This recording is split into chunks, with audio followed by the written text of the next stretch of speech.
Combustion. Whoa, whoa, whoa, whoa, whoa, whoa, whoa, whoa. They're running the game with my team making plays. Talking 80, my G's, 100 jewels in this place. Surrounded by dogs, keep the quarterback safe. I'm the one with the plans, they gon' do what I say. The game is not over, we don't celebrate in the end zone. We don't got no time in the wait. H-Town run down, we don't premeditate. We just go and get to it, we got them on skates. If the game going to overtime, kicking the overdrive, we gon' be first at the finish line. Play looking full, but I finish mine. Can I get second? We gon' line up like it's dinner time. We put in work till we get us a ring. Super Bowl season, we running the scene. H-Town the home of the realest that breathe. Keep your face down when you talk to the king.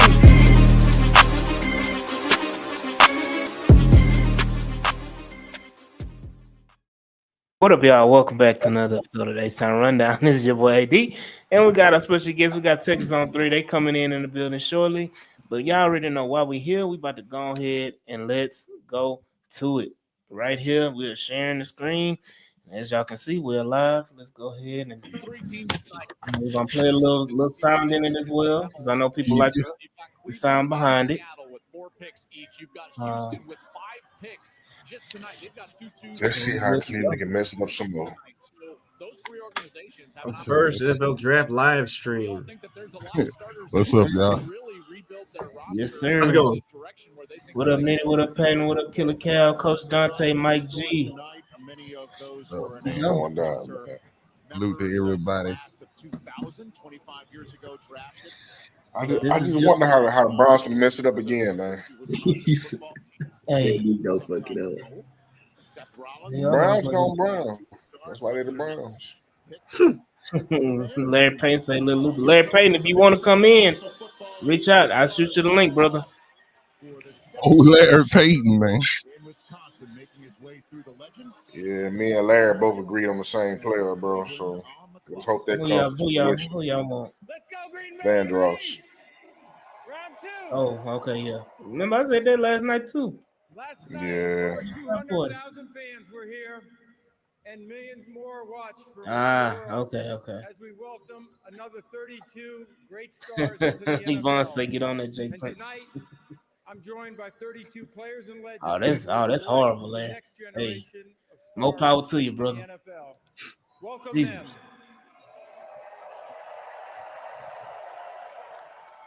Jules say he want Jules in the building. Jules say he want These players Alexander. represent the That's 2000 too goddamn high. on its 25th anniversary.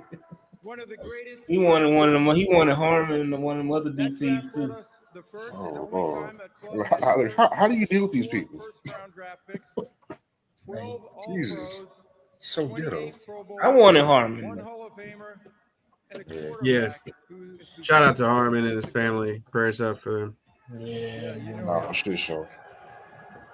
also on the stage. Very, we have very players tragic. from Wisconsin. What happened? Represent crazy. great So state and great I'm city. a muted because while they doing all that BS talking on, but I want to hear logical deal. Let's celebrate Green Bay. What happened with Harmon is that his mother was on life support. So he didn't attend the draft, and he went to tell his mom that he got drafted by Pittsburgh, and she passed away shortly after. So at the very least, he was able to tell his mom and let his mom know that he got drafted to the NFL. But yeah, it's a sad story, and prayers out to Derek Harmon and his family. Nobody ever wants to go through that. No. Cal, myself, we've experienced that loss, and so yeah, that right there is something serious. So prayers out to him and the family. Yep, indeed. Well, like you say, it's definitely a story though. Just the fact that he got a chance to tell his mama that. Yeah. Absolutely. So, Okay. but yeah. So who y'all thinking Cleveland gonna go with? Y'all don't think they're gonna stand in the way of anybody who we looking at? It's off if they take Luther Burton. Yeah, that's who I told the guys earlier today. Where I put a post in the group chat. I was like, pro Luther Burton. That's who I want to see him take too with this. I won't be mad about yesterday at all. It'll kind of instantly make up for it. You know what I'm saying? And that's where I want to be. I want to be made up with Nick Casario and that what happened yesterday. That was kind of crazy. But, at least he was open and said that, it was some players who, he trying to make some trades and nobody ain't want to make the trade. Yeah. Yeah, he tried. He said he tried his damnness. He damn near wanted to say F him. He was like, hey, he was like, hey, you go, you give them an offer. They say they don't want to do the offer. F them. Hey, shout out Le'Veon, brother. Nice seeing you, brother. Last night. Oh yeah, Le'Veon, good people, man. Good to meet you last night. I feel like the NFL is conspiring against the Texans, man. They don't want us to be great, so they're gonna do everything they can in their power to stop our reign. The tricky thing with the Browns here is they need a quarterback. Obviously, they don't have a long-term answer there. Yeah, they also need a running back. Say he coming back, bro. Did you see that workout video? Deshaun is not playing. I didn't see the video, but I saw a statement recently. It's like, come back better than ever after the Browns had already said, yeah, you're like the biggest mistake we've ever made. They really need a running back too. Scares me a little bit. And do not take Travion Henderson. I need him to slide a little bit. Like Jerome Ford was a nice depth piece that they picked up a few years ago. I was pretty high on him back then, but he's good. A-Ro, what's up, A-Ro? Yeah, and they have really no standout receiver unless you consider Jerry Jeudy a standout receiver. So, yeah, I would think one of those three spots. Oh, the pick is in. Pick is in, baby. Pick is in. Man, I'm nervous, y'all. I'm nervous. Damn, boy. Hope they drafted a punter. I'm gonna turn it up. Long snapper. All right. Ain't gonna draft a long snapper. And I'm assuming everybody's cool with NFL Network. Yeah, I'm good with that. Yeah, Rich Easton, cool. You know what I'm saying? I'm a male type of guy sometimes. You know what I'm saying? But Texans on the clock, baby. Texans on the clock. All right, that was a bad decision by myself. I turned it up because I can't even hear myself talk. Yeah, that's about cool right there on the volume where we can hear each other and at the same time. Yeah. What's the pick? I don't see nothing coming through. Man, I know that boy Golden felt good getting drafted. I hated that he got drafted in Green Bay. Feel good, bro. The fact that he had all of them people cheering for him like that, bro, that was he embraced the moment at the last second, but him walking down the tunnel, he ain't run, he ain't hit the board. He was like, fuck. Ooh, okay. We want to we see it on Twitter out here. Yeah, the energy turned them up though. You can tell though when that crowd went off, it kind of turned them up a little bit. They pinched him. Let's see what he's saying. Your Cleveland Browns select Carson Schlesinger, linebacker. What the fuck? He's the linebacker from Pittsburgh. No, from UCLA. UCLA. Hold on. I will say this. Shout out to FBI Sarah. Sarah said last night that D'Amico Ryans was eyeing this guy at the Senior Bowl. So this is weird. It's a horrible pick because I don't think he was nowhere near. He shouldn't be 33.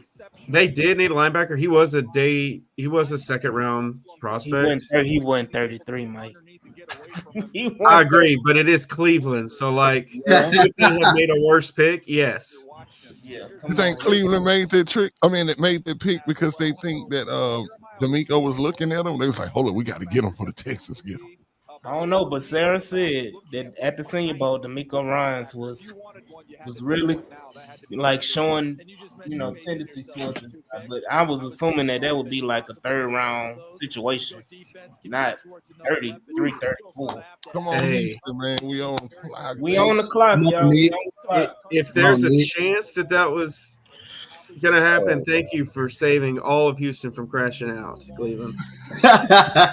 Look, I just went on Amazon and I got me a laptop and a in my cart. If this pick don't go right, I'm about to chunk this motherfucker over there.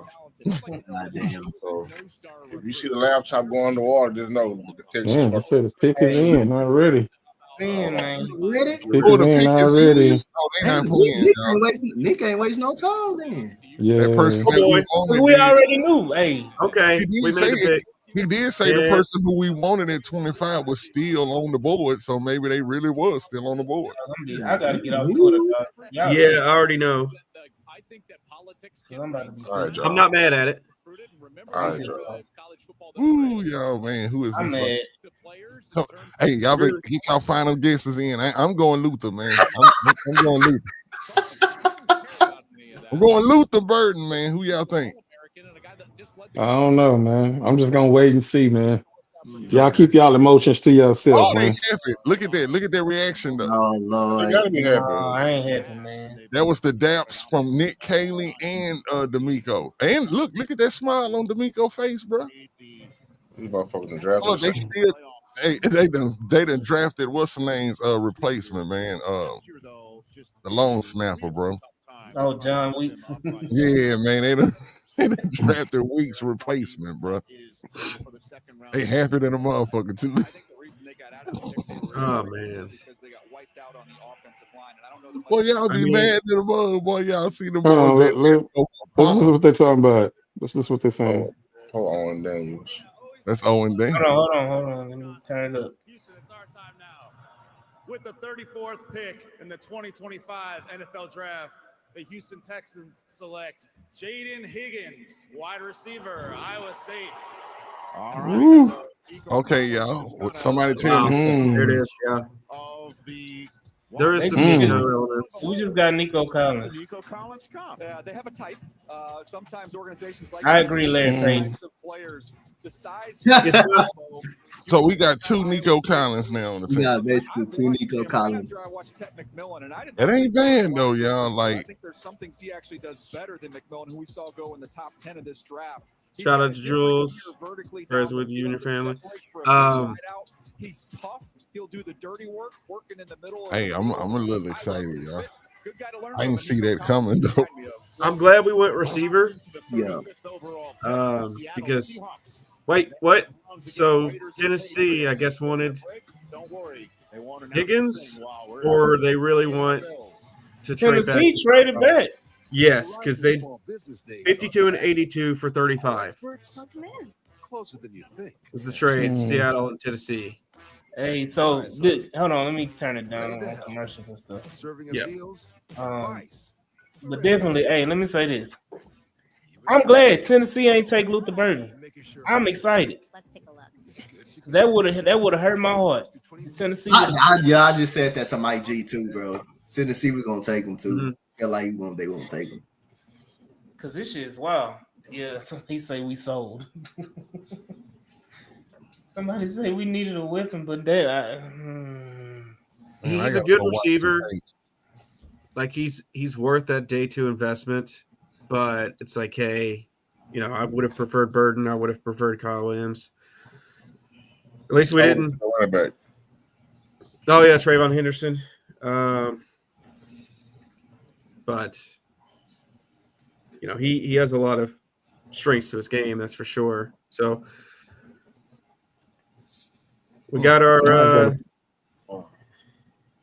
I mean, look. Nobody out here in Texans podcast, Texans content creators, Texans fans will be upset with having Nico Collins.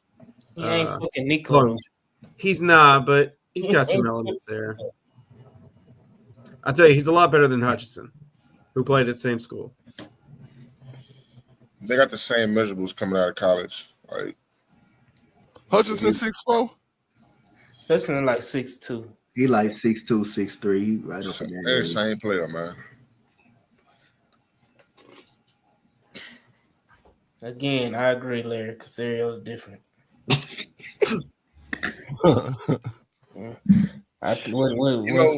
Hold on. What's I want to throw my laptop in the pool right now. I had him going to us, but way. 58.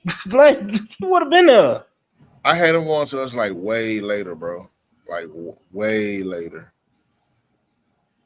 I mean, he wouldn't have made it that long. Yeah, he would have. Well, okay, so you saying Burden? Who else would have went before him then? You had Burden. Like who's left on the board right now? Yeah. I think Noel would have went before him. You got Maybe Kyle Williams. Kyle Williams. Kyle Williams, I think from Washington State. I would have took Kyle Williams. I would have too. I would have been very happy with that pick. Kyle Williams is not ranked higher than him though, from what I'm looking at. Yeah, but everybody's board is going to be different. Yeah, Seahawks in the grab Kyle Williams. Oh, that's the guy that was kind of like Tank Dell 2.0. Crazy trade though. My bad. What'd you say, Nitty? Kyle Williams was he like Tank Dell 2.0? No. What was the receiver that was in the draft that was like, you know, the guy Tez from Johnson. Yeah, there we go. What was his name again? Tez Johnson from Oregon. Oregon. Yeah. Kyle Williams is more of a deep threat, and has a lot of wiggle to his game. He's a little bigger too. Hey, this is telling me that we're not going down the field, y'all. We're not going down the field. I don't know what we're going on the field now. I mean, Nico stretches the field to a certain extent. So, I mean, if we got another player that's like him, I'm kind of looking at the Falcons offense. I don't know if that's what it was last year, but I know the year before that, damn near every wide receiver they had on the field, including the tight end, was like over 6'5". Mm-hmm. Pitts, London, yeah. Well, Mooney was small, but yeah, everybody else is a. Yeah, so I'm looking at this. I'm looking at dude 40 numbers. Y'all talking like he ran a 4.6 or 4.7. Dude run a 4.4. He run a 4.47. Yeah. Whoa. Okay. Pick in for Cleveland. Cleveland? Yeah, Seattle. I mean, do you want to wait for every pick or just wait for Texans picks? Like, no, I mean we can. Y'all cool with it? We can talk about it. I'm all right with it. I'm good with it. Yeah, they got him out of worry out of South Carolina, the safety. Cleveland? Damn. Seattle. Oh, okay. I was like, damn, when Seattle get how that what? Cleveland took a running back, but it's not the one that we had at the top. Johnson. They took Christian Junkins. Yeah. Cleveland took Junkins? Yeah, they took Junkins before Henderson? Yes. Yeah, they got Christian Junkins. What the fuck? I guess their new Nick Chubb. And then Ford is going to kind of be the scat back guy.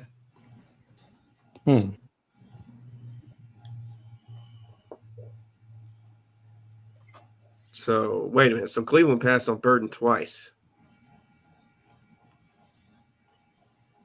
Burton pissed off. According to his post that he posted yesterday, he was like, he said, I'm going to show that. Shout out T-Real. Shout out T-Real.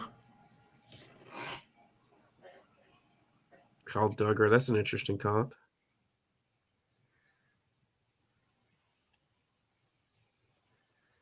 Yeah, this shit ain't making no sense right now, y'all. I'm sorry. No, I'm a little lost too because I don't know if we excited about that wide receiver pickup or what. I know I'm gonna go watch some tape. That's my homework tonight, but he wasn't on my radar at all. I never heard nobody bring him up or talk about him. He would have been, for me, he would have been like 5th or 6th on my board of wide receivers to take.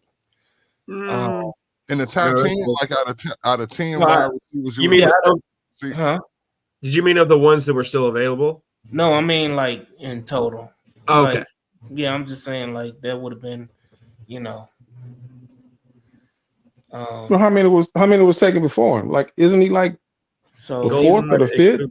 Like 3rd or 4th. So Golden. He was 3rd or 4th. Yeah, Ibuka and Golden were the only receivers in the first round. Yeah.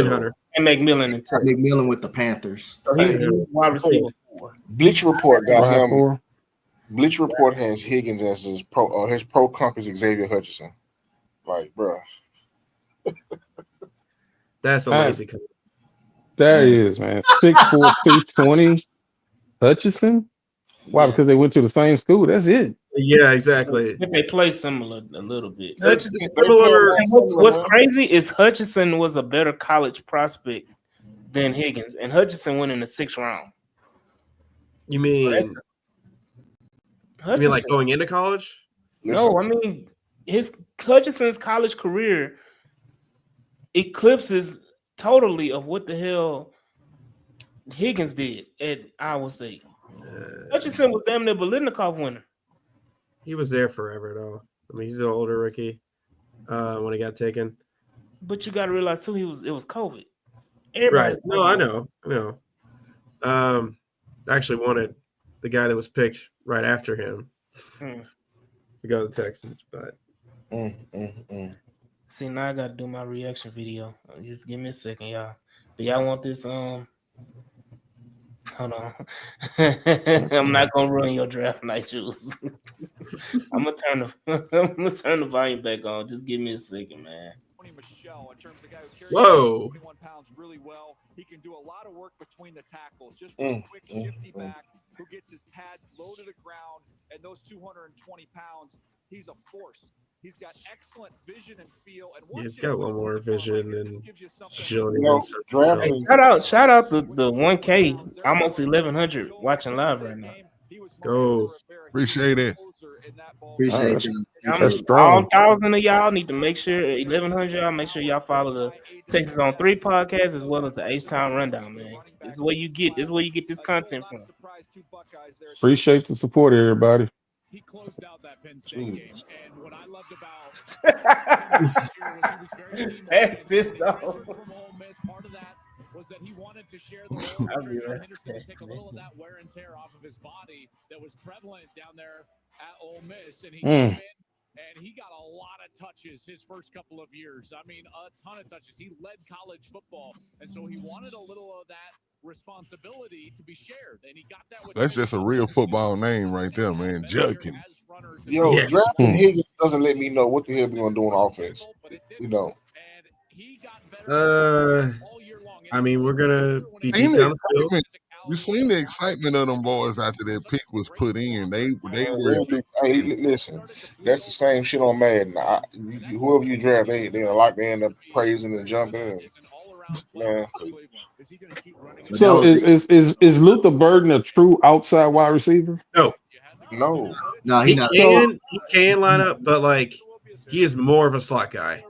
And so who is the true outside wide receiver that was on the board that we could have just plug and play? Higgins and Kyle Williams. So I'm trying to understand because I don't know as much as about the draft. I didn't study as much, but I'm trying to see what Patton's saying. We don't know what we're doing on offense when you got 2 6'4" guys lined up on the outside. Typically, you don't do that.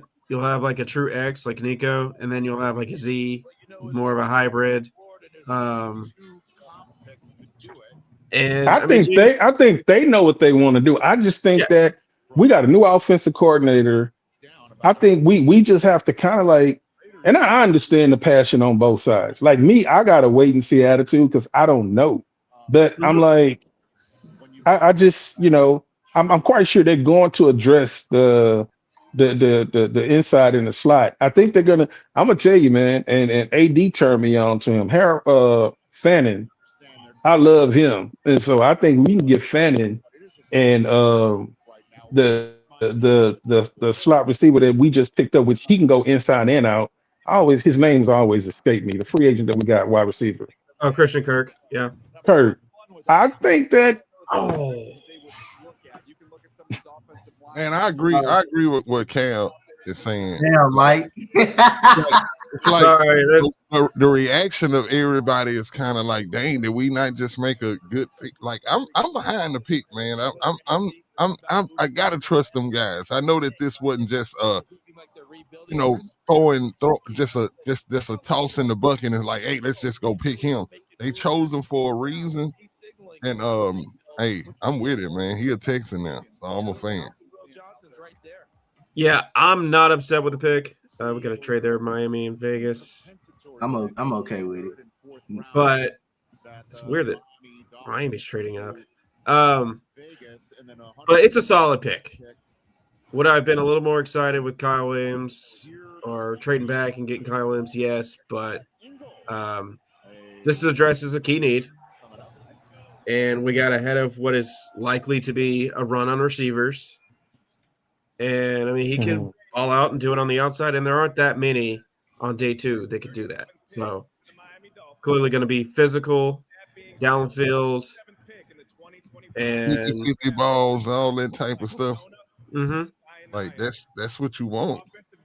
Yeah, he's the 50-50. He's a 50-50 guy. However, all right, I'm back. Oh damn, they took Jonah. Yeah, and that was my reaction because I don't want to see the run on these linemen. Not that I love his game, but he would have been a decent fit. Hey, what you saying, Patton? You said he's 50-50 guy, and what else? He's a 50-50 guy, strong hands. You know, he's not the fastest guy in the world. Don't let that 40 time fool you.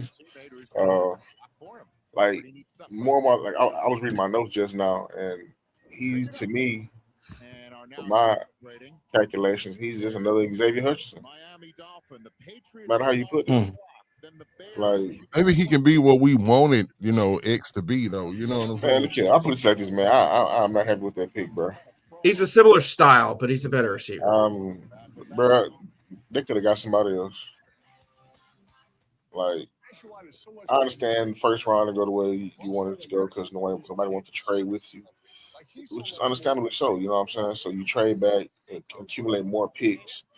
Also, get out of having to pay your first draft pick, first round money. All right, cool. But goddamn, though. Like, for me, Higgins got to come in here and just be the next all world for me to feel some type of good about it. But hey, welcome to Houston. He would have to come in and be all world when he's coming in to be the third wide receiver behind Kirk and Nico. Dude, that position, that spot, number 2 is wide open. I've told you guys, Kirk to me is a number 3. Kirk is now number 2. Yeah. Kirk was supposed to be number 1 in Jacksonville. How you get number 3? Explain how he number 3. If Christian Kirk is fully healthy, is he a number 3? Yes. He's a hell no. They saying that because of the slot, AD. But I agree with you though. Like, I think I've seen Christian Kirk play on the outside, and he I mean, ain't that what y'all were just saying, that y'all didn't want to have 2 Nicos, right? Y'all wanted to have one Nico and somebody that's more shifty in for being the other wide receiver. Kirk can handle that until Higgins show otherwise. You know what I'm saying? Maybe Higgins come into camp and shows that he should be the number 2, and so Kirk is comfortable in the slot anyway. According to what y'all saying is we just drafted a slot receiver, man. No, he's an outside guy primarily. That's what y'all saying. Curtis y'all number 2, so Higgins will fall into the number 3 spot. No, this is what I think. I think people get like Bobby Slowick. Let me be respectful because I don't want to be disrespectful to Bobby Slowick. You can be disrespectful. Yeah, you can. He's going. Bobby Slowick, slow ass, read his offense. And if you go back, and I've watched the last 4 games, Texas games, the way he made CJ read his priorities, it was always Nico 1. It was always Diggs 2. It was always Dale. People was complaining about Dale not getting enough run because he was often forgotten about. And there was not plays where Bobby said, this play that we're running, Dale is going to be the primary target on this play. I'm scheming this for him. Bobby didn't do that. So I think that when you have this group of receivers, and the receiver room is still not done, and if I'm saying he's another Hutchinson, like Hutchinson is on the squad, so I don't think his career is over either. Like, is he going to be a good 4 or 5? I don't know. What I'm saying is the priority doesn't always have to be 1, 2, 3. Kirk can be your third target on some downs. Nico can be your second. Nico doesn't always have to get the first attention of every game of every play. Nico can be used as a decoy so I can get these other guys worked in. Nico done line up in the slot before. Many a times. They done moved Nico in the slot several times. Mm-hmm. So I don't think it's like we haven't seen what Kaylee is going to do, but we can't automatically say who's 1, 2, and 3 because I think if you call the plays, but it's like on this play, we're going to use Nico to make that safety have to go and then I'm using Kirk underneath, and then I got a big body guy. Like that's the way I'm looking at it. I'm just not going to automatically reduce one guy to he's just this and that's what he's going to be. I don't know. I haven't seen enough. Haven't seen him in his offense, so it's kind of hard. I'm trying to understand like how y'all are seeing it because I'm just seeing it in the way of maybe they can use him that way. Yeah, I'm Maybe excited. I'm excited too. Because they see something in that dude that made them say out of all the wide receivers that was on the board, they say, bro, we gonna get him. So it's something that, and remember you said this all the time, Killer. Them guys watch more film than we probably would ever watching that they done watched in a week than we'll watch in our lifetime. And I just think that they know exactly what they doing, bro. It's just that he wasn't on our radar like that. But Right. somebody just said in the comment area, I don't know who it is, Harris Beard, he said Jaden Higgins, one of the only guys I think with wide receiver 1 potential. And when you think about that, too, at the same time, didn't we, wasn't it a lot of Texans fans that wanted T. Higgins on the Texans? You know what I'm saying? Mm-hmm. And a lot of people in the fan base were saying, man, that's Nico Collins. Why would we want 2 Nico Collins? You know what I'm saying? Hold And on. Higgins. Now we actually got a Higgins, and he just like, you know what I'm saying? Nico Hey, boy. Collins. We got our wish. Hey, just Nitty. Nitty, I called hell for being a fan club boy of Nico Collins. People was telling me Nico couldn't run a route tree. He's not a number 1. Even when we got Diggs in here, people was like, even people on the radio, it was like, now we got a true number 1. It was like people was not sold on Nico at all. They was like, nah. And then it was like the conversation, like you said, when you brought up Higgins, and they was like, oh yeah, Higgins is way better than Nico. And I'm like, I think Nico is better. And people was arguing me about that. So I was like, just what my position was, let's just wait and see. He got his contract, I think 3 years, 71 million. Oh, they're supposed to wait another year. I mean, he was just overpaid. I wouldn't have paid that much. He stayed injured. It was everything negative until he got on the field and balled out. It was like, damn, 1,297 yards in 15 games and 9 touchdowns and 80 catches, but 109 targets, 18 yards a catch, up there with Chase and CeeDee Lamb. So when CeeDee Lamb and Chase was getting 180 something targets, their yard per catch was the same as Nico, and Nico only had 109 targets.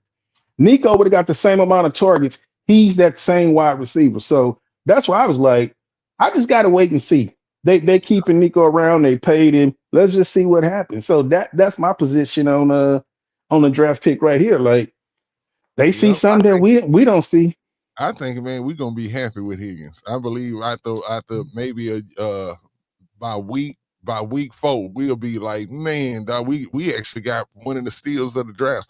And appreciate you, Jules, man. I just be trying to, just drop a little jewels myself. You know what I'm saying? And but yeah, I most definitely believe that, man. This player, bro, and just from the highlights that we just saw. Just real quick too, I want to say that Travion Henderson went to the Patriots. Yep. Oh shit! You know what y'all sound like? That y'all trying to make yourself like this Hutchinson little brother. Nah, I'm just saying that Hutchinson little brother is probably way better than Hutchinson, bro. Hutchinson went in the 5th round, right? Hutchinson went in the 5th round. This guy going in the 2nd. So I think he's leaps and bounds better than Hutchinson. And yeah, bro. Like of course he's a Houston Texans, Patton. Why would I not try to, you know what I'm saying? Like I want to see him succeed. Now he gonna have to prove me wrong, just like he gotta prove me right. All right, people, catch me up. But Ohio State. Henderson just went to the Patriots. Yep, I wanted him. Well, and Damon Pierce, we trust. Hold up, somebody put up on here. Let me read this comment. It said Ian Rappaport reported both Titans and Raiders traded out after Higgins got picked, suggesting the league valued him more than the mock draft that's been put out. Yeah. Hey, let me say this. Make me look like a damn fool. Make me look like a damn fool. I'm okay. Put a clown hat on me and I'll fucking dance like a monkey if goddamn Higgins turns out to be a goddamn player.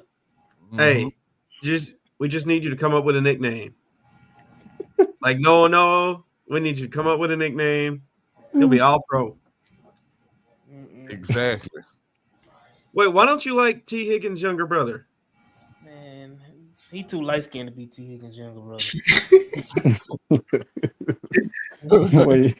He looks like he avoids street fights. Brandon say so. We robbed the Titans. So basically, the Titans were, according to what Ian Rappaport said, they were going to try to go after Higgins. Okay, great. He's going to have a career because going to the Titans, we all know what happens when you go to the Titans. You just career suicide. So you finna get a free 4-year ride. So let me ask you this though, right quick, y'all. Do y'all think that, because Nick Caserio kind of hinted at this a little bit, that a lot of those draft picks and capital that he picked up is what can allow him to move around in the rounds now? Do y'all see us staying at that one last pick that we have in the second round, or do you see him like making a move to try to get something? According to the dirt sheets and the Underground Railroad Trail, Nick Caserio is trying to trade up in the second round for I don't know who though. Because I'm looking at like who is line probably. Now this will be a ballsy move if this boy trade up and get Luther Burton and double down on wide receiver. Or Kyle Williams. Yeah, I mean that would be. I'm gonna tell you this: if Nick can do what I need him to do, he ain't gonna get no more mail no time soon. Jules say they drafting a running back. He's talking about us. He's talking about us. Yeah. Oh, it's Luther, ain't it? Yeah. Damn. Chicago just got Luther. Yeah, they didn't fucking shoot bro. Damn. Wait, why are they taking? Oh, because they got rid of Keenan Allen. Yeah, they lost Keenan Allen, who's still a free agent. Which I got a sneaky feeling that he has a chance to be the next Robert Woods on the Texans. It's definitely possible, and I would hate that. Jules say DP is gone after tonight's draft. Damn, man. I think DP from the clown, bro. I'm a DP fan. Damn, man. Luther. You can DP can go. DP should have been gone. More success for DP elsewhere. That's a good spot for Burton, though, honestly. All right, it's time for me to go get the bottom, man. Okay, DJ Moore, I'm not seeing that. Huh? What that comp that Daniel Jeremiah has? What did he have? DJ Moore. DJ Moore and we shut DJ Moore down in Houston. Okay, then I love Luther Burton. I love Luther Burton. If I had to choose between him and Higgins, I'm taking Luther Burton, but yeah, I got a little bit of a preference there too. But Luther Vandross didn't know too much, so from this point on, their careers will be measured against each other's. Yeah. Oh, that's the end of the Bears-Panthers trade. Okay, I can see that. I'm legit about to be back. I gotta go. I really gotta go get me a bottle of alcohol real quick.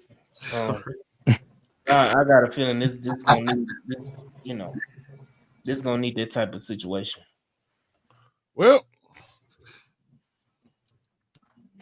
it is. Most That's definitely is.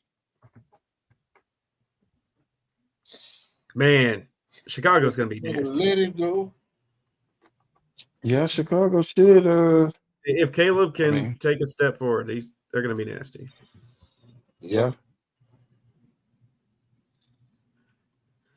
They look dangerous on paper. Yep. On paper. Jesus. Lord, Howard. Hey, thou shalt not use the Lord name in vain. Cut it out. At this point, man, it's start the rapture. Yeah. But y'all know every year though, man, this happens every year. Like Not where every year.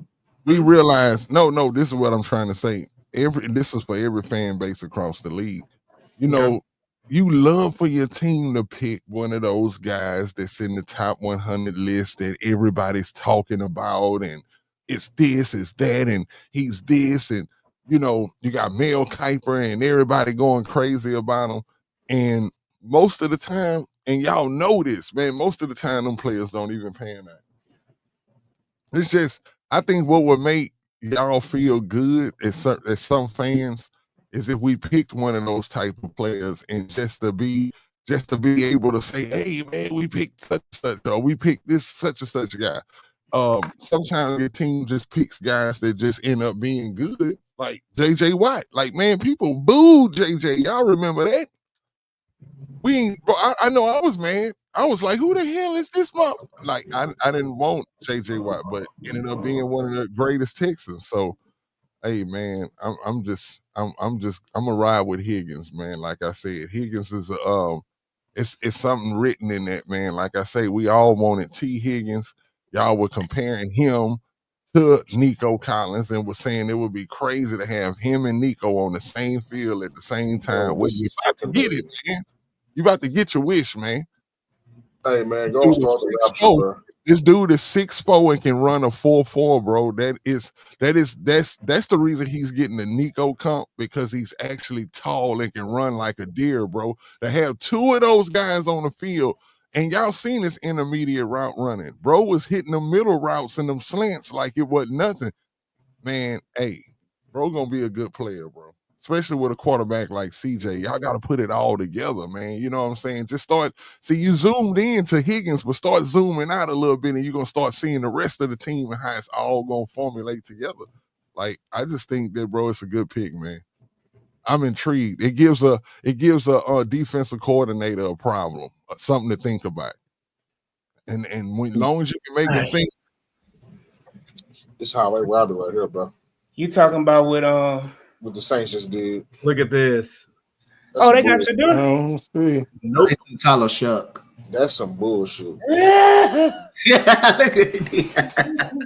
they got? All right, it's that time, y'all. Tyler Shuck, the guy who has. Which one? Should I go with the white?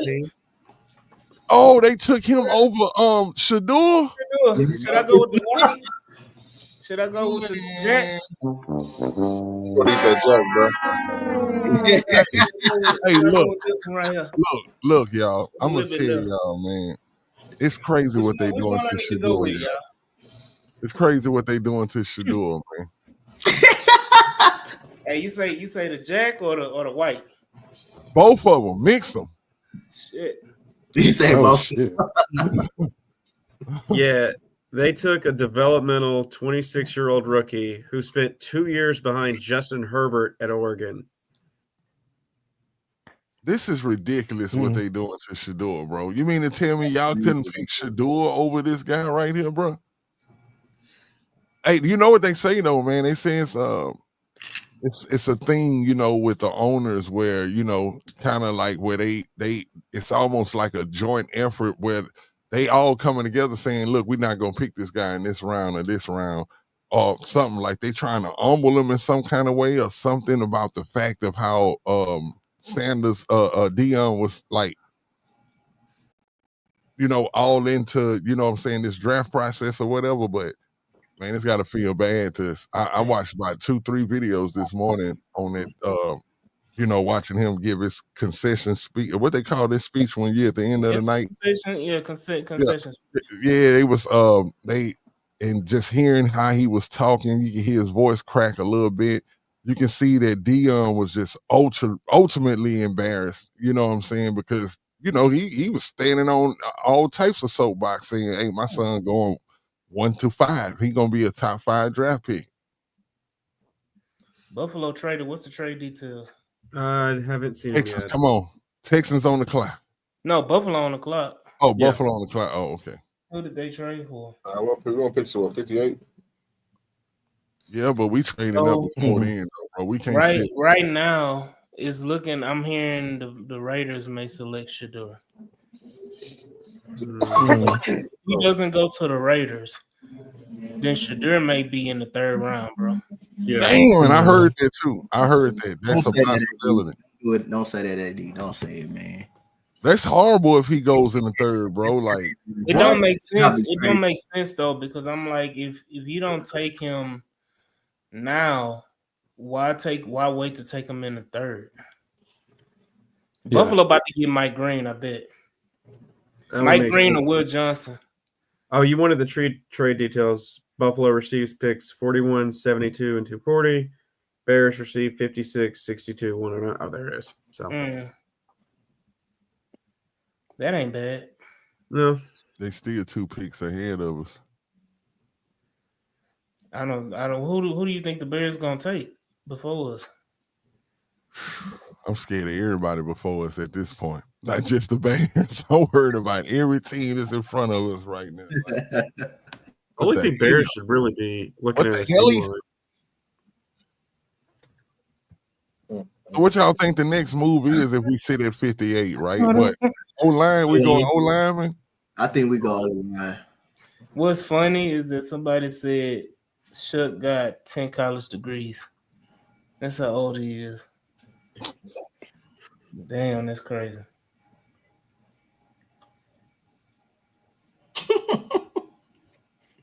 Yeah, that's crazy, man. So let's see who they about to run with. Oh, more to go, people. And shout out to the 1750 watching us live, man. Man. You said how many people it is? 1750. Oh, 1750. I thought it dropped to 7. I thought you were going to stop at 17. I was going to say, God, we went from 1,000 to 17. What did happen? Higgins. Man, I can't wait, bro. I cannot wait till y'all change y'all tune on this dude, bro. Don't worry about it, because when a man come out, I'm going to trade his ass. Don't worry about it. I got a nice package. I'm going to retweet I promise I'm going to go watch me some highlights. I'm going to get excited. Y'all got me messed up. Yeah, Matt Harmon, who's over at Reception Perception. Who did that? I did. Okay. No, did he? Oh, yeah. He knows receivers like XO knows O-line, and he's saying this is a great pick. I don't like Higgins because I didn't want Higgins. I wanted Luther Burden. Yeah. Bills got them a D tackle. Hey, who is Junior Vallejo? Junior Vallejo, he said, y'all the only stream I found. Go Eagles. Hey, appreciate you for CJGJ. Mm-hmm. Junior Vallejo. Hey, go ahead and follow the H-Town Rundown in Texas on 3. And show your support that way as well, man. Yes, appreciate you, my guy. Hopefully Kenyon Green do better for y'all than he did with us. He will. Hey, then here we go. Now we coming with the minuscule stats about he had the lowest drop percentage of the top 10 wide receivers in 2025. Okay. He does that really good, Hammond.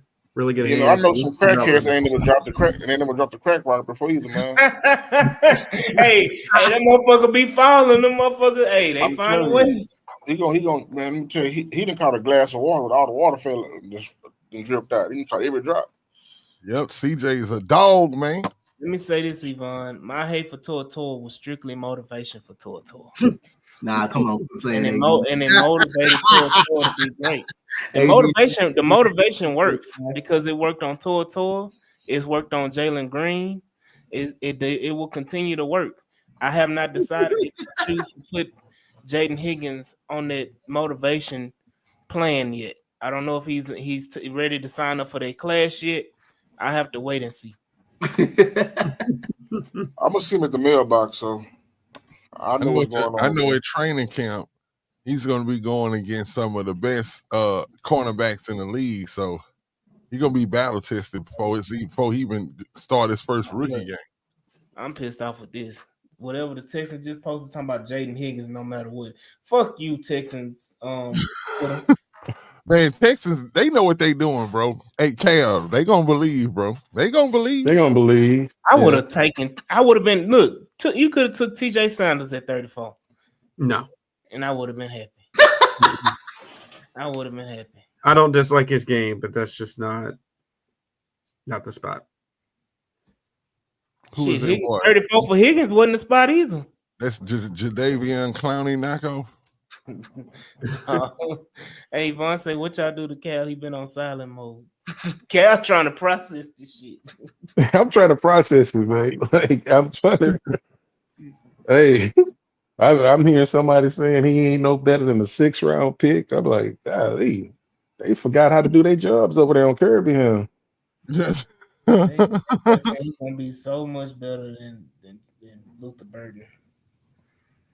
I don't know, man. Luther going to Chicago, man. Luther about to play with goddamn what's the boy name? The OC from Detroit. Ben Johnson. I can play with Ben Johnson, dog. I ain't gonna lie. No way. That's a good situation for him, though. Man, ain't no way in hell you about to sit up here and say that Jaden Higgins is gonna be better than Luther Burden when Luther Burden about to go into an offense they will go crazy with Caleb Williams. But Nick Caley, we don't know what Nick Caley about to do though, 80. And we still don't. Yeah, we don't.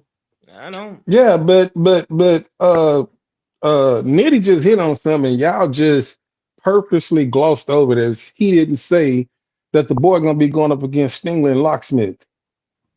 Like we just gonna ignore that, huh? Like we just gonna say, oh yeah, man, he ain't gonna learn shit from him. Who said that? Like, come on. Now I get it, Cam. No, but the way that you're giving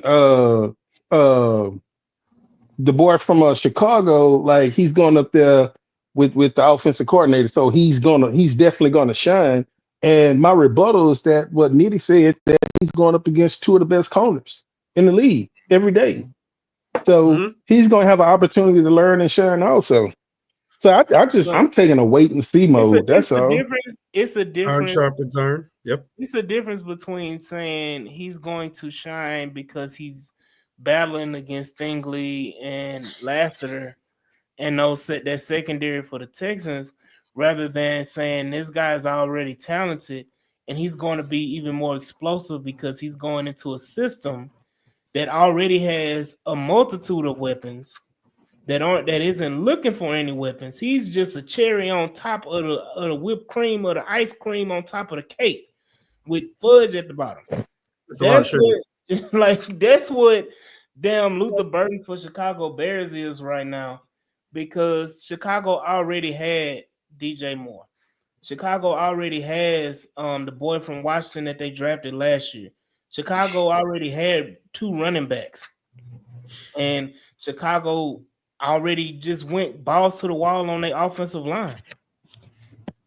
Yo, somebody just said Jaden Higgins is a great value, Nico Collins. Not entirely wrong. God damn. Yeah, hey, but guess what, man? Great value is good to get you through those pole mornings and those pole nights. Think about it like this, though. 4 mornings and pole nights, but great value just don't taste like the real thing, man. But when you got Nico Collins on the other side. What you say, Nitty? Think about it like this. Let's look at the playoff games last year, right? When we were talking about, man, we didn't have no weapons on the field, and that Nico was the only weapon that we had out there. Like, you add Higgins to this, like, it's not too much that Higgins has to do. Now, I didn't know nothing. I didn't peep nothing about Higgins' game before we drafted him. All I seen was the replay of the play. No, Higgins. I'm sorry, Higgins. What they just showed in the playback of, you know what I'm saying, of his plays when we drafted him, man, bro looks explosive in his route running, bro. I'm telling you, to be 6'4" and moving like that and can run a 4.4, that is a weapon. We don't even know if they're gonna even run him just like Nico. Like they might be the best, like the in cutting routes and the slants and all of that is about to be crazy with them guys. And like I say, when you got two guys who can run like a deer, man, that takes the top off your downfield. You know what I'm saying? Because somebody was saying earlier that, the Texans are not going to be going downfield this year. And it's like, hell no. If you look at what Kirk does, do y'all know that Kirk in the slot catches more passes downfield than any slot receiver in the NFL? And I think since you said you want him as your number 2. He ain't gonna be hold on. But let me clarify that, because that gets misconstrued when you're saying number 2. Number 2 doesn't necessarily mean you have to be an outside receiver. There's teams that play slots as their number 2 all the time. Kansas City number 2 is a tight end. Look at Jefferson. Jefferson is number all 1 using or whatever. the slot so much in Minnesota. It's crazy. Right. So just because you're saying number 2 doesn't necessarily mean you got to be an outside receiver. You can be a slot and be number 2. Yeah, think about it. You set up a 3 wide receiver set, and you got Nico, you got Higgins in the slot, and you got Kirk out there on the outside. These are matchup problems. You know what I'm saying? And this guy being 6'4", bro. I just think, man, look, if we love Nico, which I know we all do, we know that Nico is the top wide receiver in this league, top 10. If we got a clone of him, bro, it's not. I just don't see why it's that bad to us, especially us as Texans fans who knows Nico game more than anybody. You know what I'm saying? Like, having 2 of them on the field is not a bad thing, bro. I agree. I wish that we had him last year when we was playing against the Ravens. Hutch was out there. No, I'm talking about Higgins though. Why do y'all look and see? And this is what y'all keep doing. Y'all keep trying to say that Higgins is Hutchins just because they went to the same school. You don't realize that Hutchins went in the 5th. He went in the 5th round though. He did not go in the 2nd. That means something in the NFL, my brother. It just that means something in their household. Mama getting more money out of him than him. Mama getting a better house now. I'm telling you. Oh, there we go. I just wanted to see our name pop up down there in the draft list. We down there now. My God, yes. I got to admit it, man. Albert Breer reported the Texans are trying to trade up. Come on, so it could be any time, y'all. Don't nobody want to trade. Nobody wants to trade up with us, bro. Why you think the league hating? Because if we would have traded up, no telling who we would have got, but if we would have, let's say more like a Matthew Golden, right? If you would have traded up yesterday and got Matthew Golden, that's going to accelerate our process of trying to get to what we're trying to get to. Because right now, in Nick's mind, we are in the win now mode. Hutch, what's his name? Higgins, to me, does not solidify or say we are at win now mode. We got to receive. Damn. Hey, did you bring up Alfred Collins? Yeah. 49ers getting stronger. Thought that was a little bit early for him, but he's in the right situation though. Yeah, he is. That is hot though, man. That's a hot pick.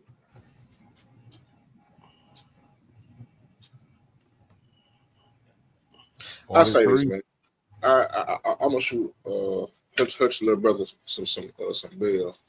If he can, goddamn Gigi, if he can come in here and at least be somewhat of a Puka production wise, then it's a win. But if he comes in here and he's like a Jalen Strong, what's height? What's Puka height? Bill Posey. Puka like 6'3", huh? Puka like 6'4", 6'3", 6'4", something like that. Yeah. Oh, well, there you go then. We see what Nick Cayley gonna try to do. Maybe. He's not really that type of receiver. That's not to say he won't be very productive. Every time we try to, hey, look, y'all being a bunch of Debbie Downers, man. Like, every time we try to say something good, say, hey, but I'm cool with the pick. I'm all right with it. So, Yvonne asked who is my Texas A&M pick. I don't have a Texas A&M pick, but I got a feeling, and I got a good feeling, and if you see me in person, I got a big gut. So, that they're gonna take They gonna take Shamar Turner, man. Man, you want to know what's funny? I thought she misspelled Timu, right? No. And so I was going to say, well, Higgins is who apparently is our Timu. It's our Nico Collins off a Timu pick. So we'd have made that one already. Hey, shout out to the 2000 Live, man. Shout out to 2000 Live. 2000, man. Appreciate it, man. Texas on 3. The H-Town rundown. Make sure y'all like, share, and subscribe, man. For real, for real. Right. You should see about 50% of y'all on the subscribe side. We know we ain't gonna get 100% of y'all, but He's saying Higgins on 3. hey, I'm down with it. Hey, I'll run with it. Bro, I'm telling y'all, man. I know, bro. I know it. Because if I was watching this by myself, I know how I would feel. I would be a little disappointed too. Oh, if I was watching this by myself, I wouldn't be watching it. I go to YouTube. I go to YouTube, bro, and I start watching them highlights, and hey, I turn myself up. Same thing I did when we drafted Nico, man. I was happy when we drafted Nico because I knew what a 6'4" wide receiver that can run like a deer, what he brought to the NFL, and eventually he was able to prove that. We have another one of those guys, man. I'm glad. I can't be mad. I agree. You know? I can't be mad. Shout out to my boy C-Raw. He was here with us last year. Mm-hmm. Unfortunately, he's not here with us this year. I can already see his reaction to Jaden Higgins. And it would be a what the fuck? Yeah. That would be a C-Raw reaction to Jaden Higgins. But he would go off like that, and then he would circle back and find the positives. Yeah, you have to walk him off the ledge a little bit. Yeah, he'll make it work, and he'll make you a believer. By the end of the night, you'll be a believer. Hey, that's me. More like it'll be the next day. Roy will be like, "Say, man, hey, you know what, man? I went and watched that film of Burden, man. No, he would have wanted. Let me take that back. He would have wanted. You think he would have wanted Burden? He probably would have wanted Golden first. Yeah, he would have wanted Golden and would have been pissed off that we didn't trade up for Golden. Right. Yeah. And then we didn't get Burden. He really would have been pissed off. But he would have came back and said, man, you know what, man? I watched that film of that cat, man, and I think he's gonna be all right. He'll eventually come around, but he'll be pissed off though.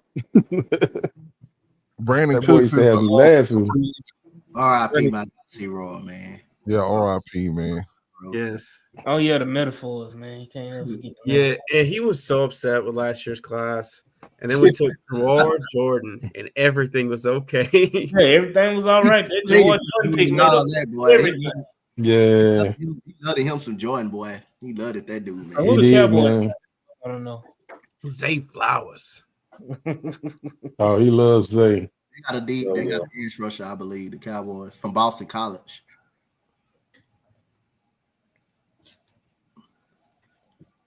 Tell me this is Shador. I'm gonna love it. It's not. It's not. It's the edge for Boston. It's the other motherfucker I wanted, man. Yeah, from Boston College. I never even saw you talk about him. No, not him. Oh. Somebody just got picked. Oh. Okay. Oh, never mind. I thought it was somebody had picked RJ Harvey. I was about to be pissed. Oh no, he's not going that early. I would take him in the third. Give me RJ Harvey. I would not be upset. This is who I thought could have been a sneaky first round pick. Donovan. Yeah. How you say Ezeruku? Honestly, I forget. I still feel like Higgins gonna come in their mailbox, bro. And I'm gonna have that talk with him. And then he gonna go out there and play good.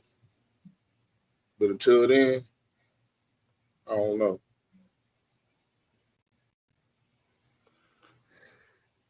Hold on. Indy made that pick. Cool, man, boy.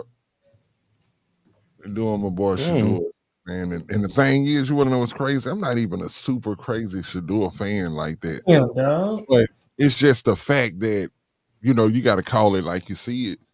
and I don't understand what they seeing. Like, what do y'all think owners is looking at, or coaches or scouts are looking at, saying, "Oh, no, he that other guy that just got picked before him was better than The him." thing is, bro, with Shador, this is what it is. He They bring all feel baggage. like, they feel like he's another Manziel waiting to happen. But That's what how it is. though?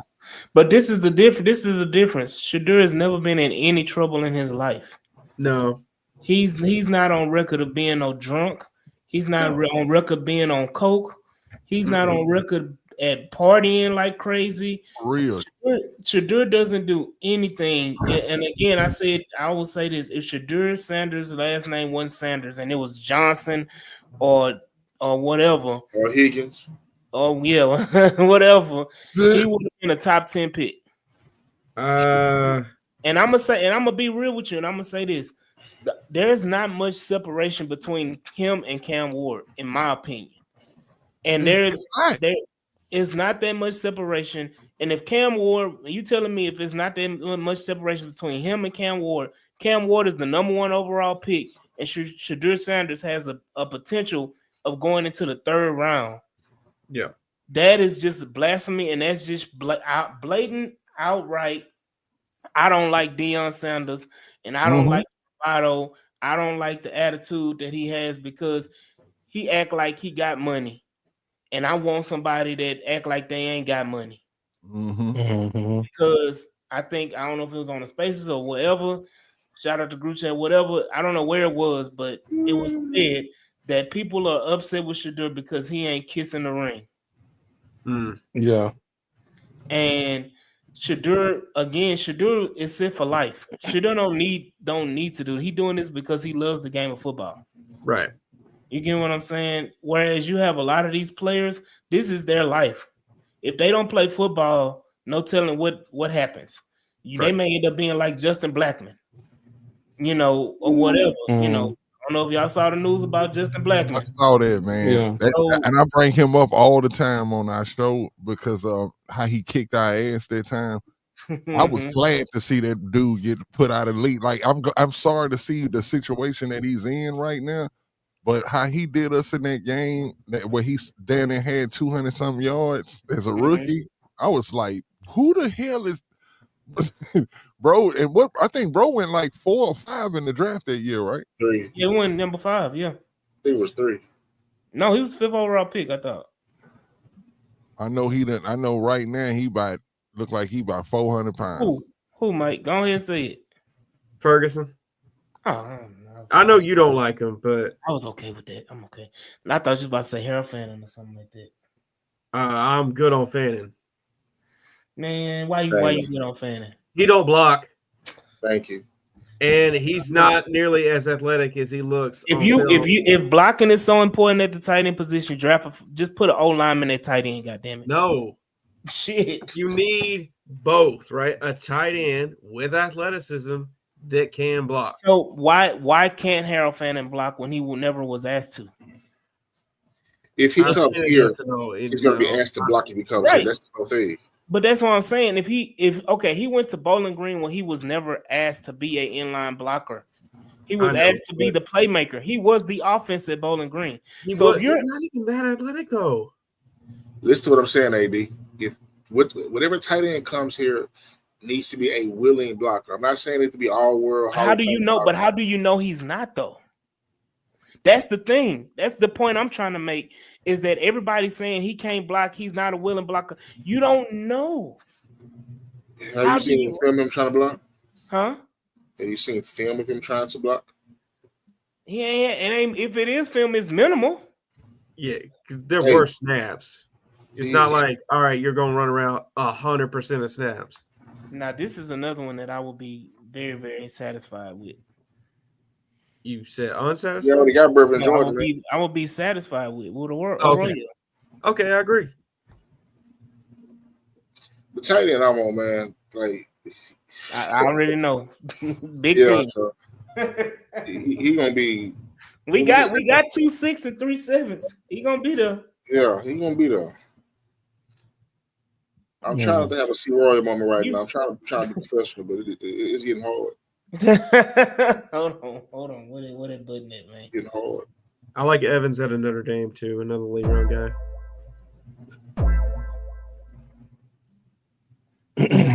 I just keep hearing Love TKO playing in the back of my head, man. I just want to let it go. Like restart the whole draft. Let's go back to tomorrow. What's yesterday? Don't be rude. Don't be rude. Don't. China. I did not have that on my bingo card. Trump coming out and hey, y'all need to crash the door. Wait, what? I mean, on the cool, that's nice to have the president Sure. to back you, but understand that the world don't like him, so it even hurts you even more. Like that's one of the things you're going to tell kids, man. The president wanted me to get drafted. What, the president, daddy? The president. Look now. What if Trump endorsing Shadur caused him to slide to the third round? You see what I'm saying? Like the domino effect, bro. You know what I do want to happen is wherever he goes, wherever he get drafted, that him and his dad Dion don't give any press conferences or don't answer no questions about. So Shadur, how does it feel to get drafted in the third round? Like what you did? I wouldn't answer those questions. I would move strictly like, okay, I'm just going to let my play speak for itself when we go into training camp and try to be a team player and win starting quarterback. I'm not answering where I got drafted at. But where I does leave he, all that shit alone. But where, like, this is the thing.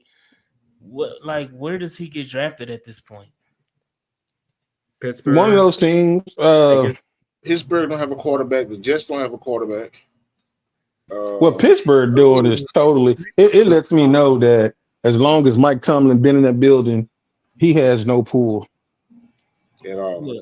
Well, Pittsburgh don't take quarterbacks though in the first round. Yeah, but didn't they take a quarterback? Was it Pickett? Yeah. They took Kenny Pickett in the first round. And I guarantee you, if you give me Kenny Pickett grade and his film, and you give me Shadur Sanders film and grade, I'm quite sure that Shadur Sanders film was better than Pickett. It was, but actually Daniel Jeremiah said there were quite a few similarities on their game. I didn't watch a ton of Shadur. The only reason why Pickett got drafted was he did the fake slide. That was it. And also coming from Pittsburgh helped him with Pittsburgh. But. Yeah, like he in your backyard, but he could have stayed in the backyard. So I mean, I just want people to be honest when you're talking about what's going on with Shadur. It's not about what you see on film, because you see a guy that everybody told us that he had one of the worst lines in the league, but he still completed 74% of his passes. So it looked like the Cardinals just did something. Yep, they did. They stopped the fall. Are you serious? Yeah. See, the thing about football. Hold on. Wait, no. I want to make sure we're talking about the same thing. They didn't take a quarterback. I was about to say, though. They took a cornerback. Oh, okay.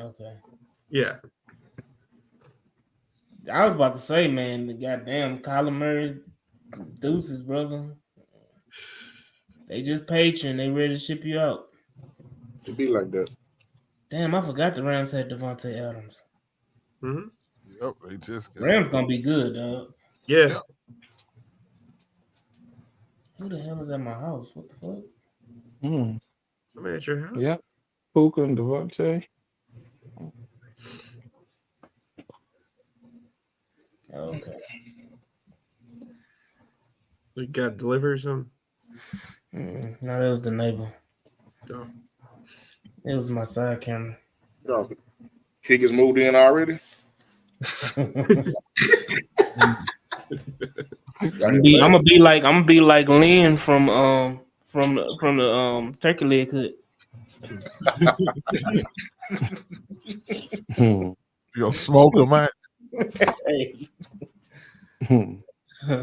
FBI gonna be looking for me too.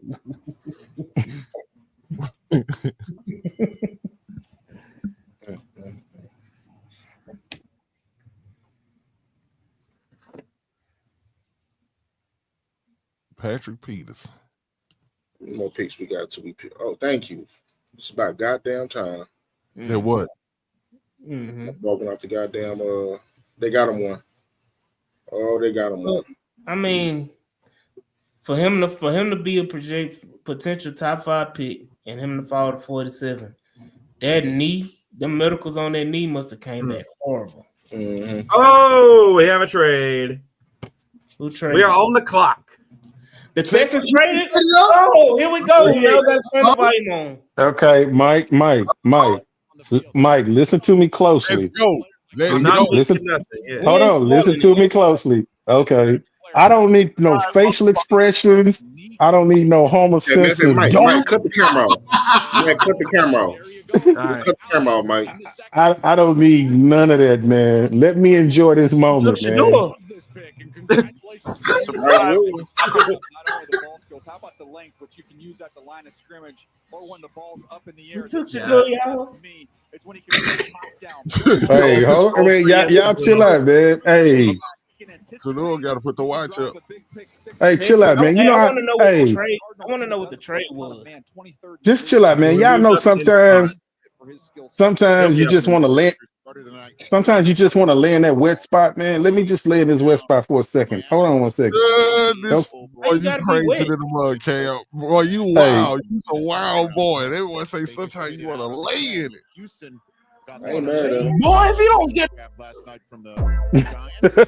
hey, you laying in the wet Hey, spot. let me.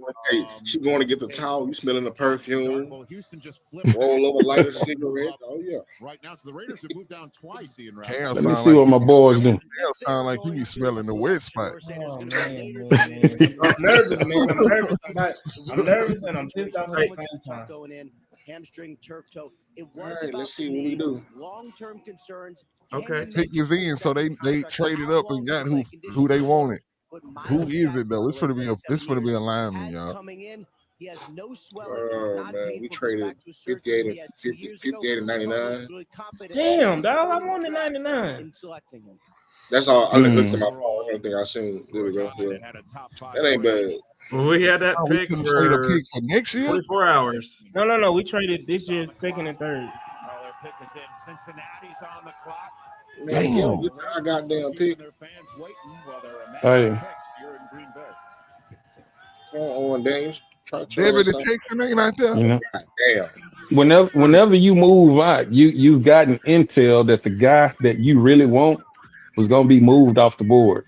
Yes. So that's what makes you have to move up. Turn the And camera you got off, Mike. I can see you. No. I know you're pale and all, but I can still see your facial expressions. Mike, if I hear that Homer Simpson sound from you, bro, I'm gonna crash, man.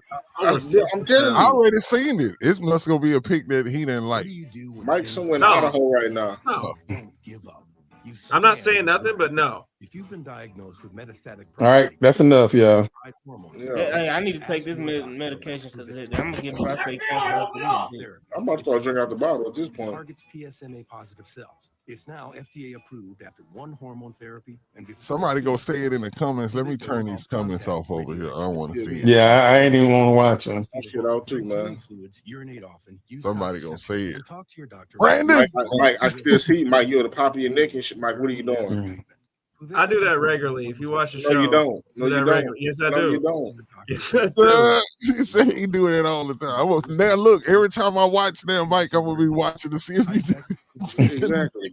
Tiredness, dry mouth, nausea. It's been 30 minutes you ain't did that shit, man. What's going on? Hey, I'm trying to tell you, bro. Ask your doctor about the victory. Every day without cancer progression is a victory. On a warm day, you want two things. Damn, dog. Drink made with real fruit juice like I need Simply Shadur to Spice get selected, lemonade man. And a way to get cool. Oh, you can leave it open. Simply Spice. This ain't my draft, Yvonne. This ain't my draft, man. With USPS Ground Advantage, it's like you're with us. I think Vegas. Yeah, I'm not looking at the comments. I ain't looking at nothing. Vegas will be the next spot for Shador. I need to be in a post office commercial now. They won't let me be in there though. They don't want to see me pull a power shot. I got something to say, and I'm gonna wait till it's announced because I got something to say. You know who it is, though? Yeah, I know. Damn. And you not excited. Hey, Nitty, don't say nothing else to AD about because it might fall out of his lips, man. No. Yeah. The best tires in the world have Goodyear written all over. Shout out to the 2,300, almost 2,400 watching us live. Shout out to y'all, man. Yeah.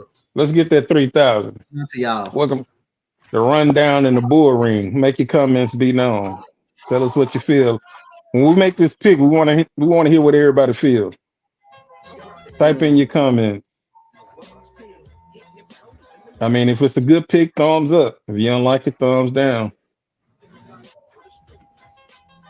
I'm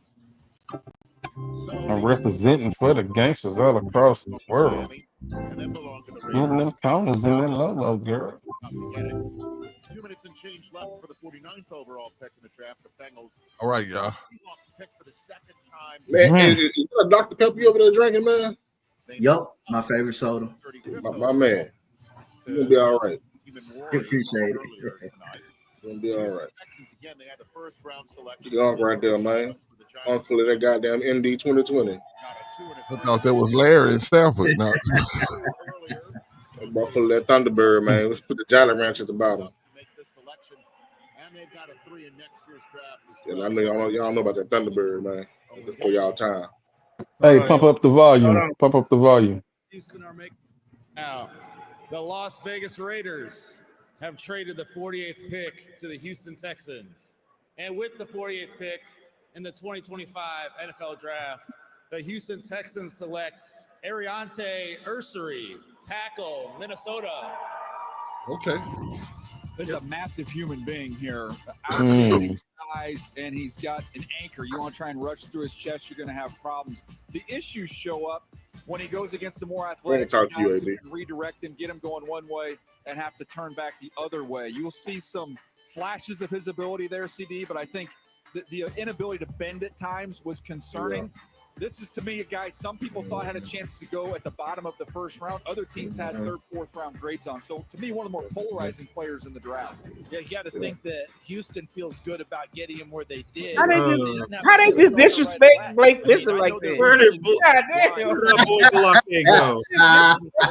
Fisher like a motherfucker? He'll probably play left tackle. That comes with sure that they don't pay attention to the team like that. Yeah. Look at the backups. Charles. AD, we were talking about this last night. Cam Robinson, right? Who always seems to show up someplace. Ursi's a guy that's going to step into the left tackle role early on. What do you mean early on next year? The year after? I'm going to say this. The Texans just drafted a tackle for him to sit on the bench. Here's the deal. We knew that was going to happen. No, you could have drafted a guard to play right now. No, but we knew at some point during this draft. I want to. If you're gonna get a guy like Charles Grant in the third round. Look, I love Charles Grant. If you're going to sit a guy, get a guy that you can actually sit. Now you're gonna draft Ursery. You're gonna have people out here praying that Cam Robinson get hurt or something crazy like that because they want to see Ursery play. Fans are always going to do that, but I mean, we have a long-term replacement, long-term answer there. I mean, it is what at this point you just take. He's a tackle. Yeah, he is. He ain't no, and that's the difference is that if you would have got a Donovan Jackson or if you were able to get a Kelvin Banks or somebody like that, you could have slid those guys inside for a year and then kicked them back out. You're literally at this point in time. You're literally getting a guy that's just going to ride the pine that's not going to be any service to you unless some injuries happen. Like that's basically what you're saying is that I'm drafting a guy and in 2026 he's gonna be one of my starting tackles. Right. But here's the deal. We know this from Caserio. He drafts in 2-year windows. So I mean Blake Fisher. I mean right. So right now you're saying that your future starting tackles is Blake Fisher and Ariante Ursery. I hate his name is like that. It pisses me off. Okay, I want to say something right quick, y'all. Go ahead. Okay. First off, they gave up a second round and a third round the next two picks that they had. How do we know for a fact? Now I'm gonna say this. A lot of things you say, AD, I agree with you, but how do we know for a fact that this guy is being drafted to sit? How do we know that? Well, he'll compete. Well, first of all, you just drafted Blake Fisher last year in the second round, damn near identical spot. Mm-hmm. He played last year. He's more than likely going to be a starter for you this year.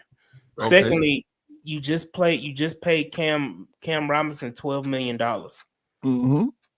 I don't see anybody paying anybody, regardless of how the contract was structured. You're not paying anybody $12 million to be a bench player. Exactly. Unless as a quarterback, and I'm following you. I'm following you. I'm waiting for you to say this one thing.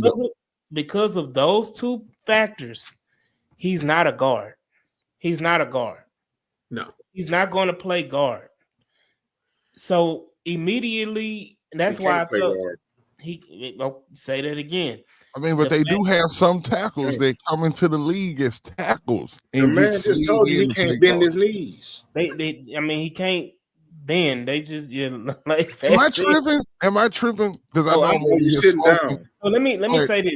But did I just not see him take some of those that he just took? Some of those reps that he took was at the guard position. Am I tripping? No, you're not tripping. You're sitting down. Oh. he was at tackle, if I'm not mistaken, on all those plays. Yeah. Oh, okay. I'm tripping. Yeah. I thought I just saw him make guard. That's why I was thinking. Hey, see, Nitty, let me tell you what you're doing. You're doing the same shit you did with Higgins. You seeing all pro and all that. No, I didn't say all pro. I didn't say all pro, man. I'm just saying that this guy is not finna be trash like y'all predict. Well, I'm not saying that's so this is the thing. I'm not talking about you, Nitty. I'm just saying in general. I'm looking at it like this. I hate when people criticize the player or give critique on the player.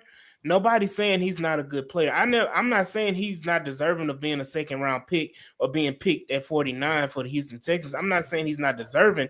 I'm just saying I don't understand it when the need is immediate for the Texans on the offensive line and you draft a developmental guy or a guy that has to sit and wait. And that comes from any position on the offensive line. Now, if you would have sit up here and you drafted Kelvin and you trade up and got Kelvin Banks and you would have said, okay, Blake Fisher got to sit or he ain't or Cam Robinson, I would have understood it because Kelvin Banks had that criteria and he has that bravado. He was a top pick. Whereas you sit up here drafting Ursary, and he's not going to be an immediate need. Again, with Kelvin Banks as well, if you would have drafted him or Donovan Jackson, they can be an immediate need because they can go into a starting guard position. Okay. I just wanted to be said right now that if Ursary is moved on the inside, just remember I said it first here right now on the H-Town Rundown and Texas on 3. Yeah, because I believe that, just listening to his attributes on what they said about how he's an anchor and you can't rush through his chest, that, you put him at guard just for that reason. I feel like shit, that's all CJ need is somebody that can just stop them bull rushes through the middle, how they be doing. But we'll see. I just know that when you take a pick like that, I don't think that they picked him to sit because they, like you say, they had desperate need for day one starters. And I don't think that they just make that pick just for him to sit. That's just me.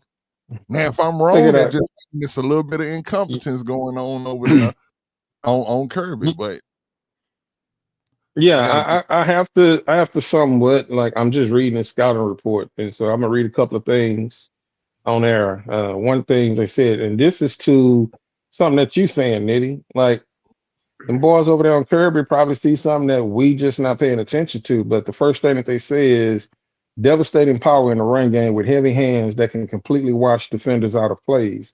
Consistently create massive lanes in Minnesota's zone scheme. Exceptional length and wingspan that weaponize effectively. Keep speed rushers at bay. So if he's on the inside, we ain't got to worry about speed rushes. But if he's keeping speed rushers at bay, maintaining leverage through the entire rep. natural anchor ability. So this goes to what you're saying, Nitty. Like there's a lot of power, aggressive, showing anchor ability. A It net. tends to the outside though, Cal. Like being an anchor, you're an anchor more suits a point of being a tackle when we're talking about it. Okay, but let me go back to the first statement. Devastating power in the run game with heavy hands that completely wash out defenders. So, That is a and great attribute for a guard. well, let me say this too, Cal. I think Mhm. we all get whisked into the Mekhi Becton situation that happened in Philly and think that can apply to anybody of that size and status. He can have the power, and I think he's going to be a great tackle in the run game, which I think we will flip and have Blake at the left, and he'll be your right tackle. But it's just the point of he's not going to be able to play guard. He's not in a Nick Caley system, in that type of system that they run. If you look at the guards that they had, and if he runs anything similar to what they ran in LA, or if they run something similar to New England, you have to have a little bit more athleticism. And he's not as athletic as you would like for him to be your starting guard. He is 6'6", 6'7", 330 pounds. He is a massive human being. Mekhi Becton is the outlier. He's not the standard. No, and nobody saw that coming either with Becton. So, I'm gonna be right back. Let me do my reaction. I'm trying. I'm Yeah. gonna be a little bit more positive on my reaction. No, I was just what Nitty was saying, and so when I was reading the scouting report, I'm saying I could see where Nitty was coming from. Now, one of the scouting report weaknesses is can play too upright in his pass sets, causing him to lose leverage in battles against shorter, explosive edge rushers who gets under his pad. But it said edge rushers. So my thing is, I would find it very strange that for 2 years you select an offensive tackle and not expect him to have any type of run the first year.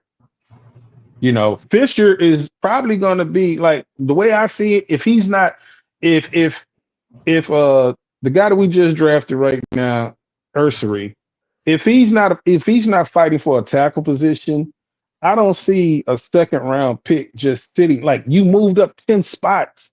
You don't move up 10 spots to say, okay, now go sit down for a year and we just want to work some other stuff out. Cal, That's something. They just did that with goddamn Blake Fisher. I just said they're not going to do it 2 times. I don't think they're going to do it 2 times in a row. That's what I'm saying. Did they take Fisher? In the second round. They traded up for Blake Fisher. And they I'm just saying. Hold on, Cat. Let me say this. I understand what you're saying, but I'm telling you this right now. Ursery is not even on the caliber of player that Blake Fisher was. Blake Fisher was a better talent player than Ursery. So you telling me that they gonna play Ursery, but they didn't play Blake Fisher last year? Well, I say this much. Let me say this, and y'all can run it. If they had that much confidence in a second round pick that they took last year, it questioned you to question them. Why would they go out and give Cam $12 million? Like that first year as a lineman should be the year of your learning curve.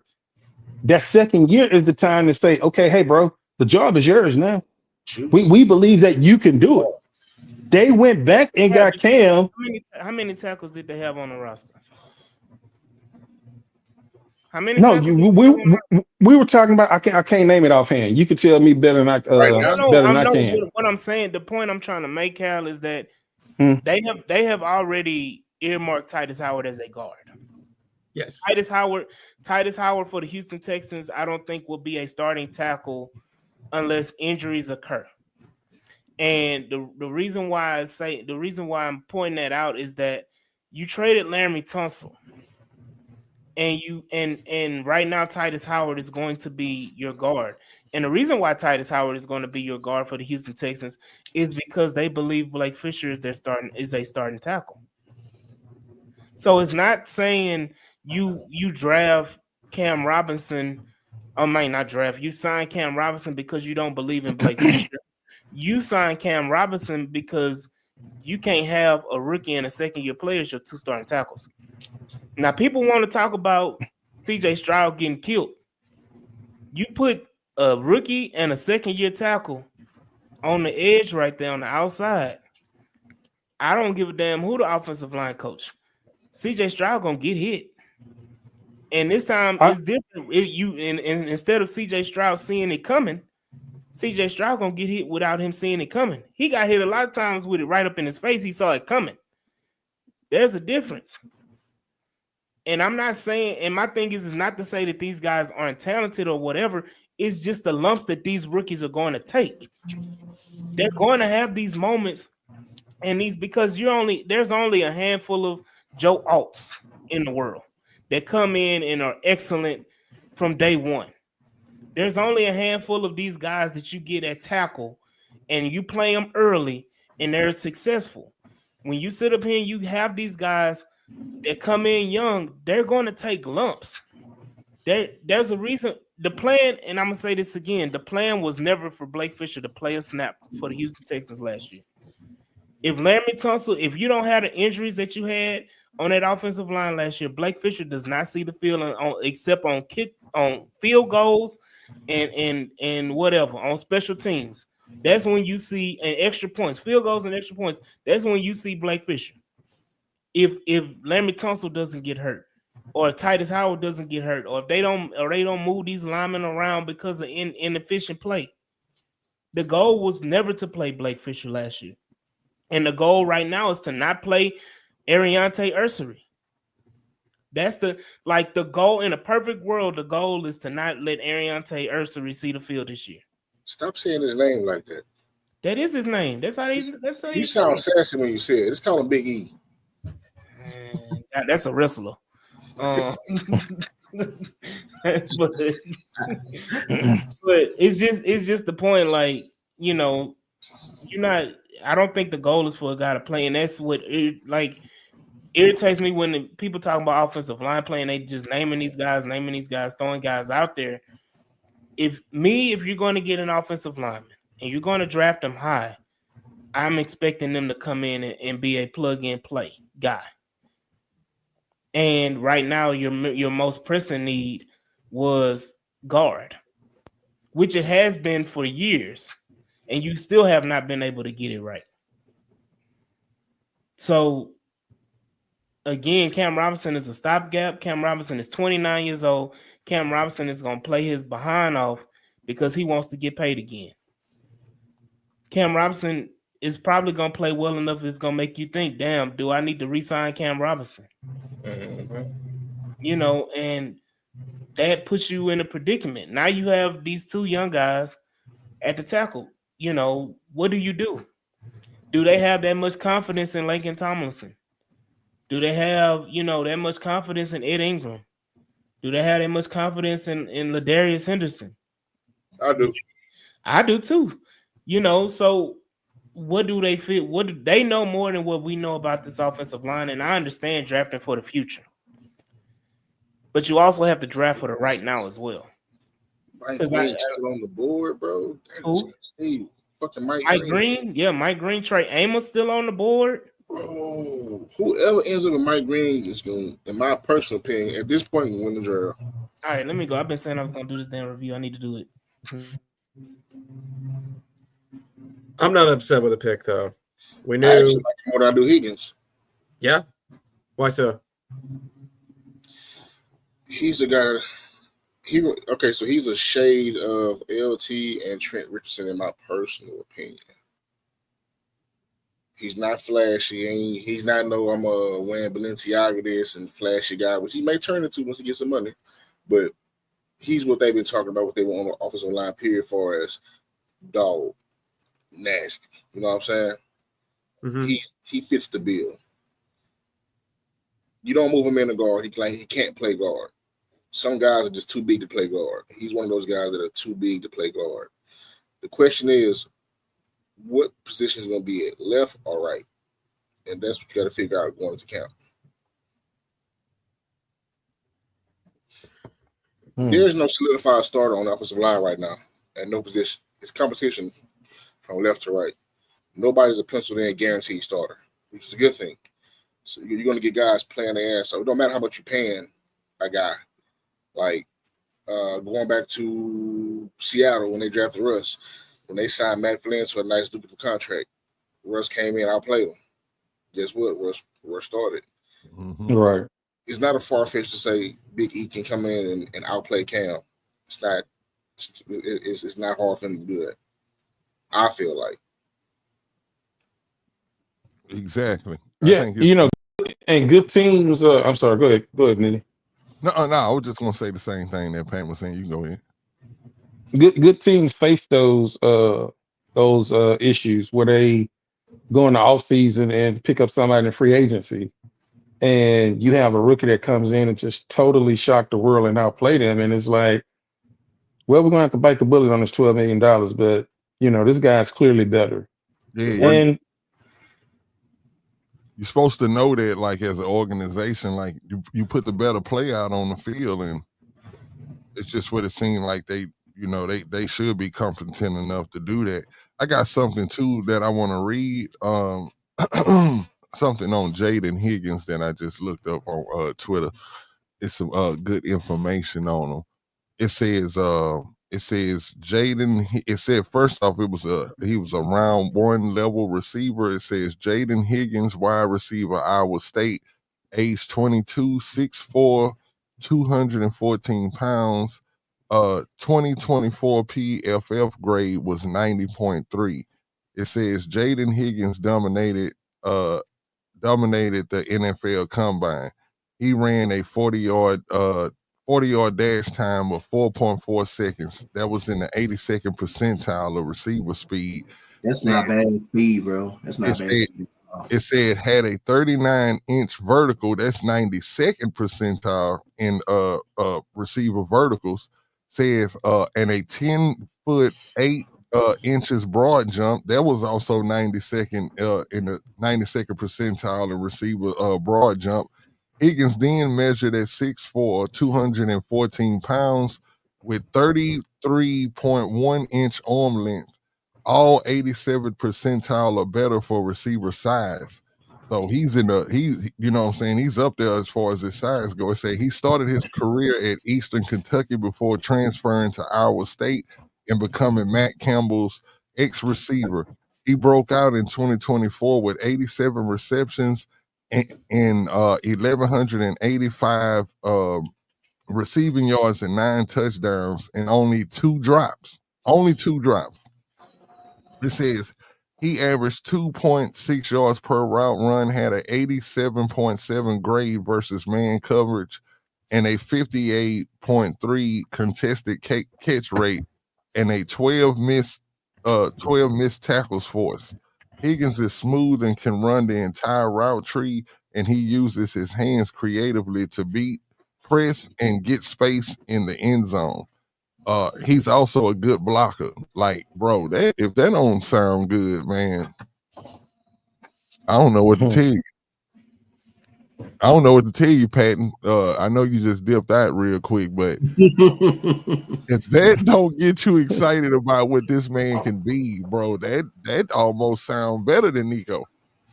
And what's his speed again? What you say his speed was again?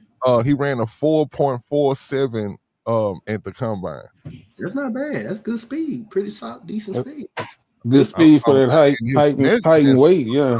And his measurements are crazy, bro. Got a 39-inch vertical. That's crazy. Yeah. 39-inch. That's crazy.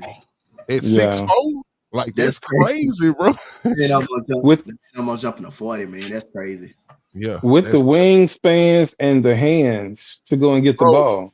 That sound like hands. When you hear those hands, bro, only had 2 drops the whole season, bro. That sound like, as far as hands go, I ain't saying he's the type of receiver, but that sound like D-Hop, bro. Like you got hands like that, bro. Like that's catching everything practically that's gonna get thrown at you. Yep. Bro had a 90.3 PFF grade last year. So now he D-Hop.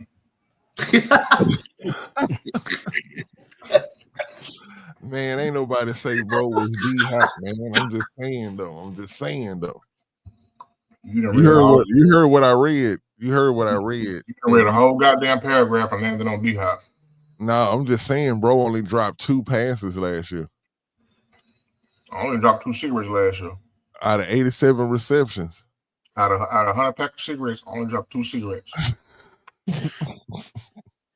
I guess I'm D-Hop. Oh, cigarettes? Yep, I'll give you that one. Oh, yeah, Trey bro. Harris going to the Chargers. If that don't get you excited, that bro had a 87.7 grade versus man coverage, bro. He can run the full route tree, bro. Come on, man. You can. Yep. Okay. Come on, man. Like, come on. Like, that's why I'm saying. Come on, where we going?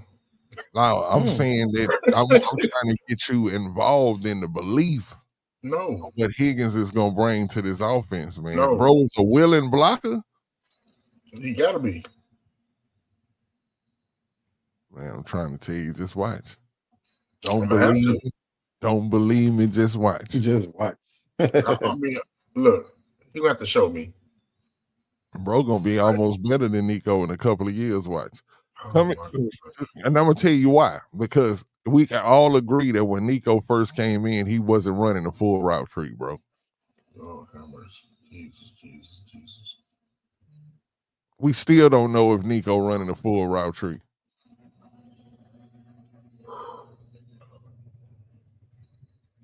I'm just saying though.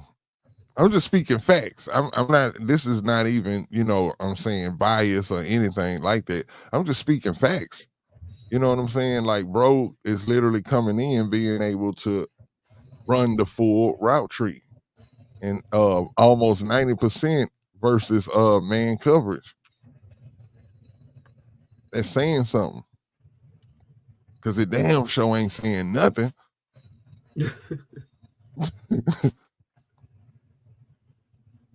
I'm trying to. I already know, bro. You just, we ain't get the fireworks didn't go off, bro. The fireworks didn't go off. Go watch his film. All that shit you read on at the combine. Go watch the film. Go really watch the film. That 40 speed don't mean shit.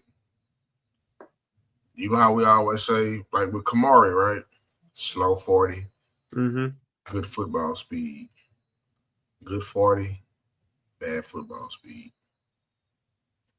And it's So not you a knock on saying you saying Higgins got bad football? I'm telling you to go watch the film to find out for yourself. I always tell you guys, stop watching highlights. They're called highlights for a reason.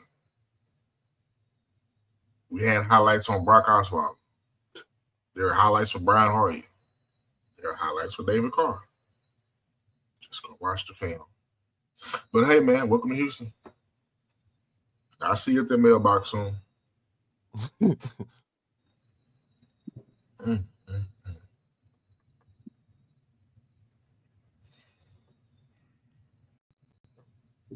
So we got 2 picks left in the 3rd round. Yeah. Oh, 2 more picks. Yeah. We started the day with 5 total. Yep. Now we're gonna leave with 4, maybe. Who knows how many more trades we're making? I mean, to me, this one of them drafts, bro. The way it's going now, I don't see how it can potentially get better. Maybe I'm gonna keep hope alive, but you got a lot of teams. They're like the guys I wanted for this team. Majority of them are gone. Like far as the top 100 guys, I had my personal thing. Half of them guys are gone.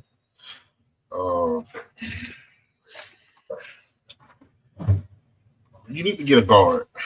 You got to get a guard. You have to fucking get a guard. I'm not going to go into this season with Ingram and Tomlinson saying those guys are the future when we all know those guys are just stopgap guards. You know, you have hope and belief that Scruggs can put it together. You have hope and belief that if you keep Titus at guard, that somebody wins the tackle position that's worth a damn. You got to have hope that Jared Patterson can finally step into his own for us being a center. That's a double entendre too. That was a good movie. Mm-hmm. But you gotta leave this today. You have to leave here with something. And that something gotta be a guard. Like, I'm not satisfied with the Higgins pick. I'm just not. I feel like y'all guys are trying to build yourself up to like him. And I just don't want to go back and forth with y'all about it. I don't want to be a Debbie Downer, but I mean, eye in the sky don't lie. Sometimes people look at highlights and like that's the next best thing. Ursi is a damn good pick. He's going to be a starting left tackle for us in the future. You can put me down saying that right now. But you got to leave here with a guard, bro. You have to leave here with a guard. I would slightly potentially disagree if you can get the top center in this class. Say it again, Mike. If you don't get a guard, but you do get the top center in the class, I'd be okay with that because I'm not sold on Patterson. I'm not sold on Scruggs. I really don't think Patterson was that much better than Scruggs. So if you get a bona fide, surefire, like quality center, Jeff Wilson, then I'm good with that. So I'm damn good with that. You know what I'm saying? Like the Georgia boys, man. Like I want Tate. That's the guy I'm speaking of. I want Tate. I'm here. Their guard, center guard, one of those three, I'm satisfied with. Yeah. Two of those. If our next two picks is Radulich and Jeff, I'm happy.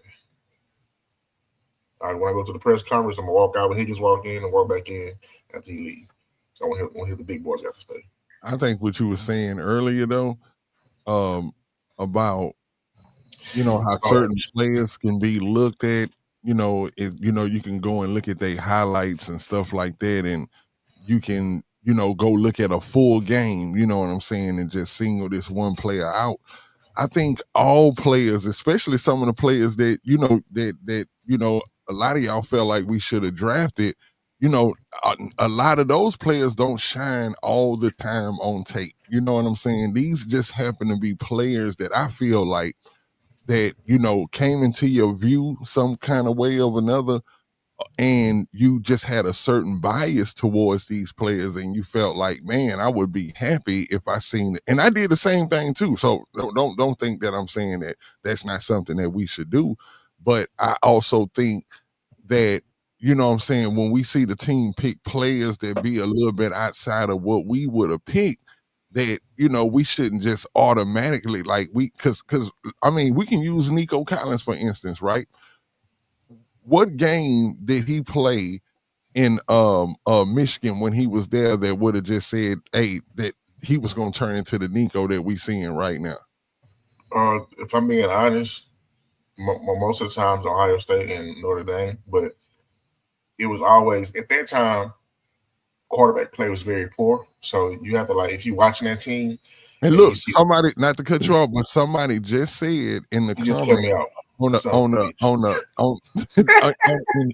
in Houston, on the Houston Texans site where they was just showing Higgins the pick and all of that, somebody from our state in the comments said now he gets to play with a real quarterback. So they didn't look at who he was playing with over there as a real quarterback. You know what I'm saying? So maybe maybe same situation with Hutchinson, bro. Bad. The same thing with Hutchinson, as I was trying to say before you cut me off with Nico.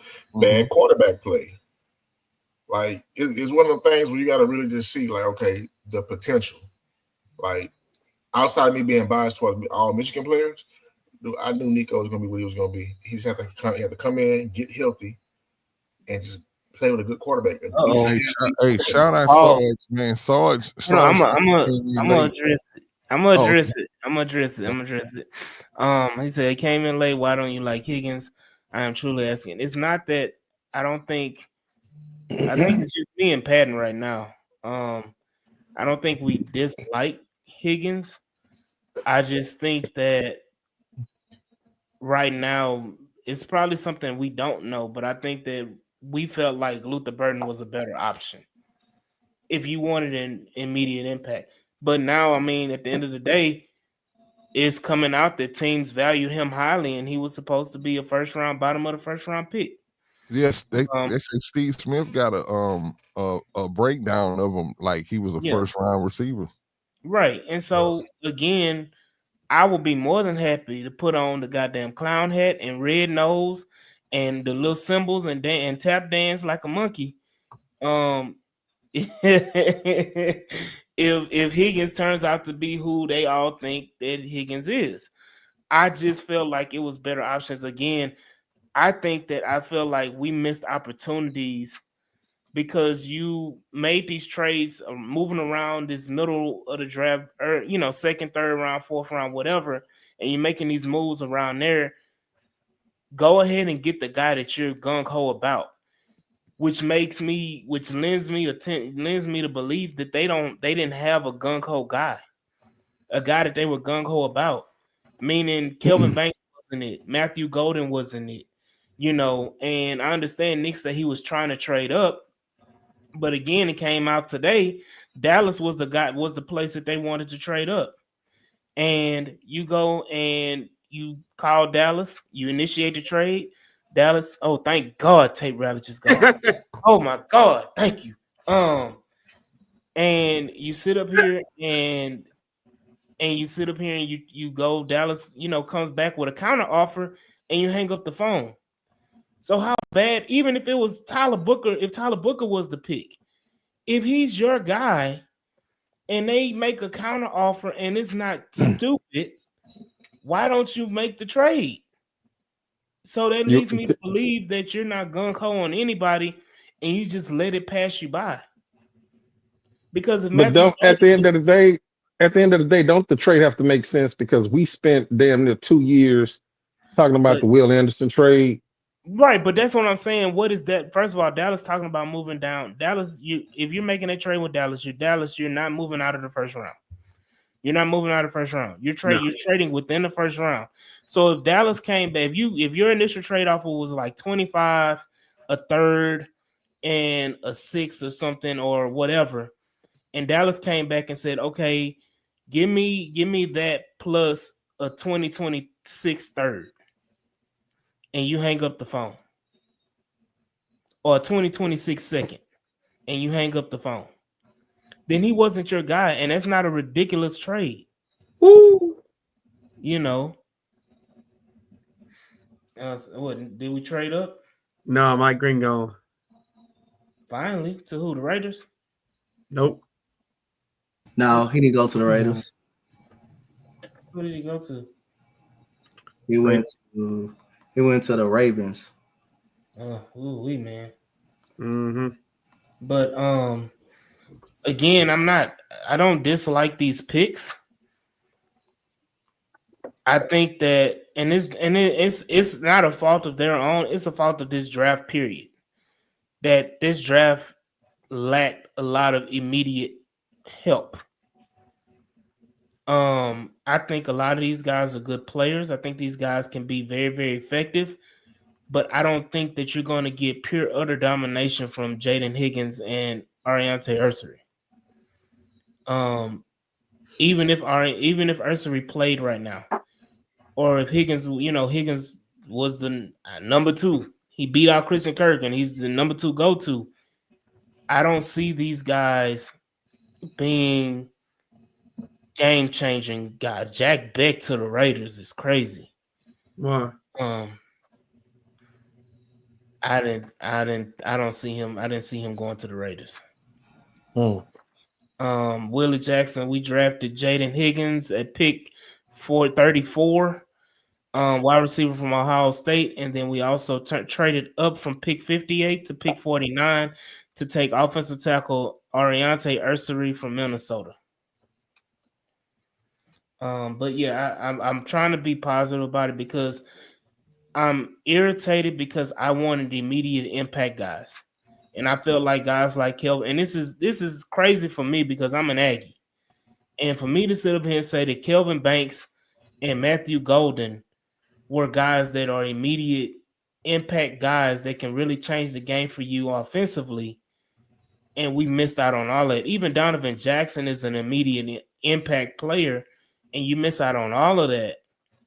And you sit up here and it's like you feel like you're getting the leftover ham sandwiches from the that old brown bag lunch that they used to give you back in school, and it didn't have no mayonnaise or nothing. It just be that dry little piece of ham and that cheese. Instead, you see them other people getting them chicken baskets and all that, and it's like, I'm sorry, baby, we ain't got no more chicken, and all we got is this little ham sandwich for you, baby.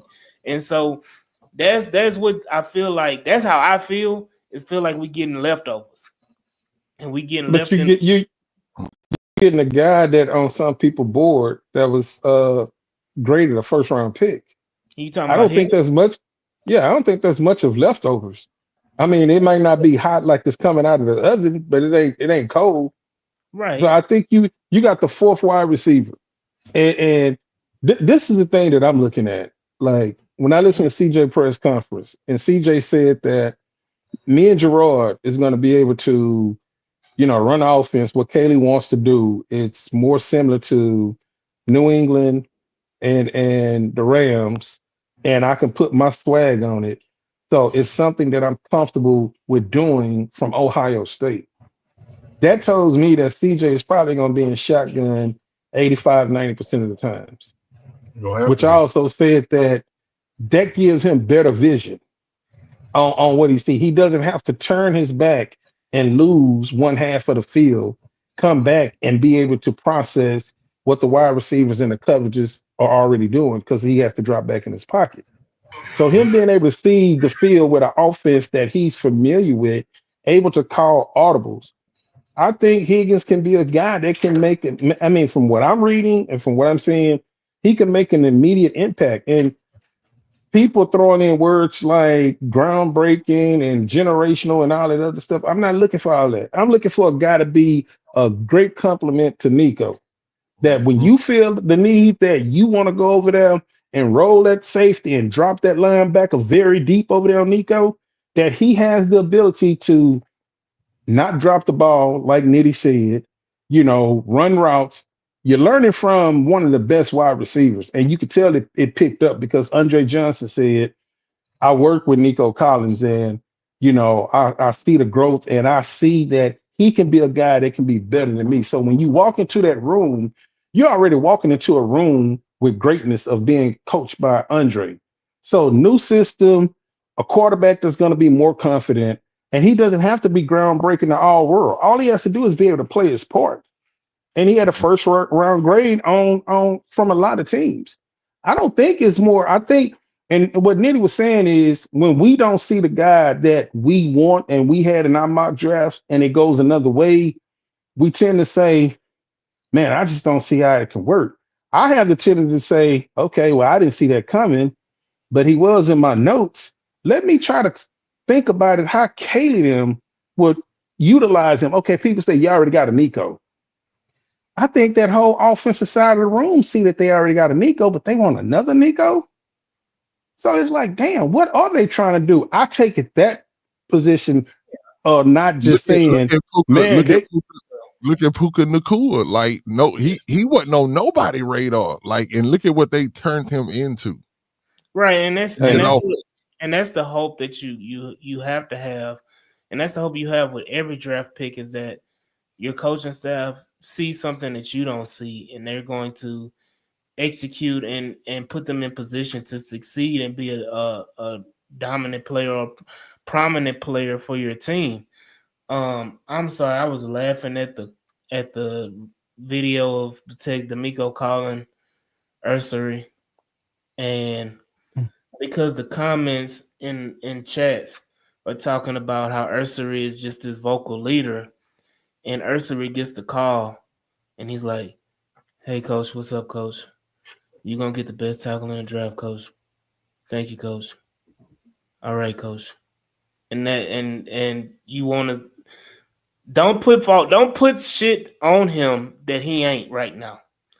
Don't paint narratives and say things just to make it sound better or whatever, or you trying to make it better than what it is. Like, he's a great player. He wouldn't be picked in the top 50 picks if he wasn't a great player. Don't put sauce on. That's just like good barbecue. Sometimes you don't need no sauce on it, brother. You don't need no sauce on it. If it's falling off the bone already and it's already tender, you don't need no sauce on that bad boy, dog. So don't sit up here and put sauce on it. Hey, man. No, we ain't putting no sauce on it though, AD. No, I'm not talking. No, I'm not talking about y'all. I'm talking about certain comments that I'm seeing on Twitter and everything like that, and other social media outlets about him. Is like, you don't have to put that sauce on him. If the guy is that guy, he's gonna be that guy. Don't sit up here and make him, oh, he was a vocal leader and this and that, and everything that you're pulling up and trying to show proof that he is that is not it at all. You want to say he a vocal leader and you posted a damn 4-second clip of him yelling and screaming. That's not vocal leadership. Then the Texans post a call of him responding like he's nonchalant, like there's no excitement in his voice. He's just blah. That doesn't make me feel like he's about to come in, step in, and be this rah type of guy. So don't put sauce on it. Just say that he's a damn good tackle, and I'm happy to have him, and he's gonna show y'all that he's gonna be a motherfucker. That's all you gotta say. Don't put no extra sauce on the shit. I mean, I feel you, but D'Amico's not running the social media post. No, I'm not. But I'm not. The point is, I'm not specifically talking about him. I'm talking about the people that are commenting about him, putting that extra on him. Is what I'm saying. Like, I'm cool. We knew we were taking offensive line. Yeah. Excuse me. We knew that we were taking wide receiver. Like, that was inevitable. That was like the worst kept secret in the NFL. And I'm not shot like these guys, just because these guys are my pick, does not mean that I don't believe in them. I believe that Jaden Higgins can be a player for this team. Do I know where or how yet? No. But I believe that he's going to be a player for this team. They wouldn't have drafted him at 34 if they didn't believe he wasn't a player. Secondly, Ursary was drafted 49. 48. They drafted him 49 if they didn't believe he could play. Same thing with Blake Fisher and all these other draft picks that they've had. They have had a lot of success in these second, third, fourth rounds with these 6 rounds with these picks. So who's to say that all of a sudden now it changes? It doesn't change. They see it. We just have to wait and see. Henry To'oTo'o was a 5th round pick. Henry To'oTo'o, I was like, hey, he got to do something about it, man. I didn't believe in him. I felt like he was an older linebacker. I didn't know if he could play. He transferred, couldn't play at Tennessee, went to Alabama, did okay, and now he's showing he's an actual player. Again, you go down the list. We talk about all of these players, but then you look at the positives, and then you have the opposite. You have the negative side of it as well, where you have the John Metchys of the world who hasn't lived up to being a high second round pick, because they traded up for John Metchie. Right. He hasn't lived up to that billing, i.e., I know the cancer situation and diagnosis and him recovering and everything like that, but he had a lot of mental lapses this past season in drops and not taking advantage of his opportunities. Xavier Hutchinson, everybody, like, we got to give Xavier Hutchinson a chance. We got to give him a chance. Xavier Hutchinson, similar to John Metchie, did not go out and show that he can step up and be a guy where you don't need to take a Jaden Higgins. Because, again, I'm going to say this. If John Metchie and Xavier Hutchinson were who we all thought they were going to be, we wouldn't be sitting here talking about we need receiver in the 1st or 2nd round. There wouldn't be a conversation about Jaden Higgins. That's the balance of, the pendulum. I don't even know if I'm saying it right. pendulum that you're playing with is that you're going to either have, success or you're going to have failure. But again, they've had more success in these middle late rounds than they've had failures. So I'm going to lead and tend to believe that Ursery and Higgins are guys that are going to be successful for our Houston Texans. They have addressed positions of need. They have addressed, potentially, supposedly, these guys are highly sought after. They weren't sought after on our boards, a lot of what we've been talking about, but these guys are highly sought after. So again, we ain't in that GM room, we ain't in that draft room, the war room. We have to wait and see.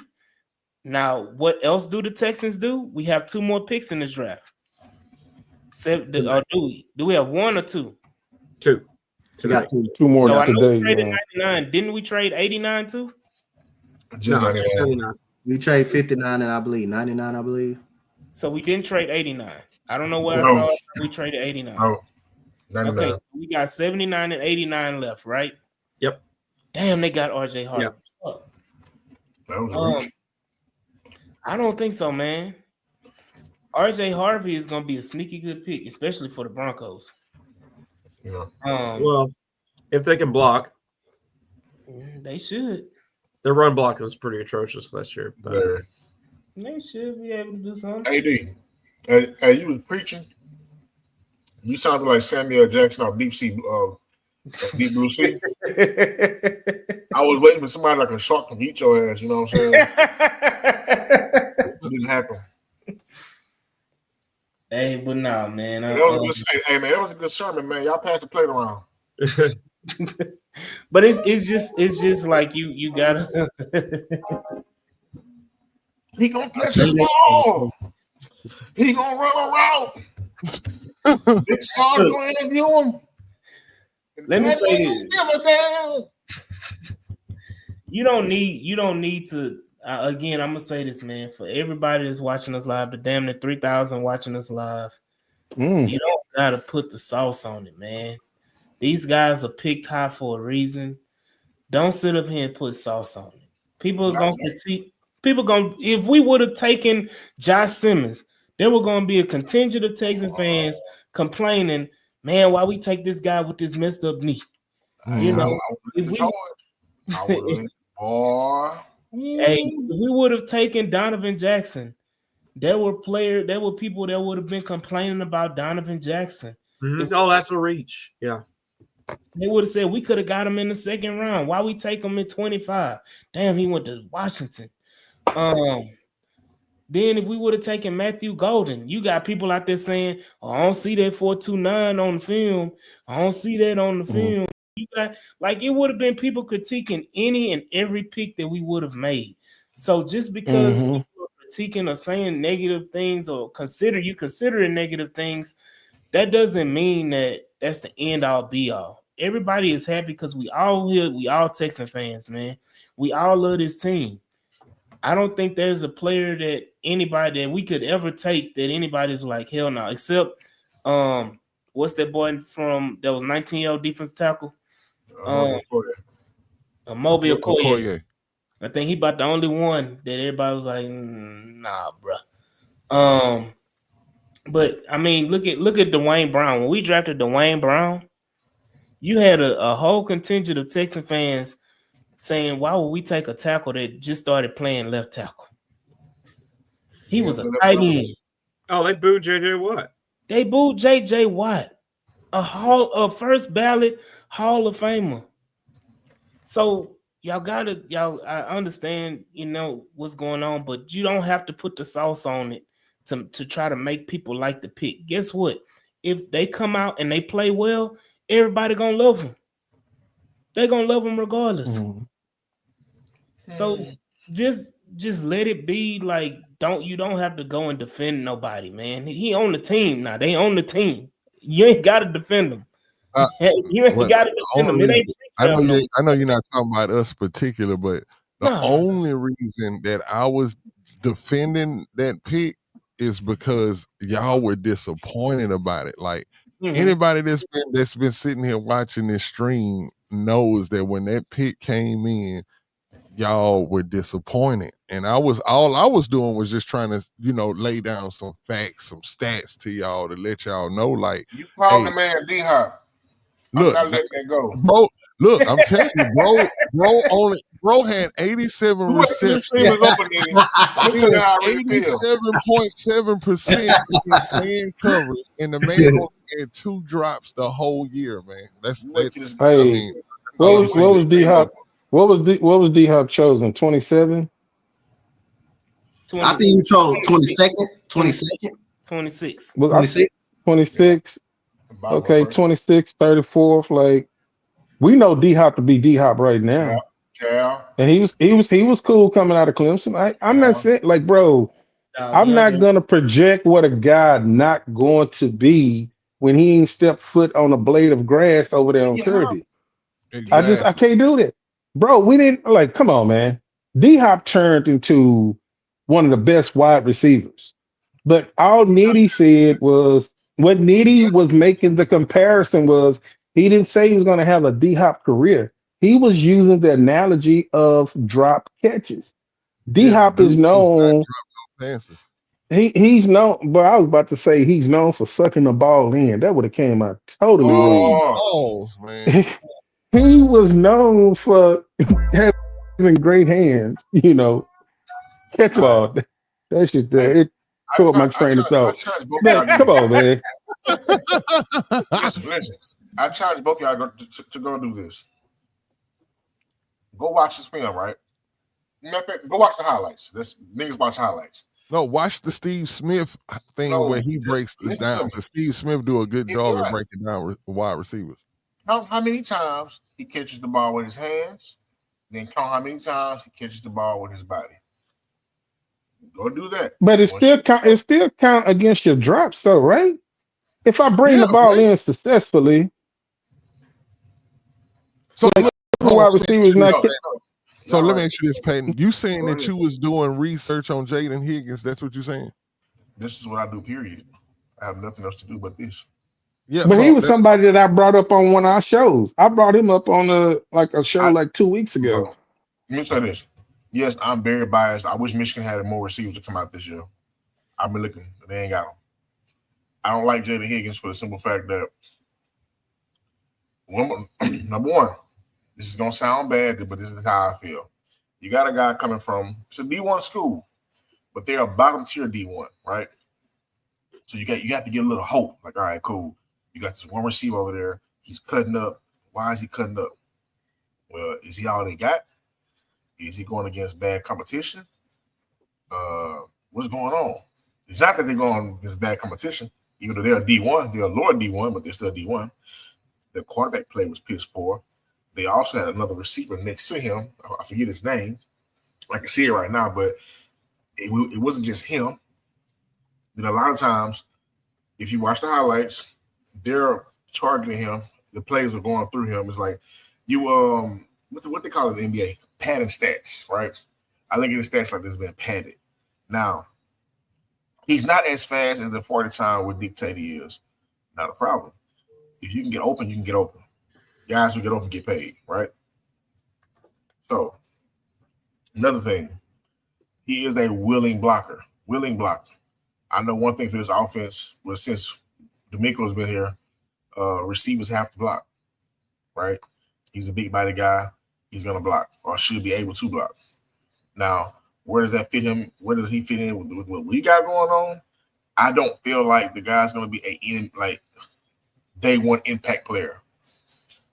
Golden would have been a day one impact player. Burden would have been a day one impact player. Hell, the guy the Raiders just got would have been a day one impact player based off how you use him. Now, as I told you guys, we don't really have a general idea of what we're trying to do offensively until the draft is over with. All I know right now is we got a receiver he's a power slot receiver.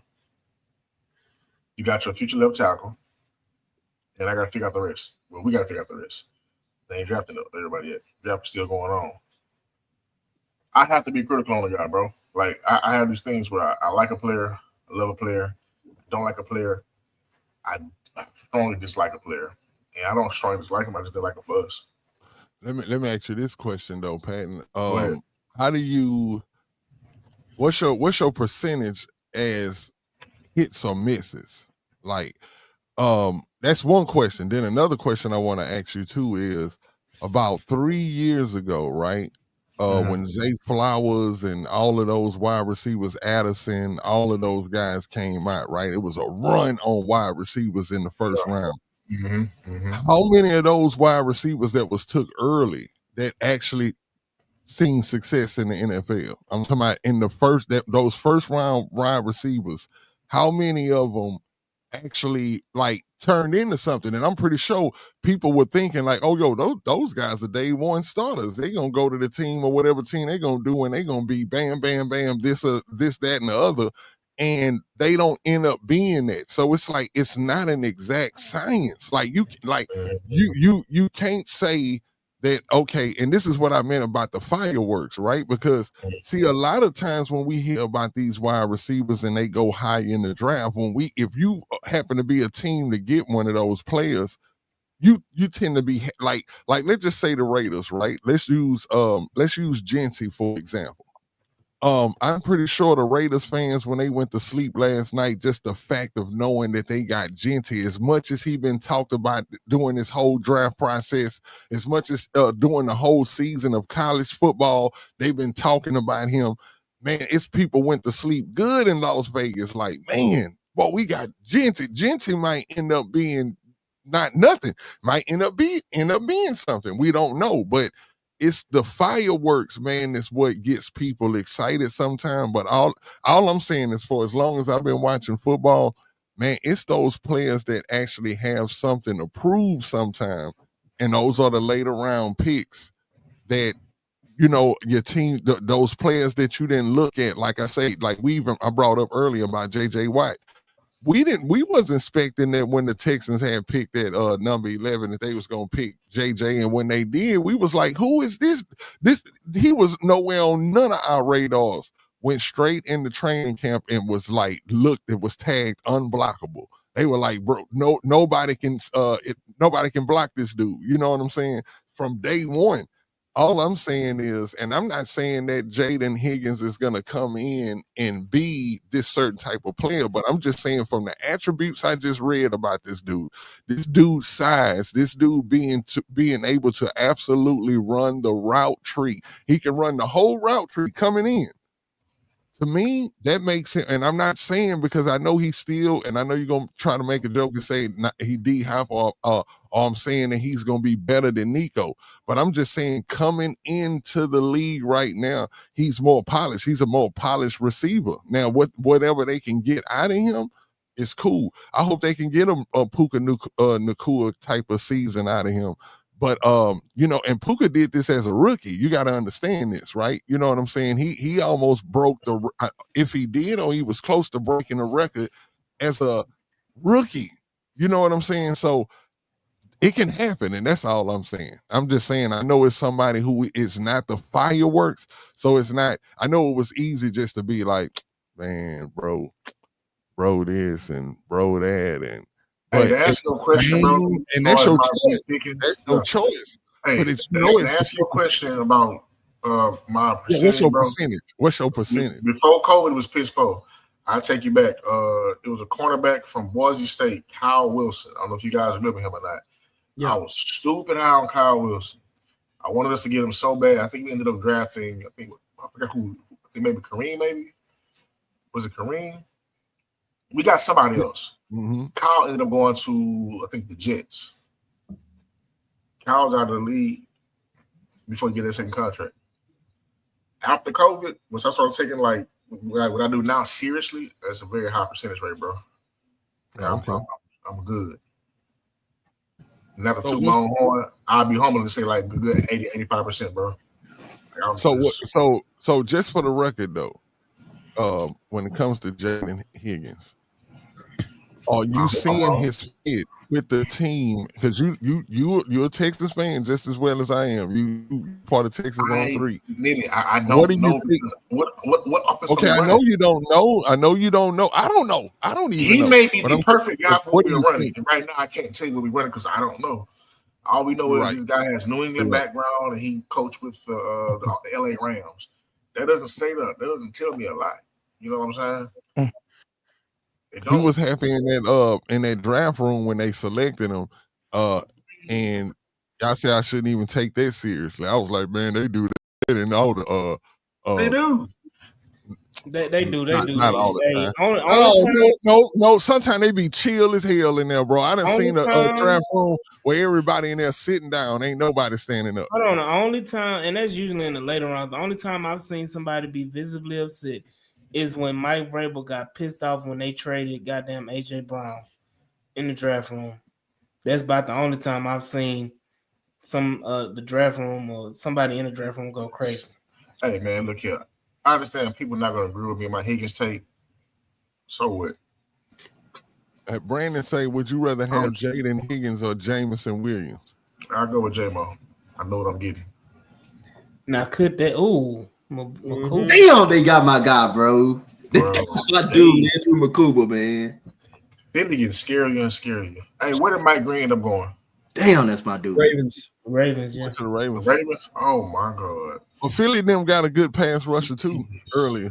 Damn, that's my fucking dude right there, bro. God damn. The guy that just read the pick saying that's the guy on TV who read my Z's hitting Lawrence joke. I'm trying to find me something to eat. I'm pissed off. No. Philly So and the Raiders. let me get this straight because maybe I'm missing something. Still no, okay, second round. So okay, still got the third round. I was like, no Shadur sighting. Third round for the start now with the Giants. Third round starting. Yeah. Bro, every time you bring that up, bro, damn. So this nigga, he missed the first and the second round, bro. Hey, Caleb Johnson still out there? That's another guy I want. Yeah.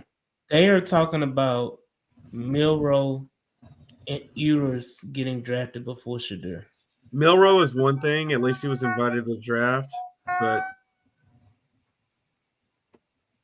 what was That's that? crazy. No, he's playing the sound effect. Damn, ain't waste no time. I don't know who that was crying, bro. They was crying at the fact that Shadur probably ain't gonna get drafted before Milroe. That's crazy. I don't want Shadur in Cleveland, bro. Like that's just it's gonna be horrible for him. They've been hating on Deion. I don't think he right now. If Shadur doesn't go to Cleveland or Las Vegas, right now he may not. He may be a day 3 pick, bro. Go to Pittsburgh. Pittsburgh make the most fucking sense, bro. Yeah, they gonna take Milroe, dog. Pittsburgh, Vegas, hell, Indy. You don't know what's going on with Richardson. I mean, yeah, we can't rule him out. If Richardson has a bad year this year, they're going a different direction. They're gonna have to. I mean, the Jets makes the most sense. They don't have a quarterback over there. Justin Fields. So forget about him. God, you're right. I'm sorry. New Orleans, man. I love the city of New Orleans, not the team, but yes. Who they got quarterbacking over there? They trying to get rid of David Carter, right? Man, they got somebody living down They got Spencer Rattler, I believe. And Tyler Shuck. They just drafted Tyler Shuck. They got an albino and a custodial worker.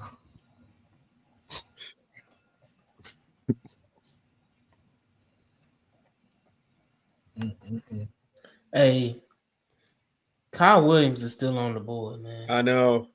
Mm-hmm. Dude, we double up. Oh my god. We definitely gonna double the receivers, bro. It's just yeah, win. And if we come away with Kyle Williams. The Giants gonna take Shadur, man. They gonna let him and Dart battle it out. Bro, hey, I ain't gonna lie, man. This draft is moving way faster than what I thought it was gonna be. Oh, it is. It's moving fast. Shout out to right at 3100 watching us live, man. By the way, you think we can get to 5K by the end of the draft? If somebody tells somebody that tells somebody that tells somebody that tells somebody that tells somebody, we can. And then that one last tell somebody, and then that'll really put us over. Because I remember you announced we went from 19 to 23 and 23 to 3. Hey. That 5,000 in there. Like, share, and subscribe, everybody. Go tell you. Go tell your mama to go tell her best friend to tune in. Where the Cougars at? And the Cougars in the house. Hey, they up there with the boots on the ground. That's what they doing. Where those fans at? Damn. Mm-hmm. Darius. Yeah, they got themselves a high upside D tackle right there. Value pick. Just me and you. I could say the next pick is going to be a D'Amico pick because I think the first two picks were Casario's. No, they're going hand in hand. Well, I mean, I know. I mean, I get that, but you know, I think Casario, being a former wide receiver coach, and they got a wide receiver, and he paid a lot of attention that first go around on that offensive line. Like this whole offseason has been predicated on him bringing in a bunch of linemen to come in and fight it out. And I heard Patton say earlier that he believes that nobody is cemented into a starting role. That's even Titus. If that's the case, then that was something that Casario was like, we got to get that offensive line room right. I once said that it's equivalent to going out buying a $230,000 Maybach and you driving down Acres Home with no insurance, or any street with absolutely no insurance. Like you have to you have to protect your investment, and you haven't even invested in him fully yet. He's rookie invested. This is a guy you're going to be paying $300 million. I can't mess that Maybach up yet. You know, I can't be driving down these bumpy roads and all that other shit. I can't do that, man. But I got to protect him. So I think he wanted to give CJ a weapon and also protect him. So yeah, they go hand in hand. But I could see where Casario's like, this is some of the things that we're going to have to, you know, be hyper focused on. Right. You know what they're doing, Cal, also is that they're preparing for the, like you said, the $300 million CJ contract. They're preparing for the 200 some odd million Will Anderson contract. By resetting your tackle market. Right now, you got to pay CJ in a year. You don't getting Ursery and Blake Fisher. You don't have to pay a left tackle for the next 4 years, or a tackle period for the next 4 years. And you don't. And right now, resetting your wide receiver room, Nico Collins, they're setting it up where we love Tank Dell. We want Tank Dell to make a speedy, full 100% healthy recovery and be the same player he is. But let's be realistic about it. Tank Dell may never be the same player he was before. And right now, you have to make that decision. You love Tank Dell, but do you want to pay Tank Dell? No. You know what I mean? And so because of that, now you get a Jaden Higgins. Now you can say, hey, I got Jaden Higgins, and I got a whole nother 4 years before I got to pay a receiver again. Because you already paid Nico. Right. I made the point that this would never, ever be said publicly, but behind closed doors, this is how they probably feel, looking at all the medicals. Yeah, he has the road to recovery is going to be a long, hard fight. But the Texans got to play this as if really he played his last down. Mm-hmm. And that's not being disrespectful to Tank, but that's just saying we have to address, hey, if Tank come back, right? If Tank come back, hey, all good. You know, he'll get a 1-year deal, he'll have short deal, show improve, and bam, we get him back. But they are going to take it as if that guy injury that we don't know.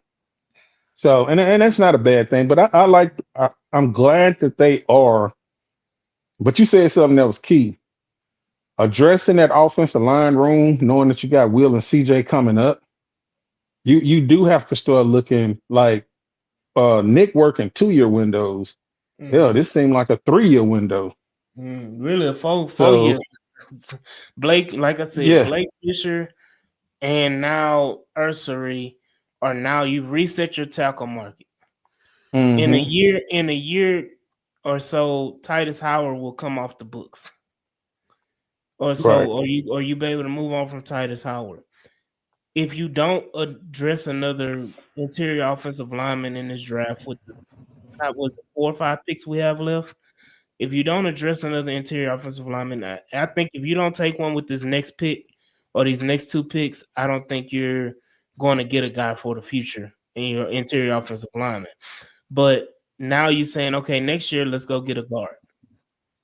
Let's go get a guard and a center or whatever next year. Now you've reset your entire offensive line with younger guys, and you're building the room, and you're not paying them anything.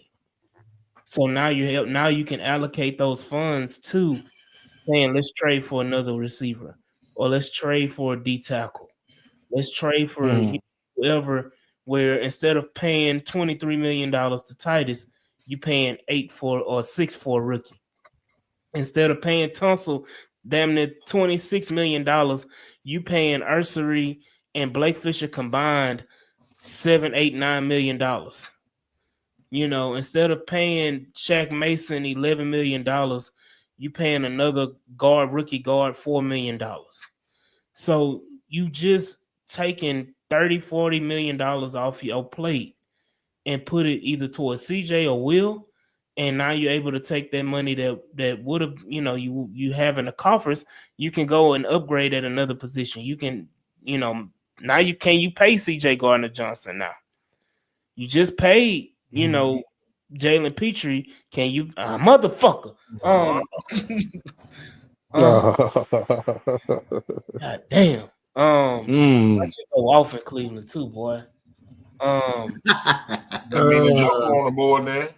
With who throwing him the ball? Shit, they about to get one. Yeah, one of us. One of us.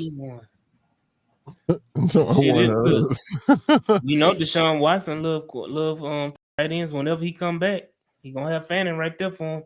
But that's crazy. That's crazy. They're gonna have him and Njoku. Yeah, that's crazy. They're gonna trade him though. No, not Njoku. They're gonna trade him. It's Cleveland, man. They do dumb shit all the time. But look at I don't know what his contract situation is. Look at the offense that he runs. They run a run heavy, tight end centric offense. It's Cleveland. They're gonna let you down every time. Oh yeah. Look, Cleveland room been like that the whole draft. They know it's over. They've been just chilling. Cleveland know. Let me tell you something about Cleveland, man. Cleveland and Tennessee don't need to be in the NFL, bro. They can just move them teams somewhere else. Hey, question: where y'all rank Wingstop right now? Y'all think Wingstop is high level? Y'all think Wingstop? No, that's the last resort. Like when your favorite restaurant closed. Yeah, I'm debating about ordering Frenchies or Wingstop. You're gonna do that with both. Between the two, go Frenchies. I get Frenchies, but like I say, my last resort be Wingstop, and you as long as you tell them to fry them hard, pause. Then yeah. AD, let me tell you something, AD. If you order Frenchies, bro, your blood pressure gonna be sky high. You're gonna be in bench top fighting for your life. That's what we want. No. Look, I'm looking right now. Look, I ain't ate damn near all day, bro. I'm trying to same. I don't know. That's gonna be your last meal, dog. Literally. Don't say that, dog. Don't say that. I'm trying to save you. Don't do it. Hey, Patton is retarded, bro. He talking about this gonna be. Hey, my mama talking about all the Frenchies. Mom, you stay away from it too. Shit. Thank you, Mama. I'm gonna go ahead and do the French thing. All right. I don't go to funerals, goddamn it. Hold on. He say Wingstop put me in the hospital. It was like Mirror-Lake. You see what I'm saying? Like, he say Wingstop. He said Wingstop. No, Wingstop. I'm trying to tell you, bro. That ain't really what it's cracked up to be. Then they wings be real big sometimes. Man, fucking, I'm order pizza. Oh. Why? Hey, order Chicken Plus. They order Uber Eats. Man, you know how long it's gonna take Chicken Plus to get over here in Humble? Hey, I don't get nothing off of Uber Eats unless it's buy one get one free. If it ain't buy one get one free, then I ain't getting it. Oh goddamn! Hey, T. Jones. Hey, you already know it. You might as well That's pick up the true. phone. That is Pick true. up the phone. Hey, look, I'm looking at it too, like, man, I don't want to. Look, I don't want to do it, but man, let me go ahead. I gotta do what I gotta do. God damn. I need to shit out. I'm trying Smokehouse to pretty think, man. good. I wish Domino's delivered, but I gotta fuck with Pizza Hut, man. You wear an armor, man? Hey, listen, AD Honestly, though. Pizza Hut's better. Look, do you know that Domino's is doing the half off on all of their pizzas up until the 27th? So even if you get a specialty extra large, I just ordered 2 the other day. They was $10 a piece. Hey, Needy, let me say this. I'm gonna have to leave this to y'all and go pick it up because the motherfuckers don't deliver to me right now because I'm in a new neighborhood. Now you over there where address they be ain't shooting. registered yet. That boy over there where they be shooting at, bro. Where you at, AD? Oh, hey, I got somebody. Yeah. I can't say your name, but hey, you got a friend in me. Oh man, You talking got about some goddamn Timmy Chan. You got a friend in me, baby. Anybody want no Timmy? You talking to the Wingdon ambassador? You hear me? I remember they told me Timmy Chan was on fire. I hopped on my little bicycle and rolled down the street with a bucket of water. Man, I ain't messed with Timmy Chan. I ain't messed with Timmy Chan since they changed the gravy. The gravy's still the same. Gravy ain't even the same no more, bro. I just had it the other day. It's still the same. No, it's not. It's by they take the gravy like they used to make it, but they put water. Hey, that gravy better than Chicken Plus gravy. I tell you that. I ain't gonna lie. Yeah, it is. I will say that Chicken Plus is brown good as water they that you selling chicken out there, is, man. man. Hey, Chicken Plus gonna give you that straight pack gravy with no other seasoning. I'm talking Chicken about. Plus sell brown water gravy. You hear me? That's It's the pack gravy. God damn. Fuck. Yeah. Who wanted Kyle Williams, man? We already I did. Man, y'all wanted 2 I receivers out the draft. I like Kyle Williams too. Man. I like the Kyle Williams too. Man, we going running back this next pick. Man. Came so close. No, we're not. I always say this, man. No matter who the player is, they have to go to the right situation. Yep, that's true. That's true. He's trying to go over there. You got. I'm not sold on Drake May, but he's competent. He's solid. They got Diggs over there. Now, Drake May is pretty good, bro. Yeah, I mean, he's competent. You know what I'm saying? The Lions just traded up. Oh, they finna get a they don't need no running back, so somebody said. I agree. Somebody said Kadir Sanders getting drafted by Amazon. Oh, damn. Hey, that was Pastor. Pastor said that. I think he's going to Pittsburgh. Pittsburgh don't have a quarterback at all, bro. Like that's Jesus. Either Pittsburgh or the Raiders, man. Like if you go to Pittsburgh, he probably gonna start day one. He goes to the Raiders. You know a sneaky pick? San Francisco. Now I'm gonna say this. I think New Orleans may be a possibility. They just drafted a quarterback. Oh, I forgot Tyler Show. My bad. I forgot. Yeah, man. I forgot. They drafted Mike, man. About that dude. They is doing Shador, man. Like, damn. What y'all think he doing right now? I think he done took about 5 Xanax. He sleep like a mug right now. Hey, when I wake up, I'll be on somebody's team. That's what he said. He said, by the time I get up, I know for a fact I'll be on somebody's team. Yeah. This is a weird pick, dog. It is. If Shallow, he's not even the best receiver from Arkansas in this class. Jalen Noel is still on the board. Yeah. Savion Williams. Man, I wanted Kyle Williams.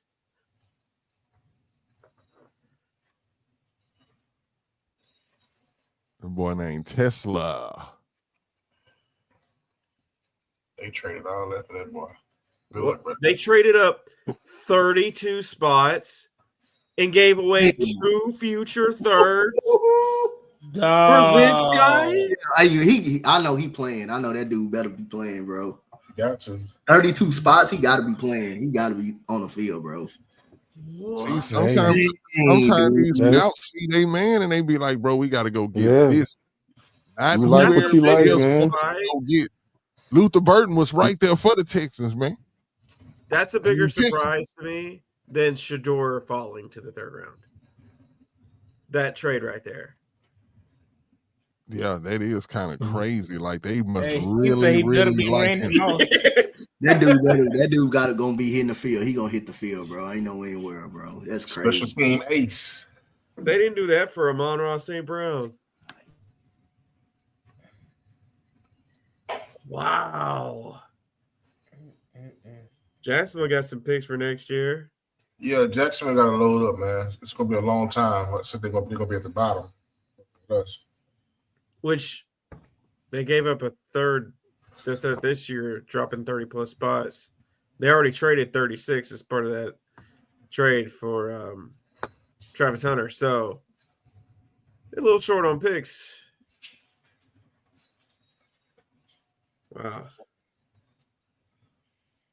Well, I don't think I could say is, man. You know, what I mean, the general managers went back to the scouting room, say, okay, now tell me again why we let Puka Nacua drop, because his production did not match his draft slot. So that's just one of those things. Sometimes, man, it's like when you like your guy, I think sometimes people talk themselves out of why they won't draft guy than just saying, this is what I see, this is what we love, and he fits what we do. You know, to everybody else to be like, hey man, you overdrafting, but if that production matches what you think that he can give and even more, hey, the Rams used to say F them picks. So I mean, it's just that what you believe in, man. You know, that's the way I see it. If they believed in him, they move heaven and hell. Can't move it. Let me ask all y'all this real quick, man. This for everybody. Looking at what we got right now for this draft ago, do y'all believe or feel like that we are in a win now mode? We gotta be. We have to be. That Yes, window is still open. Yeah, because I'm a double back and ask you, can you name me 5 rosters before this draft that was better than ours, top to bottom? I'm gonna Philly. So I say Philly and then possibly Detroit. Detroit's pretty deep. So that means that we possibly think that the Texans, within 2 drafts and 2 free agencies, this will be the 3rd free agency, and not including the draft, that Nick was able to take a team from ashes to a top 5 roster spot. Like, I think we're so far ahead of the schedule. That first year really messed up a lot of people's mind. And last year was really the huge letdown due to injuries. So I really think the way the roster is built and what we bringing in, we still okay. Even if these draft picks don't make anybody happy, we still came into this thing with a top 5 roster. So I think everything else just kind of builds with chemistry and just the little things that you can add. So to answer that question, we are in Super Bowl mode. Like CJ Gardner said, man, they ain't bringing me here to win playoff games. I'm here to win the Super Bowl. I think everybody in that doggone locker room says we are a Super Bowl caliber team. We are better than everybody. They watched that Kansas City game that they lost last year in the playoffs. Like, come on, man. Who's better than them? And then go see Baltimore shit in the bed. And it's like, that's what y'all was going to do? So if that's what y'all was going to do, then hell, we know we was better than y'all. So that's their mindset. And I think it's not going to change. I think going into this year, D'Amico is going to be hyper focused. Kaylee has to be on point. And CJ is going to be out there to prove that, hey, man, what y'all saw last year, I can take some responsibility, but hell, it wasn't all my fault. But that's neither here nor there. Watch me cook this year. So, yeah, we're in Super Bowl win now mode, not make it to the AFC. It bothers me sometimes when people say, man, I'll just be happy with the AFC champ. No, man. If I go to the dance and I see the prettiest girl in the dance, that's who I want. I don't want the third one. I don't want the second one. I want number 1. I don't want to settle for second and third place. Number So that's how one. I look. That's how I look at things, man. I don't look to just make it somewhere just to say I was there. That's the participation mode, participation trophy era. I don't want to participate. I want to dominate. I totally concur. And we know we got the defense, even with the pieces that we even added already. Yeah. You know, we got the defense to be top five. We just and nothing is played on paper, but what we saw last year and what we're bringing back experience wise, chemistry wise, and everything. Like we know that, hey man, if I told you right now, hey man, the Texans defense is ranked at the end of the year, they'll be ranked number 3. Would anybody say, oh hell no, I don't believe that? Or would you say, oh yeah, I saw that? You can see this defense being like one of the best. So if you take care of that side and you get your offense away from that 21.9 points a game up into the 28s to 31s, watch how the results change. So this is a Super Bowl window that starts right now, not next year, not after these draft picks. It's like right now. What we're getting right now, they're gonna have to come in, know your role and shut your mouth and do your job because you coming into a championship locker room by mentality, not on paper, but mentality. Those guys are thinking championship. Yep. Yeah, we talked about that on the show a few times on how that window is like right now. Like this is what and like when I think about these new draft picks, it's like, man, just come and fit into the puzzle.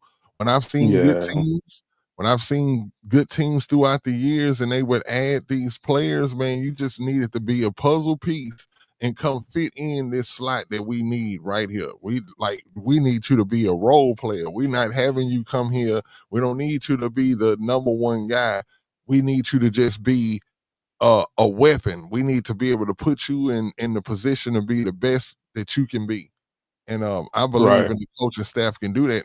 And like I agree with what AD was saying earlier too about the fact that we don't know what they're going to be running because we haven't seen, like we can only guess because we know the New England system and kind of what the Rams run, but yeah, we actually don't know, so it kind of makes it like a kind of a double enigma at the fact that we don't know what Wiggins is going to be in this offense because we ain't even seen the offense. Higgins, my bad. Appreciate that. Yeah. Well, anytime somebody show me love in the comment section, I gotta. So I can't pronounce his name, but I'm just gonna say XYG. That boy say kill a cow, no ball. Hey, that's all I Pause. need to see. No Yeah. ball. Oh, yeah, okay. It ain't an S on it. Not no ball. Hey, so shout out to you, man. Hey, for real. Now, Killer know what he talking about, man. I just like I say, man, this draft, what we said at the beginning of this draft was that, this draft would kind of let us know what this offense is gonna look like. But one thing we can't overlook is what we already have on the roster. You know what I'm saying? We may already have some of these, like we don't know how the team is actually looking at it. They may feel like, and let's hope not, but they might feel like Tomlinson is a viable starter. It for what they trying to do. We don't know that. Hold on, man. Somebody named Joshua Stanley talking about Killer knows balls too. Hey, Okay. Big hey. pause on that one, Joshua. I see now we got a max out candidate. Unless you want to talk about basketball or footballs, he do know multiple balls when you look at it like that. Oh man, god damn. Yeah, big pause. You know what I'm saying? Hey, shout out to all everybody, as we call the comment section, the bull ring. So, but we're doing a combination show. So, the rundown comment section, the bull ring. Thank y'all for coming in and being a part of the show, man. That means a lot. I don't know, Mike. You can see the count of where we at. I don't know where we at right now. I know we was past 3,000. So, but Hey Please man, say. I'm hey, one thing I'm and this is a question for everybody in the group. Going into preseason and let's just say the first preseason game. Mhm. Now, by the I would say by the intelligence of what Patton said, and I agree with him, from what he said, that we're not going to know what did you say? There's not a starter that's cemented in starting Okay. role on the offensive line. Yeah. Do we see that treatment in preseason? Because if that's the case, some of those guys should be getting run all the way up until halftime. It shouldn't I be believe that so. the first five that they push out there, they only play the first series with CJ and they walk off the field. No. I think you got to see a whole Guess lot what? more. You don't have that problem now that you ain't got Larry Tunsil on the team no more. Larry Tunsil said, fuck that preseason and fuck that training camp. You ain't got that no more. You still got it in Titus. No, But do Titus. you but Let do me you say see this: those other guys? Do you Titus is a follower. Go ahead, Kel. but do you see that, like, whoever the first five that they roll out there with, do you see them Internet getting together. that starters treatment that they're only going to play the first 15 snaps, or do they say, man, we don't know what we have, so we want to see extended snaps? Like, we're going That's to what let this first five play all the way through the half. they need to, because number one, as you know, Cal, being a former lineman, getting to know your brother on the side of you is everything. It's one thing to bond Right. outside of playing football, but I need to know, can you handle certain things while we're in the game? I need to know, can I trust you to be a one-on-one? Do I have to always chip and help you? How wide is your zone step, your bucket step to the left or to the right? These are the little things that the average people that watch football don't know. So yes, um, Pop should, and I believe he will do, keep and treat everybody. Hey, y'all gotta play. Y'all are fighting for a position.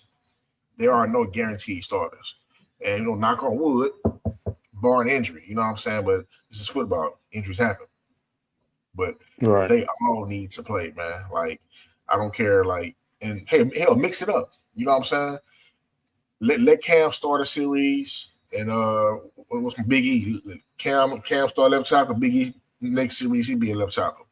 Next series throw Blake a left tackle. You know what I'm saying? Like move around who you need to move around. Figure out what it is what you need to figure out, and by preseason game number 3, going into their fourth quarter, whomever is out there that's playing, those guys are going to be your backups 9 times out of 10. Don't fall for the first O line you see week 1 of preseason, thinking that's going to be the starting offensive line going into week 1 of the regular season. Fans Right. don't fall for that. I gotta make y'all laugh, man. I just saw a picture of Ursary, man. The dude, the dude that be impersonating Dion and Lou Will. yeah. Oh yeah. Dude look just like Lou Will, man. Go pull up Ursary picture, dog. Dude Oh yeah, look. no, I seen it, bro. It's crazy because Twitter work fast. Soon as I say he's not a guy that dresses out Fashion Nova, the first thing I see is him on some Fashion Nova shit. I said, "Oh Lord!" But he was young in those pictures though. Yvonne want to hear from you, Dante. My name is Yvonne. I call it Eve. My bad. Yeah, it's short for Yvonne. She's had many personas. I think she had to change her name because Big John was looking for her Oh, when he called her Yvonne. oh, y'all still got Big John hanging around. Big John is the ghost that lives forever. Um, Mm-hmm. but here we go. What happened to Nitty? This is the moment before we pick again. I do want to. Who are these receivers that are coming out now? What the hell? I mean, I knew of him as like a round 5, round 6 guy. So Yeah, but here we go. Before we keep going, I want to shout out YouTube TV for providing the video on YouTube. And again, I'm putting this banner down here. Y'all please like, share, and subscribe. Right at 3,500 of y'all in here watching live. Like, share, and subscribe to the H-Town Rundown as well as Texas on 3 podcast. Be sure and get those numbers up, man. Subscribe, hit that notification bell. Don't miss an episode. Texas on 3 shoots and goes live every Tuesday and Friday. As well as the H-Town Rundown. It's the off season. We'll go maybe Tuesday, Wednesday, depends on where we at. But yeah, y'all go ahead and check us out. Check out the H-Town Rundown Rockets podcast as well. They will be going live frequently as we talk about the Houston Rockets and the playoffs. Playoffs, man. But right now, hey, and shout out to Jules and Auntie Swan. They're not in tonight, but I mean, huge contributors to the H-Town Rundown family. So shout out Jules. We're saying a prayer for Jules, man. Yep. Y'all go ahead and pray for Jules. Send prayers up for Jules and his family. Trust me, he would have been right next to me, cussing and fussing. Actually doing the opposite because he loved Higgins. Yeah. So well, it was cool. It was cool to see Jules in the joint last night. Jules in the juke joint last night. So shout out to Jules. Good guy, man. Good guy. Yvonne, shout out to Yvonne. You go ask her that. You gonna get a custard? Hey, and speaking of juke junk, shout out to AD, boy. That boy there, he can pick him up and put him down, boy. And was straight. Hey, bro, I went over and put my arm around him. I said, "Hey, bro, you good?" He looked at me with a straight face. He said, "Yeah, I'm good, man." I'm like, "Yeah, you are good, but damn, you sure been down in these hoes, man." AD remind me of my younger days. Man, look, I left there. I was worried about y'all on the way home. I said, "Man, Lord be with them." I know. I was good, man. You gotta be smart when you drink. And there's food, get you something with bread or pasta. You're gonna be all right. Hey, there's some bars actually have a potato bar at the bar. Where it's like everything is made from potatoes. You can get French fries, mashed potatoes, you can get tater tots, everything that soak up alcohol. Hold on. Joshua says it really an H-Town Rundown stream without a Swan. Fuck you. Or fuck you, click. Swan, get whoa! You have to put that in your sound effects. Damn, Dallas. How is he still there? Injury must be much worse. Yeah, got a knee injury. Yeah, I guess that's certainty there. That's a steal though if he's like anywhere near. Yeah. Well, every time App State's involved, the Cowboys needed a corner too, though, man. Yeah, you got one of him. That boy got some reach. Let me tell you, we're that's a hell of a draft for the Cowboys, man. Yeah. Booker, they got an edge rusher to go along with Michael Parsons, and they got Rebel. No receiver yet, but mind you, Houston about to be on the clock, y'all. Yeah, I'm looking at the board a little bit. We still got center Jeff Wilson out there. Okay, what's wrong with you, AD? And we got Jalen Noel. Why y'all want the center? We just got two of them motherfuckers that we don't know if they can play or not. Y'all want another one? Who? You got Scruggs and Patterson. Like I said, so we're looking at center Jeff Wilson and Jalen Noel. We could we reunite. Just wasted a second round pick 2 years ago. We're getting a running back. I want a running back, bro. I want me an RB, bro. You need a running back. This the offensive. I want me an RB, dude. I know, but we're getting another ham sandwich according to y'all, man. Well, hold on. We got DP. That's an interesting. It might be press ham according to y'all. It ain't gonna be actual ham. It press ham. That's some hoghead cheese. Nah, the ham, they said add the water too. You gotta add the water. That's hoghead cheese with some red cheese. Ooh. Now, hey, Patton. Not Patton. Hey, Nitty. They talking about some cold spam. Ooh. Some cold spam. Don't even warm it up, just cold spam. Not even spam. They talking about treat. You talking about some potted meat? Remember the one that was called treat? That was TREET. That was the Oh my bootleg. god. Oh yeah, but that boy talking about that potted meat, bro. Hey man, that potted meat went platinum in my household, bro. I'm gonna tell you this, man. I never understood, man.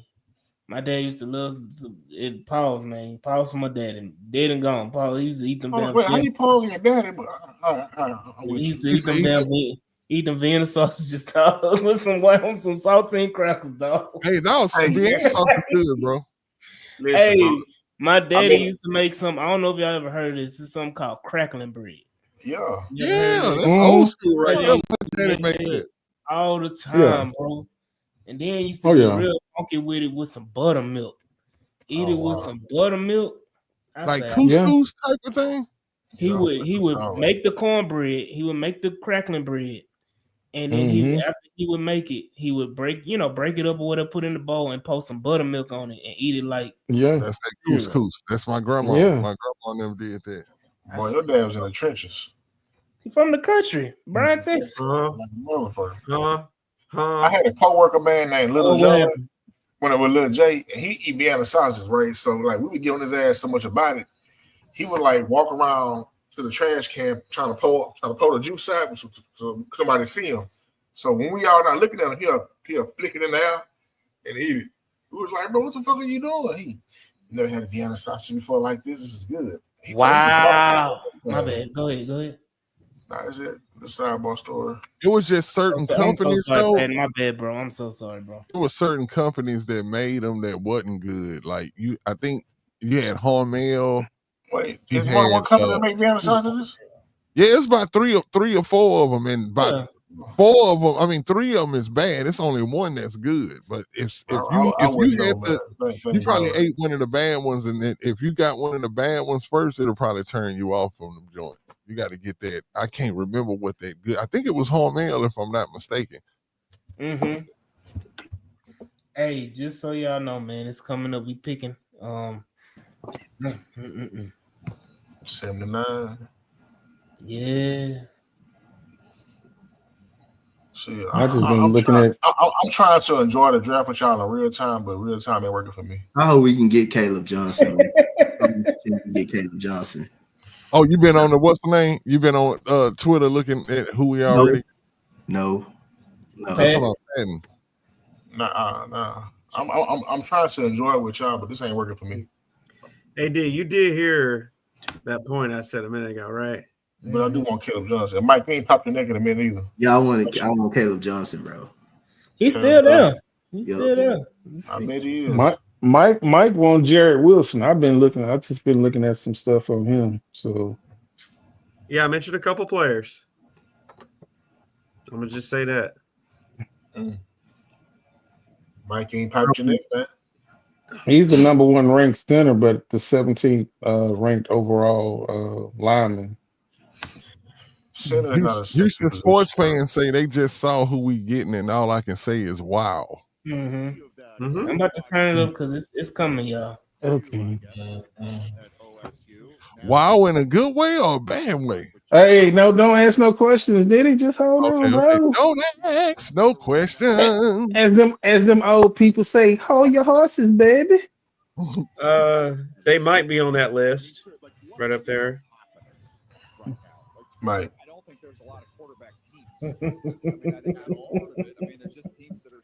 You getting Luke Latchy. Boy, that'd be a reach. I like the wide receiver out of TCU. Savion Williams, huh? I love Savion. I like him too. He's good. He's real good. He's a weapon. Yes, that dude is good, bro. But people gonna lose their mind. 6'4", 6'4", and 6'5" wide receivers. Come on, man. So we picked another wide receiver? No. I was just saying who I like. So I'm just gonna wait and see. Trying to wait and see who our pick is. I need to go season my meat, man. Balls. Oh. We just wasn't talking about potted meat. Hey, that's what they calling them Patton, bro. God, Man, it made Mike take off his glasses. Mike took off his glasses. Yeah, millennials be on some different shit, man. Come on, Yeah, now. so they always Shout out coming to up with new. 3600 out here waiting on Patton the season. Yeah, man. Coming to you live, man. What you cooking, man? Turkey breast, steak, and wings. Okay. I like that combo. Yeah, I might do some burgers on. Got some. That's what I'm about to do tonight. Some turkey burgers. Hey, let me go ahead and turn it up. The peak is in, y'all. Here we go. Oh man, let it go. Let's go, y'all. Turn us up. All three of their picks have been on defense. Let's get the Texans' latest selection. Who is this? Tell sister. 79th pick in the 2025 NFL Draft, the Houston Texans select Jalen Noel, wide receiver, Iowa Woo! Damn, They got him both. They got him both. The Houston Cyclones. That's right. Houston Cyclones. They went and got two wide receivers. Damn, boy, Hutchinson. And he run a 4.39. Bro, run a 4.39, bro. Bronco Beck throwing the ball to these two receivers, and now we talked about him on the show. Y'all remember? Yes. I brought up both of them. Man, get out the Iowa State tape and watch these two guys go to work. I'm a big fan of both their games. I thought they were both top 50 picks. Noel's got speed. He's very tough. When you talk to the folks where he trained, man, that's crazy. Has that ever ever? Somebody in trouble. Somebody in trouble. Let y'all mention somebody in trouble. Both of them in trouble. Excited I again. Hey, CJ GJ finna get that number 8 jersey for sure. Are you good? You good? What's Lindsay doing in there? 245 catches in his career. I mean, like, you bet. Sign me up.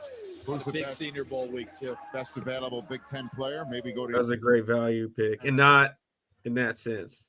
It was a great value. Black Line is mad. Black Line, I understand, brother, but you the same one want goddamn Jimmy Horn Jr. and all that. Like, come on. Yeah, Jimmy Horn Jr. ain't that's who you wanted, but come on.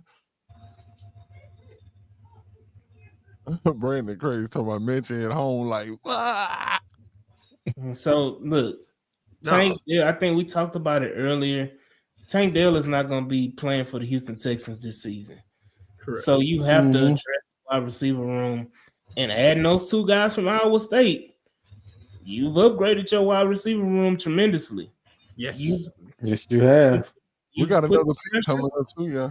Yeah, and we got 89 coming up. You put the pressure on John Mechie and Xavier Hutchinson to show up. And if they don't show up, bye-bye.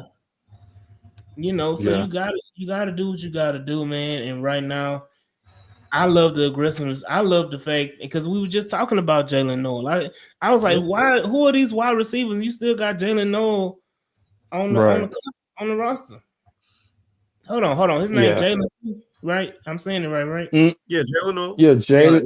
Yeah, Jaden Higgins, and Jalen Noel. All right, that's crazy, right? Man, just the man, both of those guys. That was the they said that was the last time. I think the first time I think it was Hollywood Brown and CeeDee Lamb, both wide receivers catching over 1,000 yards in the same season. Did y'all see his 40 time? Yeah. Bro ran a 4.3 something, bro. Like that's crazy. He's got some wheels. Hey, Nitty, what was Nitty, do he play at that 4.3 football speed? That might not translate, you know. I just gotta go look at the tape. But they were saying that about Matthew Golden, man. I was laughing. Like, dude ran a legit 4.2 down. It'll show up on the film, like it'll show up on the stock clock. So he ran it. The eye in the sky don't lie if you want a piece of the pie. You better talk to him. Look at you better talk to him. Oh shit! Coach Dante, how you feel, man? How you feel about that? Yeah, I feel good, man. I feel straight. I like Higgins. I like Higgins too. I feel good, man. I wish I hope we can take my boy Caleb Johnson though. Caleb Johnson off. I hope he's still up that one. Oh man, that'll put the offense in full circle right there, man.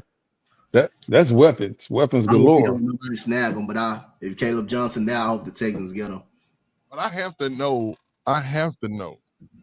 what Patton think about this pick right here. That's where I know it's people. I know it's thousands of people that's watching this right now. Want to hear what he think about this, bro. What do you think about this pick?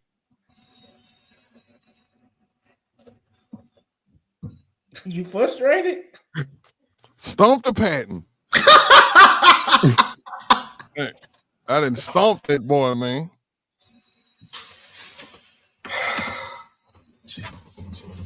Who was that you wanted, man? What direction? What did you want?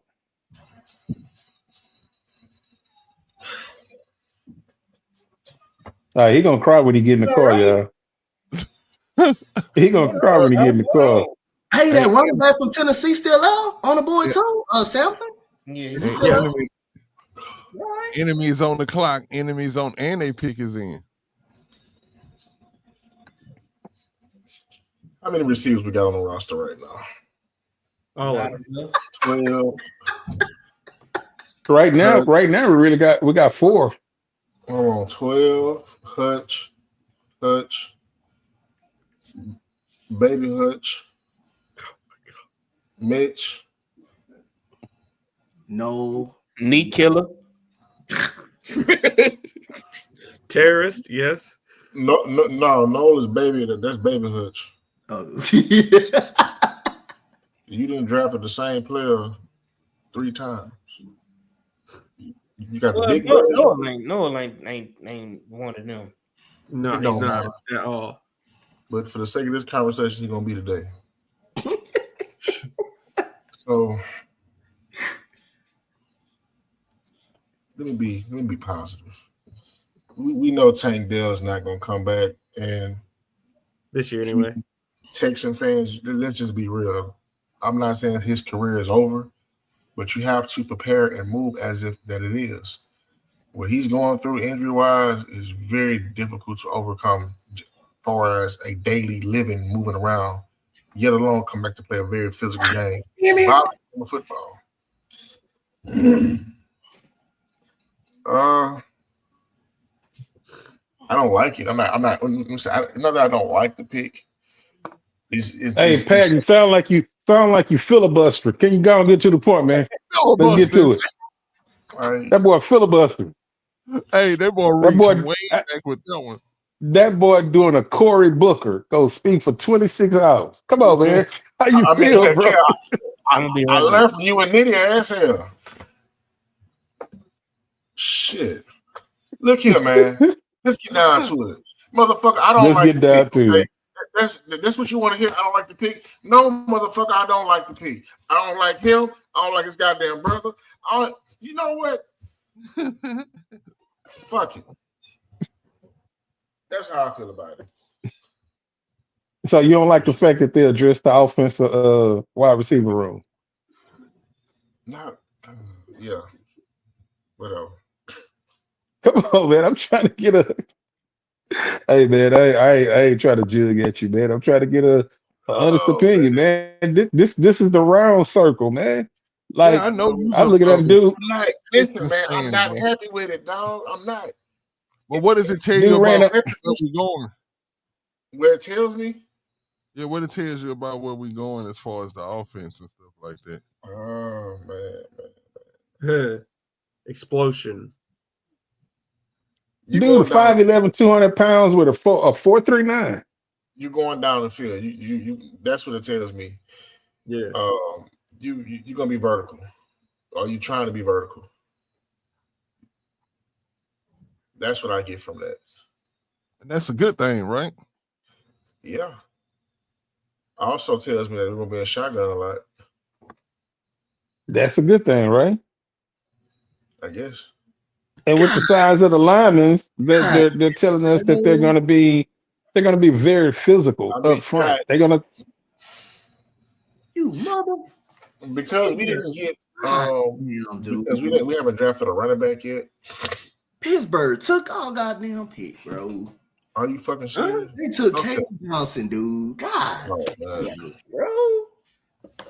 Pittsburgh got one. Oh my goodness, Pittsburgh. Damn. It was crazy. Look, he really ain't changing uniforms. That's the crazy part. Exactly. Yeah. He's still in that yellow and gold. Yeah, he really ain't changing uniforms. Man, back to this Baby Hutch pick, man. Dude, that's a Tank insurance pick. That's the guy that they're trying to replace Tank with. It is, but he can also be like a really good Z receiver too. I mean, even Tank, independent of Tank. Yeah, Tank. Like that's the Tank replacement pick. So, and Tank was your third wide receiver. So, is that a bad thing? Unfortunately, actually, Tank. Yeah, Tank rookie year was actually. People argue with me about this all the time, but I would say Tank was number one before he got hurt in his rookie season. Before Star had to go to Nico, he was going to Tank more than Nico. So at times Tank was the number one.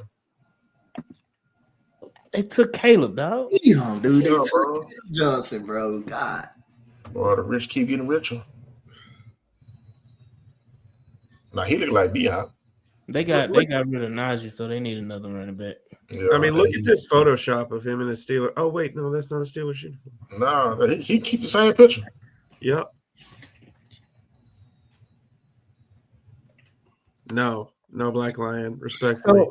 So this is the thing. No. Like, I understand you have an affinity for those Colorado wide receivers and everything, but there's a reason why a guy like Tesla or whatever his name is from Arkansas got drafted, who didn't do shit at Arkansas and got drafted. Like, I understand your affinity for these guys, but you gotta get off the gas on them boys, dog. I think Jimmy Horn gonna be a 7th-round pick, but wherever he does go, he's gonna be cool, but I don't think he's better than Jalen Noel or Jaden Higgins, man. I wouldn't pick Jimmy Horn over both of the receivers we have. Honestly, I know I'm not as happy with the picks, but I'm not picking Jimmy Horn over those guys. Whomever he goes to, he will be the punt returner coming out the gate. Or let's just say the return guy. I mean, hell, Horn is like what, 5'8", 5'9"? Yeah, something like that. 5'9", I think. He's a little guy. Yeah. Oh Lord, we got another pick. Jesus. Yeah. I'm really happy with a Noel pick. I'll be right back, y'all. Hold on. Yeah, man. He going to go pick up Higgins from the airport. I think the guy that I really like from Colorado that didn't get a whole lot of run. Yes, that's the one, man. Who? That's the one that I like. Will Shepherd. Oh yeah. He, man, damn good. He was their best receiver. Yeah, just being just the wide, like just for what he can do. Like, Travis was the favorite target. I just like the way that in like the first 4 or 5 games, they wasn't even throwing like his direction. But when they started to work him into that offense, man, you saw what he was able to do, man. Yeah. Because at Vanderbilt, man, I was like, he was pretty good up over there.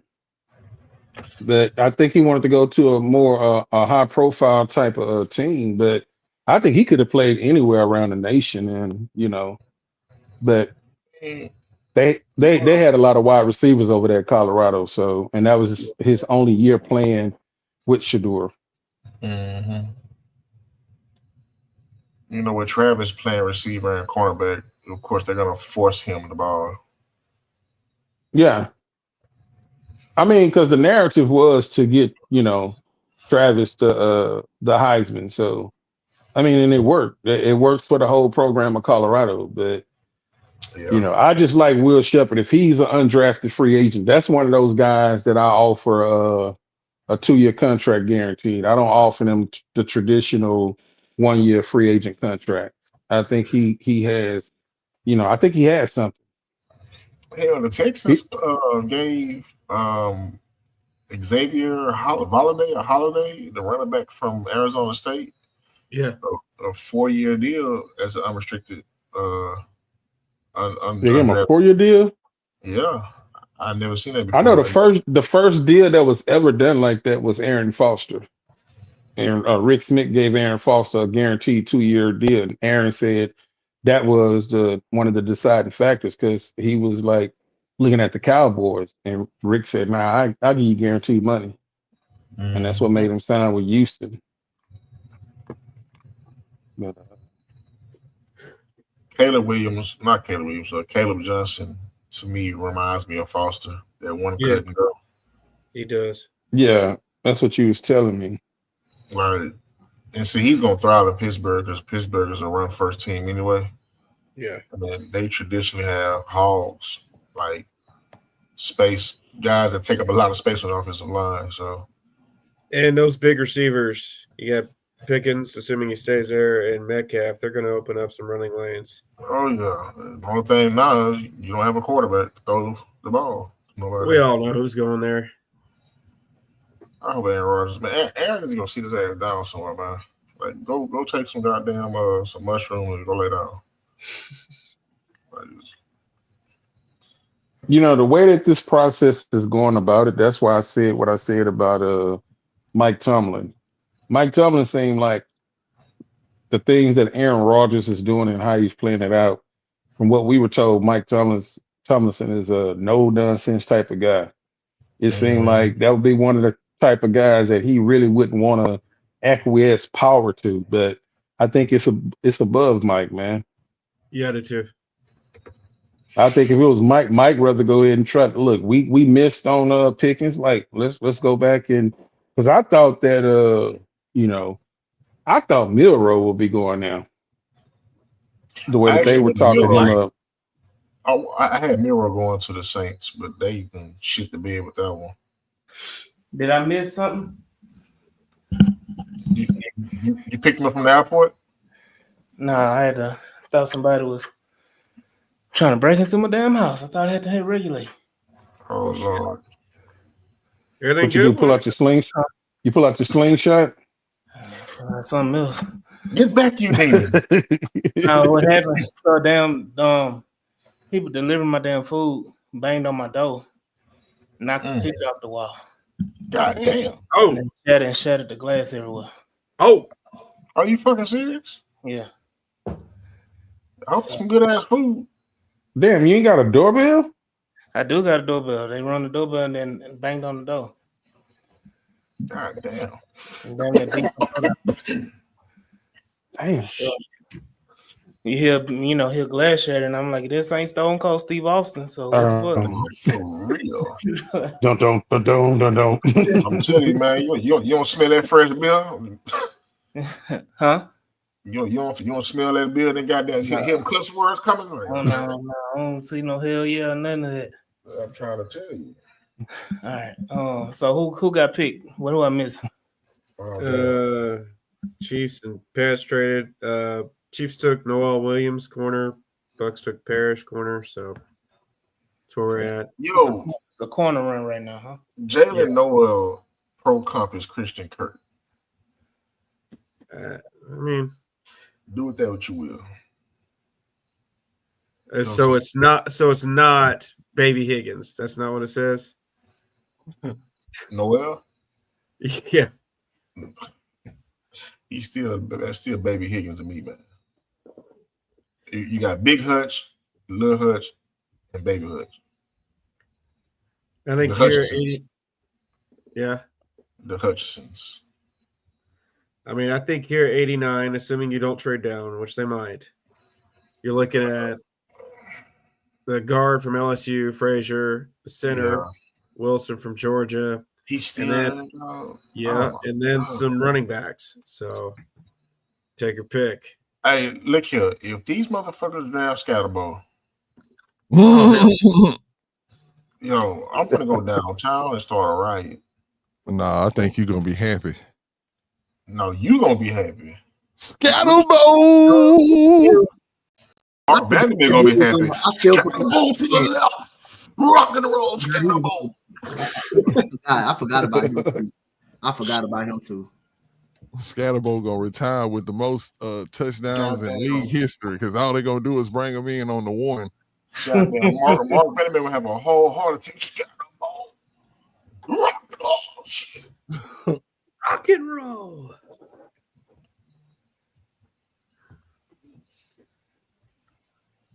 Goddamn Pasquale. Hey, when did we get on that level of fandom right there? Hey, So you shout out. put on a mariachi outfit and go and cheer in the crowd at the draft. Hey, shout out the right at 3,900 watching us live. We pushing 4,000 right for the Houston Texans last pick. I appreciate y'all, man. Feel like we traded back. Yeah, it looked like it. Y'all make sure y'all subscribe to the H-Town Rundown and Texans on 3, man, on all platforms. Like, share, subscribe. Come and ride with your boy. Yes, sir. What are you doing? What's going on? Yeah, it looked like we traded back. Yeah, why yeah, we did. Yup. What we traded to? With Jacksonville. Oh, damn. We traded with the enemy?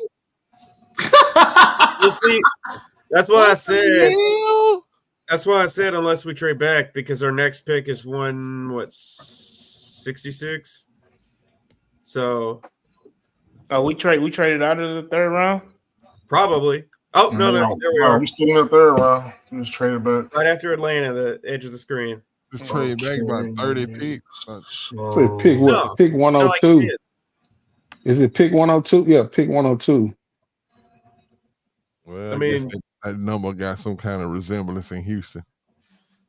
No, it's 88, 89, 90, 91, 92, 93, 94, 95, 96, 97, 98, 99. Oh, yeah, you're right. 102. Oh, Magic. damn. You know, I'm glad Mike verified that I can read numbers. Damn. Hold on. That's on me. Hold on. That's Savion. There you go. Look, now they double dip on wide receiver and they had 4 already. Look at this right here. You said you can read numbers or can you count numbers? Anyway, Savion, man, that was my pick. Savion, damn. Looking back. Sorry, Jules. Years, I guess I shed some tears. They say Brees Hall just tweeted about Houston. Somebody said. What if we get down time and time? What if we mess around and get Jalen Royals? Oh my God. But another fight. Hashtag stay royal. I'm losing again. Take a fool to lose twice.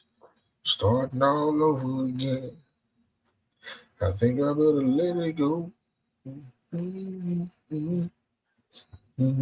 What tight ends are still available? It's only one guy that matters. Luke. Goddamn right. Luke is the only one that can save me with this draft right now. Before I just jump off the cliff. Man, look at that boy Savion, man, lining up in Wildcat, man. What are we talking about? What are we talking about, man? That was a perfect fit for it. Nah, that's a red zone fit right there. 3 guys at 6'5". Oh my God. Oh, it's just Gunnar Hill. 3 guys at 6'5". Oh, almost up here. Who is this guy? My coach just got out. Nah, I think people would have been, man, they couldn't have Nico Higgins and Savion. I ain't sure about a minute. For real. I remember him though.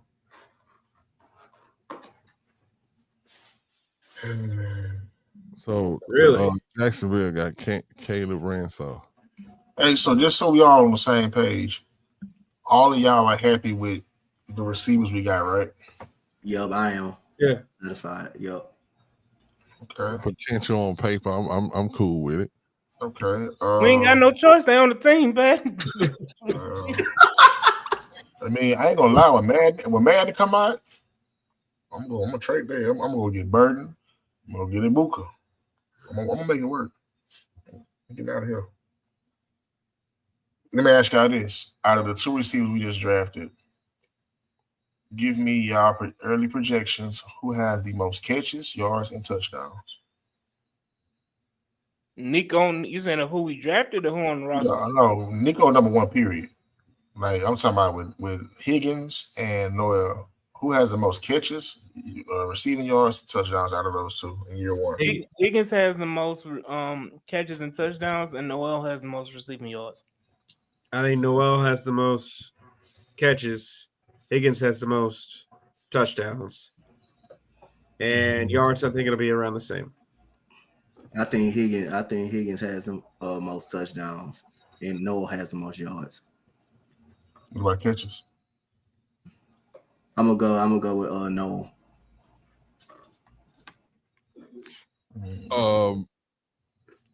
Shoes. I'm gonna say they gonna tie. They tie, bro. They gonna tie. On everything? I'm going to tie with everything. That way, if somebody wins, it's gonna be a slight. It's gonna be by a slight. You know what I'm saying? 30 catches, 300 yards, 4 touchdowns, down the middle. That's what I think. That'll be a success. What you think, Cal? But I think Higgins, like one of those guys, is going to get, because of the change in the offense. One of those guys is going to get, man, about 50 catches and 600, 700 yards. Which one I don't know, but I think with basically what they ended up doing is what people say that you shouldn't do, because when you look at trying to pull him back up, his comp was Christian Kirk. Mm-hmm. And Higgins comp was Hutchinson. was Nico. No, it's Hutch. So they really got two of the same of Hold on. So it's I agree, Cal. What's that? No, I say I agree. So I think that they really went and doubled down on what they already had. Like Christian Kirk and Nico was your number one and number two, and they turned around and doubled down and got their comp. So I don't, if that was going to be your number one and number two going into the season, I don't understand how. Well, I mean, people have their opinion, but you got the exact comp of the two guys that was going to be your top two wide receivers, and you get them in rookie. So Hutch and Mitch, we saw them, but we don't know what they're going to be with this offense. But you couldn't take that gamble and say, let's roll it back out there again, and let's hope that they're going to turn into something that they haven't shown us yet. So I understand the rookies. I understand the rookies haven't shown us anything, but they have a clear white easel that they can paint their own portrait, and they can tell their story by what they paint this year. So now they have two guys with veteran experience that they can mirror in that room and be like, oh, okay, this is how you approach the game. This is how, okay, you run routes like this. Okay, cool. Bam. So I'm gonna mirror you, and I'm gonna mirror you. And on the opposite side of the field, you got both of those guys, man. And it's like, I just don't see the, I don't see the negative. I don't see the negative. I don't see the negative outcome of it. The first thing that they said about, first thing they said when I read about Jalen Noel, said Noel has dangerous weapon written all over him as a vertical slot receiver with deep ball tracking ability that flies off the field. I got to go and watch that. Just from that little assessment, they broke down other things, but dude run a 4.3, 4.39, 5'11", 200. So he's not a small guy, bigger than Tank, taller than Tank, run faster than Tank, and his comp is a guy that's already on the team that he can mirror his stuff afterwards. So I see nothing but positive stuff over that. So I just got to wait and see, man. But that wide receiver room, they addressed it. and it wasn't going to be a guessing game of what these other guys that we brought in free agency and who we had here already. Like we got to address it. Sorry, I got a question, Patton. What's the worst thing that can happen when drafting these guys?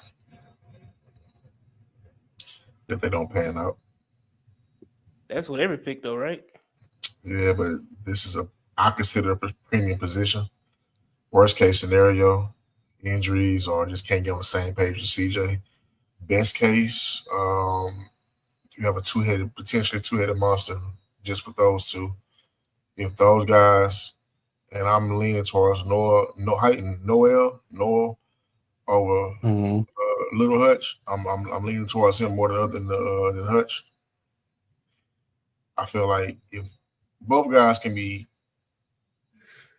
throwing numbers out there, if one of them guys can give me 700 yards, 800 yards, the other guy give me 500 or 600, that could potentially push Christian Kirk out the door. Which is kind of what you want because you don't have to pay him next year. It's a stick up next year. Time to pay CJ. As much as I'm gonna be honest, man. As much as I'm not a fan of it right now, I'm gonna have to talk myself into it. I'm just being honest. I gotta really, really go back and sit there and watch their whole games. Like I watched some of their games, not all of them, enough to feel comfortable or at least excited. Even as I'm reading my notes about them, like I know what I've seen when I jotted down. Like, okay, cool. Like, but I can say this though, based off those two guys, they definitely trying to push the ball down the field.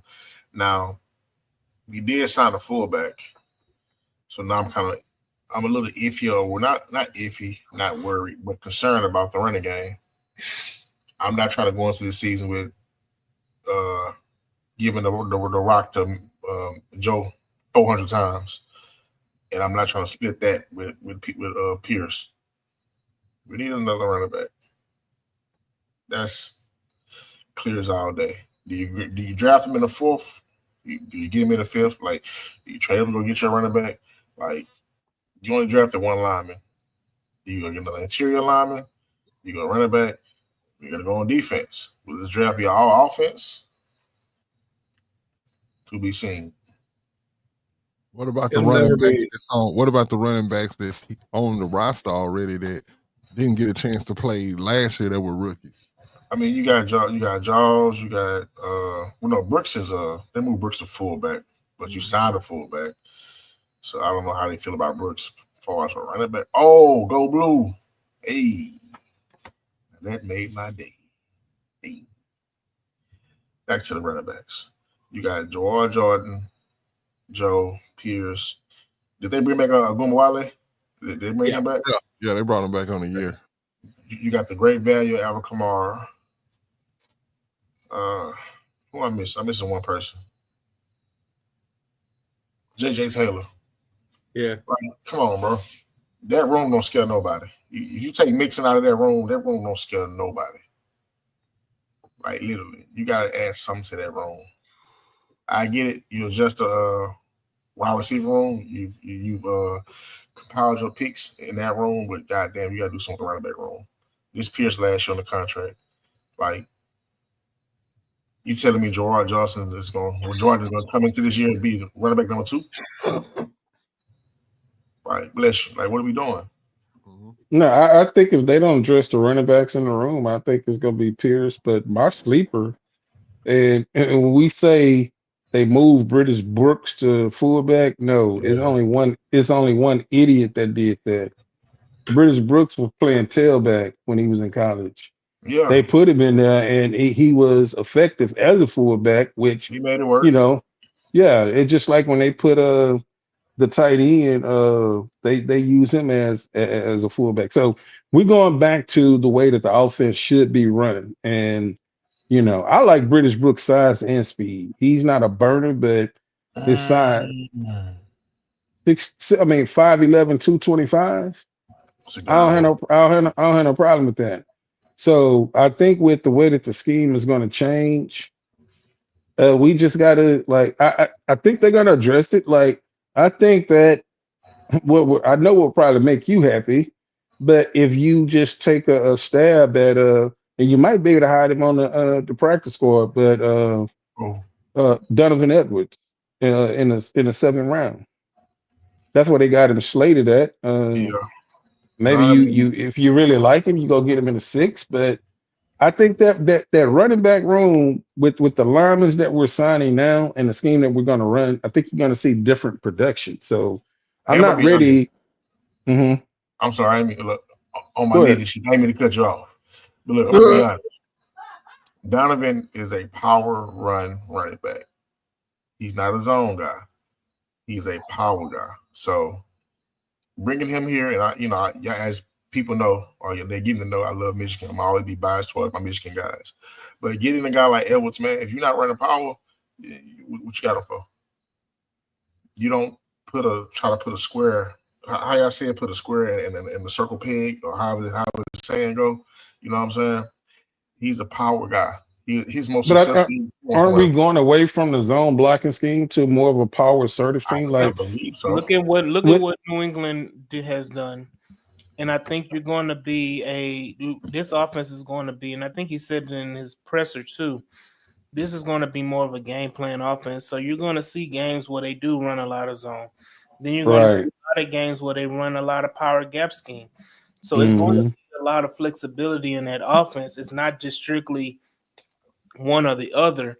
I think it's going to be very, very flexible. And I think we got to get away from, he comes from, that Shanahan McVay offense. That's what they're going to run.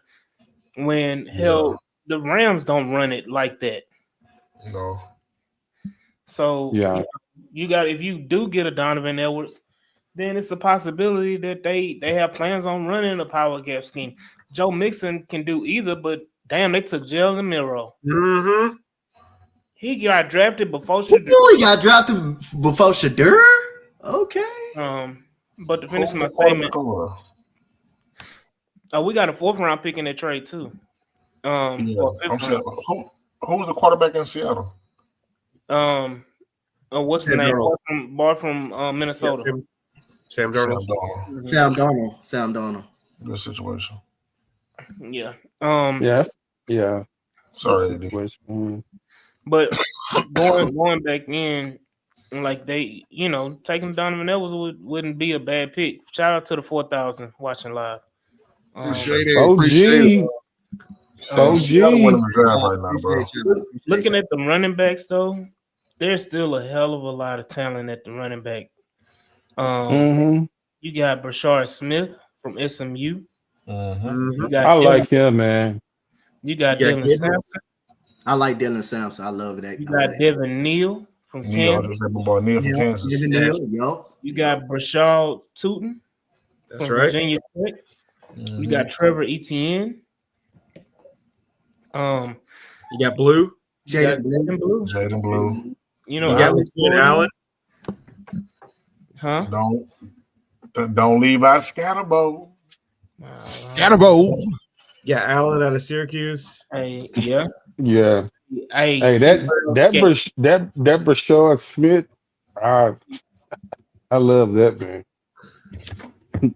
That is a weapon, man. Be a perfect compliment. Yes. Yeah. 5'10", 194. He's a former receiver, so he's a pass catching back. Yeah. Oh, and you know what? This guy here, I don't know where he's gonna go, man, but he had a very good, and I'm looking at, you got Jaden Blue down there, but that boy Ollie Gordon. Yeah. Oh my God. Ollie Gordon, yeah. Ollie Gordon had a very good college career, man, and bro, I think the person that get him they're gonna have one of them wild moments, like, man, this dude is like, he can run that rock. So man, I just think that Marion. I mean, but when I looked at their film, they had similar film. Like Amarion was just a little bit more explosive, But Gordon hit the hole, and he was able to find the hole, and he wasn't easily tackled. And I think that's what all the running backs that we have besides Mixon, they can go down at first contact. Damon Pierce can fight hard, but I mean, he's like he's running like he got cataracts and he's blindfolded, and like it's just like, man, he just run to a space, and if it's there, cool. If it's not, he just gonna run over anybody that's there. I mean, he haven't been able to show me that he can pick out the hole, like be patient enough. So, but Gordon, like he's a patient back. He's not the fastest or anything. Running 4.61. But that, and with running backs, you shouldn't even be fooled with that, because Emmitt Smith ran a 4.6. But Emmitt Smith had a good shuttle time and a 10-yard burst. So I don't know what his 10-yard burst is, but hey, it's gonna be some nice running backs that's out there, man. Dog, I'm still tripping that shit. They're saying, I'm gonna say this, man. Vegas and San Francisco got these 3 picks, man. He gotta be there, man. He gotta go there, man. He gotta go on one of them 3 picks, man. You think it's a real shot that he do get drafted by San Francisco? You think it's a shot? I do, because if they look, let me say this, they draft Shadur, they don't have to pay goddamn Brock Purdy.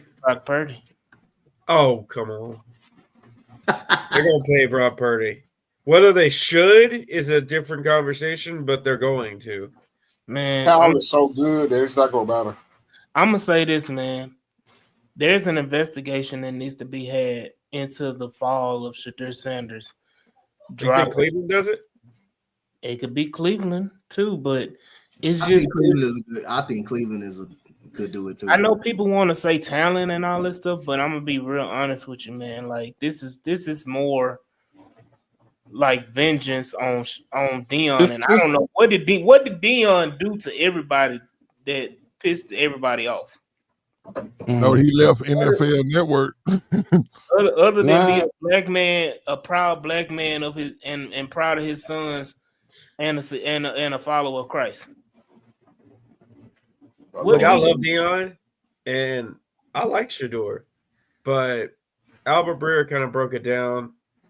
I think this morning I was like, okay, like these coaches did not view him as a first-round pick. Did they view him as a 4th rounder? No, but he was kind of overhyped by some folks, and he was given some bad advice. And there were a couple of coaches who like told Breer directly, like it wasn't some anonymous sources, like, no, like he did not do well in this interview at all, and kind of blowing off some opportunities. I think him going way after Tyler Shuck is insane. I think he should have been, a 2nd rounder, assuming a team didn't trade into the back half or back into the first round to take him. But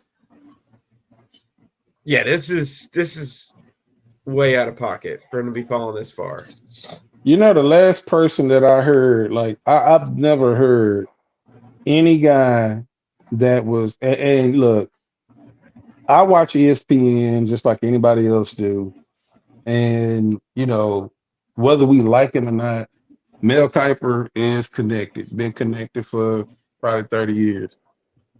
Mel Kiper said the people that I talk to and just my evaluation, he's the 2nd best quarterback. He's definitely like, I definitely would take him. If I'm the New Orleans Saints, I'll take him top 10.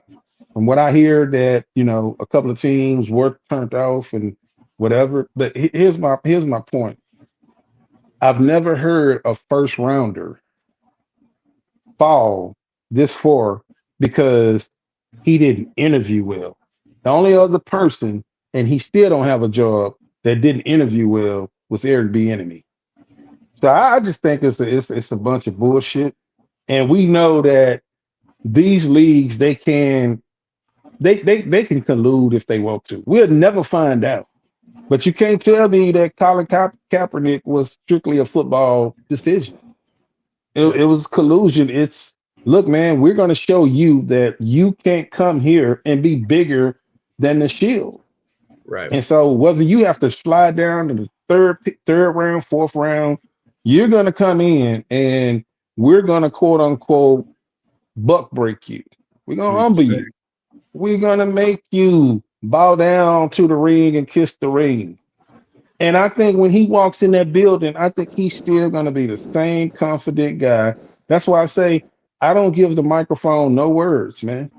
I'm happy to be here. I'm glad the team drafted me.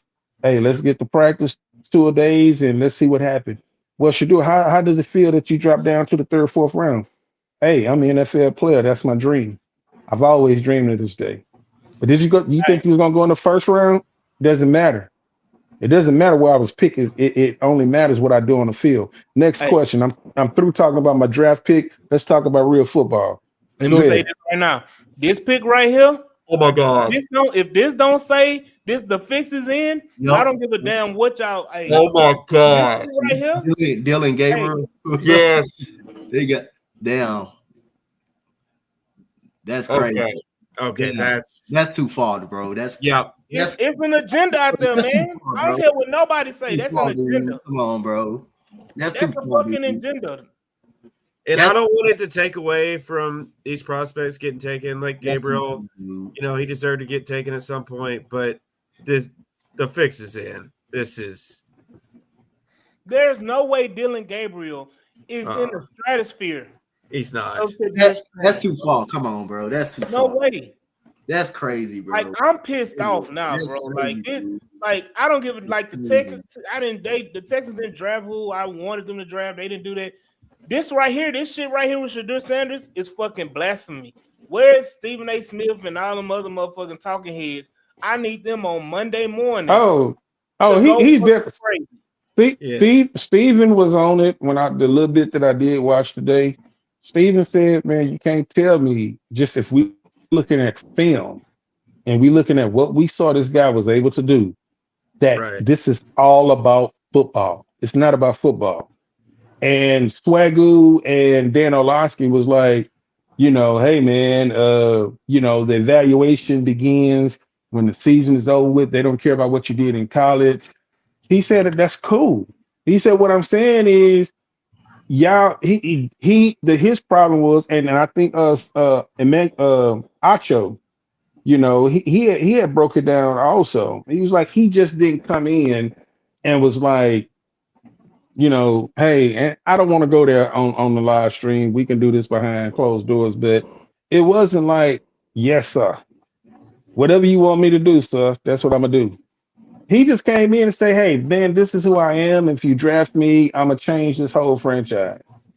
Man, we saw him and Cam Ward talking to each other, talking smack. But it's like, bro, that's the I would want my quarterback to have that amount of toughness that he showed, getting sacked 94 times in 2 years, and still keep the completion percentage, 30-something touchdowns and 10 interceptions and Texans all the just stuff traded up. that. And no Oh, they running. did? He had no running game. Texans just traded up, Bro. All of that, man. All of that, man. No running game either. He had too. Bro, look, man, it wouldn't surprise me if Shadur don't even get drafted. Nah, that's too far, bro. No, I don't. Hey, y'all don't think that's too far? Yeah, that's too You're far. talking about borderline fourth round pick when he's supposed to be in the first round. That's fucking too far. That's crazy, dude. Yes. Look at that. Hey, look here, man. Hey, all that Homer Simpson shit that you doing right now, man, will you stop it? No, he talking about Jared Wilson. Yeah. Oh, okay. I thought you said the Texans traded up like he saw something. No, I was referring to Jared Wilson. Oh, okay, man. Well, my apologies to you, man. My apologies. I was about to man, and I got to get up at 4:00 in the morning, man. Shit. Yeah, that's all right, brother. No, it ain't all right, man. It's all right, man. You got a nap in a day, I know. Man, an old man need to sleep, bro. What are you talking about? Hey, what's the count, man? I know you say 4,000. I want to hear a good number. We had 40. We We had had 41. 41. We after Atlanta. We after Atlanta. Okay, that's what's up. We had 4,100. Yep. Hey, shout out to all the Cougars that pulled up when I said pull up. Thank y'all. Not the Cougars, man. The Mountain Lions. Hey, shout out to everybody that's out there, man. We appreciate y'all, man. Man, it's been a good experience, bro. I like this. This is something that we should be able to do every year, man. It's honestly, we could do it during the season. Oh yeah, yeah, for sure. So, you know, I'm gonna go ahead and confess that I think this time next year if we got 4,000 now, man, we should be able to get 8,000 next year. Oh, definitely. 10G should be. Everybody confess 10,000. We're gonna get 10,000 in here. Easily. Absolutely. Come on, man. Life and death is held in the power of the tongue, so we going for 10,000. Absolutely. The Texans traded 102 and their 5th round pick that they got in that Jacksonville trade. And now they got pick 97 and they also got 187 as well. Murder. So they have 3 6 and 3 7s. No 4th, no 5th. And they got this 3rd again. So they gonna trade up. I guarantee they're gonna trade up to the 5th round or 4th round with those picks. 3 6. Now you got 3 6 and I'm sorry, 3 6 and 2 7s. They trade away a 7th round pick. I like what Atlanta's doing, man. Damn, they going defense heavy. You got to. Yeah, they got to fix it. That's what's up. up. What we doing? I hope they ain't trying to draft my ass. My phone in the house. So who are the Texans taking right now? If I gotta guess, man, please get a running back, guard or running back. Dylan Sampson. Is this gonna be a running back or a defensive player? Oh, my bad, y'all. Hold on, my bad. Shit. Pump up the volume. Texans got so much gratitude and love for all the NFL fans and all we're the boy Texans switching fans that come jackets. out and traveled up here. And the 2 biggest Texans and football fans I know back at home, my sons Henry and Benjamin. I love you boys, and I'm proud of you guys. With that being said, we have a trade. The Minnesota Vikings have traded the 97th pick to the Houston Texans. And with the 97th pick in the 2025 NFL Draft, the Houston Texans select Jalen Smith, defensive back. California. Jalen Smith, one of the more versatile defensive backs, can literally play any of the positions in the secondary. Outside corner, inside at nickel, back at safety. He's got experience across the board. He's someone who's going to be very involved in the sub packages early in his career. So there's 5 picks to go. 2 of them back-to-back, the Las Vegas Raiders. Then their former Bay Area mates. I'm gonna say this, man. Why we signed Jalen Petrie? Why we signed Jalen Petrie to that contract? I like the pick. I love the pick. It's he's a third. Hey, something about them defensive backs from USC in the 3rd round. I like the pick.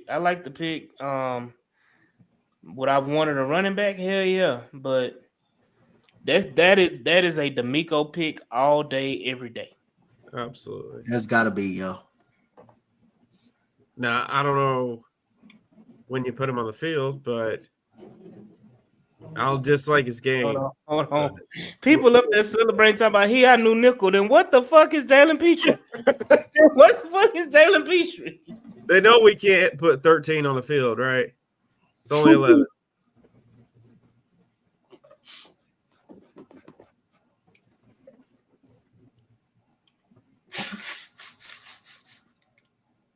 A little confused by that one. I don't hate it, but I'm not mad. I'm just confused. Oh man, I got the bundle. You can go buy it right now. I want to stay on here until Shadur gets drafted, dog. Awesome. Well, I need Shadur to go in these next 2 picks, man. He gotta go. He gotta go to Vegas, man. At this point. Hold on. I mean, this is a crazy thought. Would Minnesota do it? Minnesota don't pick. Oh yeah, they got the last pick. They got JJ. They got Right. McCarthy and McCarthy, but who else they got? I don't know who they got. He's played as many NFL snaps as Shador has. I don't even know who their backup is. That's what I'm saying.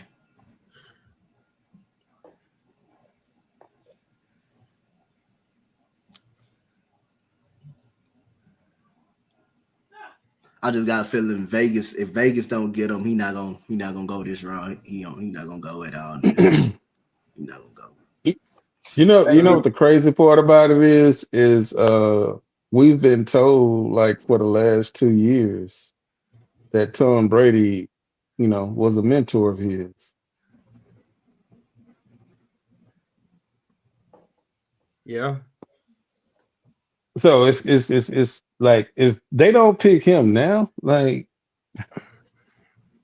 AD said, man, it needs to be an investigation on what really happened, man. What really I'm happened? telling you Because this right it now, ain't man. football, man. He's a top 20 pick in Daniel Jeremiah's 200, and this motherfucker is like it's about to be fucking 98. Make it make sense. It don't make no sense. You talking about Dylan Gabriel, Jalen Milroe, and Tyler, whatever the fuck his name is, got drafted before fucking Shadur Sanders. Like, there's no fucking way. No way. The Vegas betting boards didn't even have it like this, man. I think Mel Kiper had him number 2 as his number 2 best overall player. Did he? I think Mel Kiper had Yeah, I know he had him as his number 2 best quarterback, but he had him as he said he was definitely a top 10 talent. Yeah. Like it's He said he's clearly the second best quarterback in this year's draft, and there are about at least 4 teams that can use quarterbacks and 6 that can, I could see them taking him. He was like, but I could see New Orleans, I could see Pittsburgh, I could see the Raiders, I could see Seattle, I could see a lot of those teams taking Shador, and even the Giants. He mentioned the Giants. He was like, that's a good one, Giants. Yeah, just coming in and being able to sit. But I'm just saying before the draft started, he was saying all these teams that need quarterbacks, and he said what I see on film and his attributes, these are the things that you rave about other like Drew Brees came in, he didn't have a strong arm. He was accurate. He made smart decisions when he came out of Purdue. He already showed when we went to San Diego, but he was an accurate quarterback and he built to be like what he is now. And that's what one of the comparisons said. He didn't have to have a rocket arm. Like all the stuff that you say he don't have, that's cool. But the things that he does possess, we've seen other quarterbacks get drafted with those same attributes. Or less attributes and get drafted. So Very less. to your Now, you know what? Emmanuel Acho did say something that was real kind of like eye-opening too. He was like, what we see as evaluation and what teams see is crazy because, they got Chase Daniels on the show. And Emmanuel said, I'm sitting right next to a guy that was a Heisman finalist.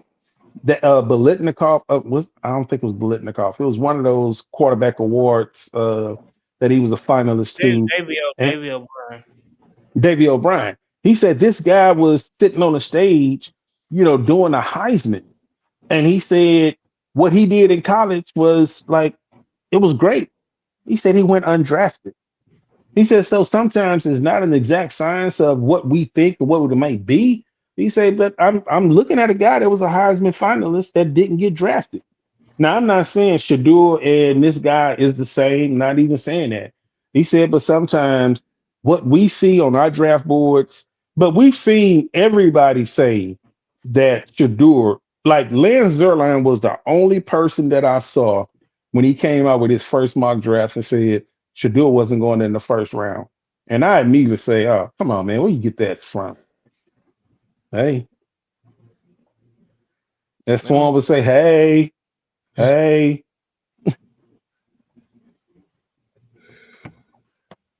Man, here we go. Let's see what this is, man. Opportunity they have. Extra Wisniewski. With the 99th pick in the 2025 NFL Draft, the Las Vegas Raiders select Charles Grant, tackle William and Mary.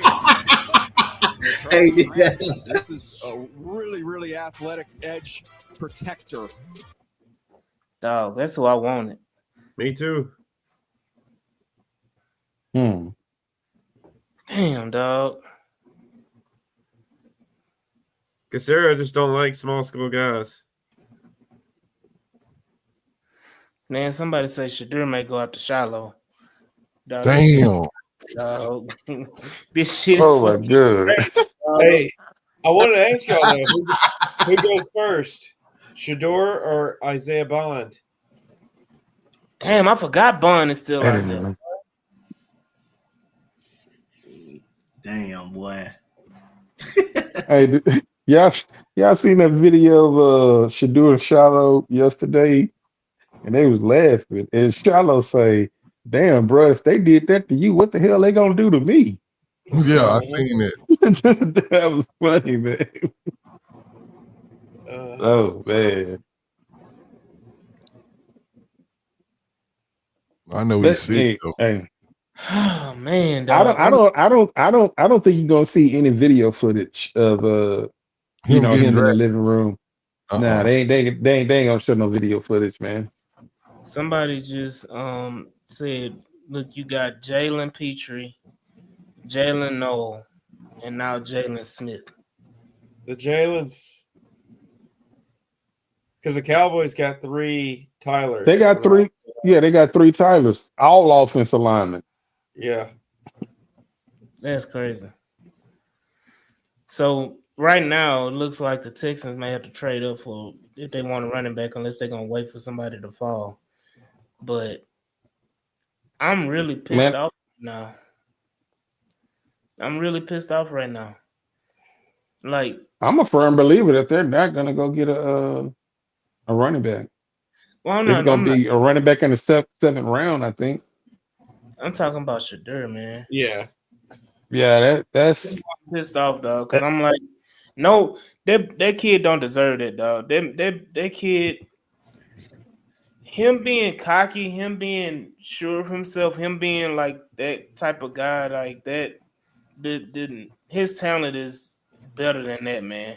Like I wanted to say earlier when we were talking about, I think his flaws in his game is that yes, he doesn't have the strongest arm, and he panics a lot in the pocket. Well, take the panic in the pocket away, because the motherfucker had one of the worst offensive lines that he's played under, probably the worst offensive line you can ever play his whole time in college. At Jackson State and at Colorado, he was running for his life damn near every play. It had no running game. Had no running game either. Yeah. Nothing. And so you sitting up here and you critiquing him on that when you know the circumstances was horrible in those 2 places, and now you sitting up here saying that's a flaw for him, and then you say, oh, he doesn't have the strongest arm. You got Dylan Gabriel just got drafted. Yeah. Dylan Gabriel has a noodle arm. He does. And y'all sitting up here and he got drafted before Shadur. So don't give me that bullshit excuse. Like it is a travesty. It needs to be investigated, because there's no way in hell Shadur Sanders is a 4th round pick. No way. It's gonna be a 5th round pick. Yeah, 6th. Dog, if he make it to the 5th or 6th, you might as well say he ain't getting drafted. At that point, I would if a team would if it's the 6th round, if I was Shadur Sanders, I would say don't fucking take me. Don't take me. And he couldn't say that. That's the whole thing. That's the thing. He no, he can, and they're gonna say, see, that's why we didn't take him in the first place. Right. Because he feel like he's too entitled to be what we have him on our draft board, and now he want to cry and say no. Because see, now when you say don't take me, now you trying to control the narrative. Why don't you just go to a team that drafted you, put your head down, as they always say, shut up, and just come in and just earn your position. If he said that, don't take me, they're gonna turn that shit all the way around against him. I got it. Let me say this: if he goes in the 6th round, and this motherfucker end up winning the Super Bowl. Oh my God! You talking about the Black Tom fucking Brady? Yep. Hey, long CJ $1.99. for him though. That's who the corner I thought they were gonna take. Yeah, I was high on him. I didn't think he'd Broncos go this early, honestly, but he's a pound for pound guy. Oh man, Yeah. I like that kid. I watched that dude play for North Shore. Damn, he a 3rd round pick. That's crazy. Yeah, Shout out to the Shore. Yeah, he played for North Shore. He was a cornerback.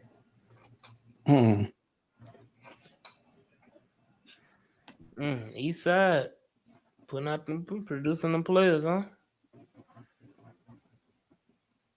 Well. We got 2 more picks, man. I know he ain't getting picked in either one of these He ain't teams. getting picked by neither one of them. I mean, there's at least a slight chance Minnesota. Yeah, Minnesota gets Minnesota may, but because Brett Ripien is the only backup behind McCarthy. I'm gonna tell you right now, Shedeur could probably outplay McCarthy. He could. And for that reason, that's why Minnesota won't draft him. For that very reason, they don't want to interrupt that, man. They don't. JJ McCarthy is coming off an injury. They want to give him that whole entire quarterback room. And if Shedeur come in, it's going to be a quote unquote distraction. So that's how they look at it, man. Shout out to the 4,300 plus people watching us live. We pushing right now. We getting close to 4,500. I was hoping we can get to 5. We may not be able to get to 5, and ain't but 2 picks left. But shout out to 4,000 plus that's been watching us live, and make sure y'all go ahead and like, share, and subscribe to the podcast of the H-Town Rundown and Texans on 3, and support the people, man. Yeah. We got this content, y'all go ahead and support us and subscribe, man. That's all we ask. It's free. It don't cost you nothing. Nothing to hit that button on YouTube. Nothing to hit that button on Twitter to follow us. Nothing to hit that button on Instagram. All these other places that we live stream, brother. It don't hurt you at all to go ahead and like, share, and subscribe. And hit the notification, man. Yeah, What you that's say, Mike? What's that? You say free 99? I said free 99. Yep.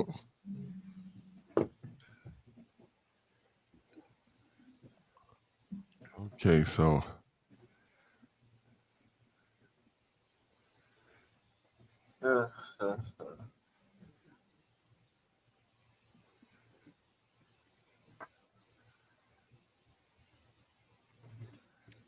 Yeah, this is probably this is definitely the top of the draft right here. And what's crazy is that as much as the NFL teams are so say punishing Shedeur, guess what? Shedeur has been the talking point for Thursday night, Friday night, and now he about to be the talk on Saturday. You have literally given him everything that you just said that you didn't want to happen. You have literally given him all the publicity, all the attention. That's all people are talking about. Every time you turn around, they'll a team will draft a person, and then they're talking about him for a few minutes, and then they start talking again about Shedeur. Can this team take Shedeur? They're gonna keep doing it. And you're looking at the picks right now, dude. Does Las Vegas take him early in the 4th round? Does San Francisco again take him? Does Miami take him? Like these teams need quarterbacks. Do they take him? No. Ooh. And if they don't take him early, there's no point in them taking him later. Like, just let them fall. And I'm gonna be like, I would be a proponent tomorrow, man. If it's going down and this if he's falling in the 6th, 7th, Ty Felton. Yeah. That's a good selection. He falls out there, man. I just pray that he get out. He go undrafted at that point.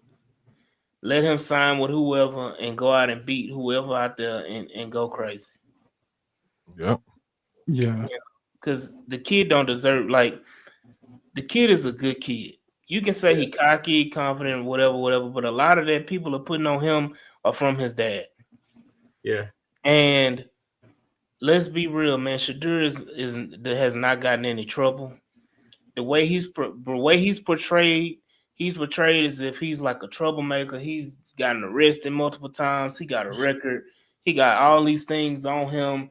He got accused of sexual assault, or Jalen Carter and that, or he ran a car into a wall or something, or speeding, or got arrested for some crazy stuff, whatever.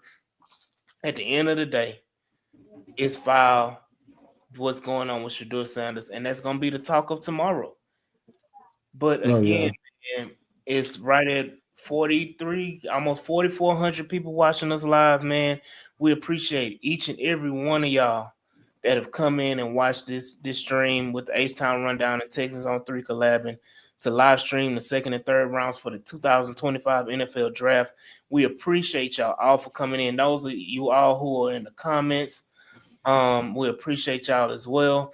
For sharing y'all opinions and giving us insight and everything like that. Again, the H-Town Rundown and the Texans on 3 podcast, we gladly and are very appreciative and thank you for all your support. And again, like, share, and subscribe to these podcasts and give us, this is where you get it. You don't get it nowhere else. Ain't no other Texan podcast live stream the draft for y'all. 610 ain't doing it. None of them. ESPN Nobody ain't doing it. Hashtag keep sweat. Nobody. So y'all go ahead and show support and give us love, man. And all we ask is for a free subscription, subscribing to our podcast, free like button, free like on Facebook, free like on Instagram, free like on Twitter, man. Follow us, show us love. We always gonna be a But again, man, we will see y'all when we see y'all, man, on another episode of the H-Town Rundown in Texans on 3. Hey, good night.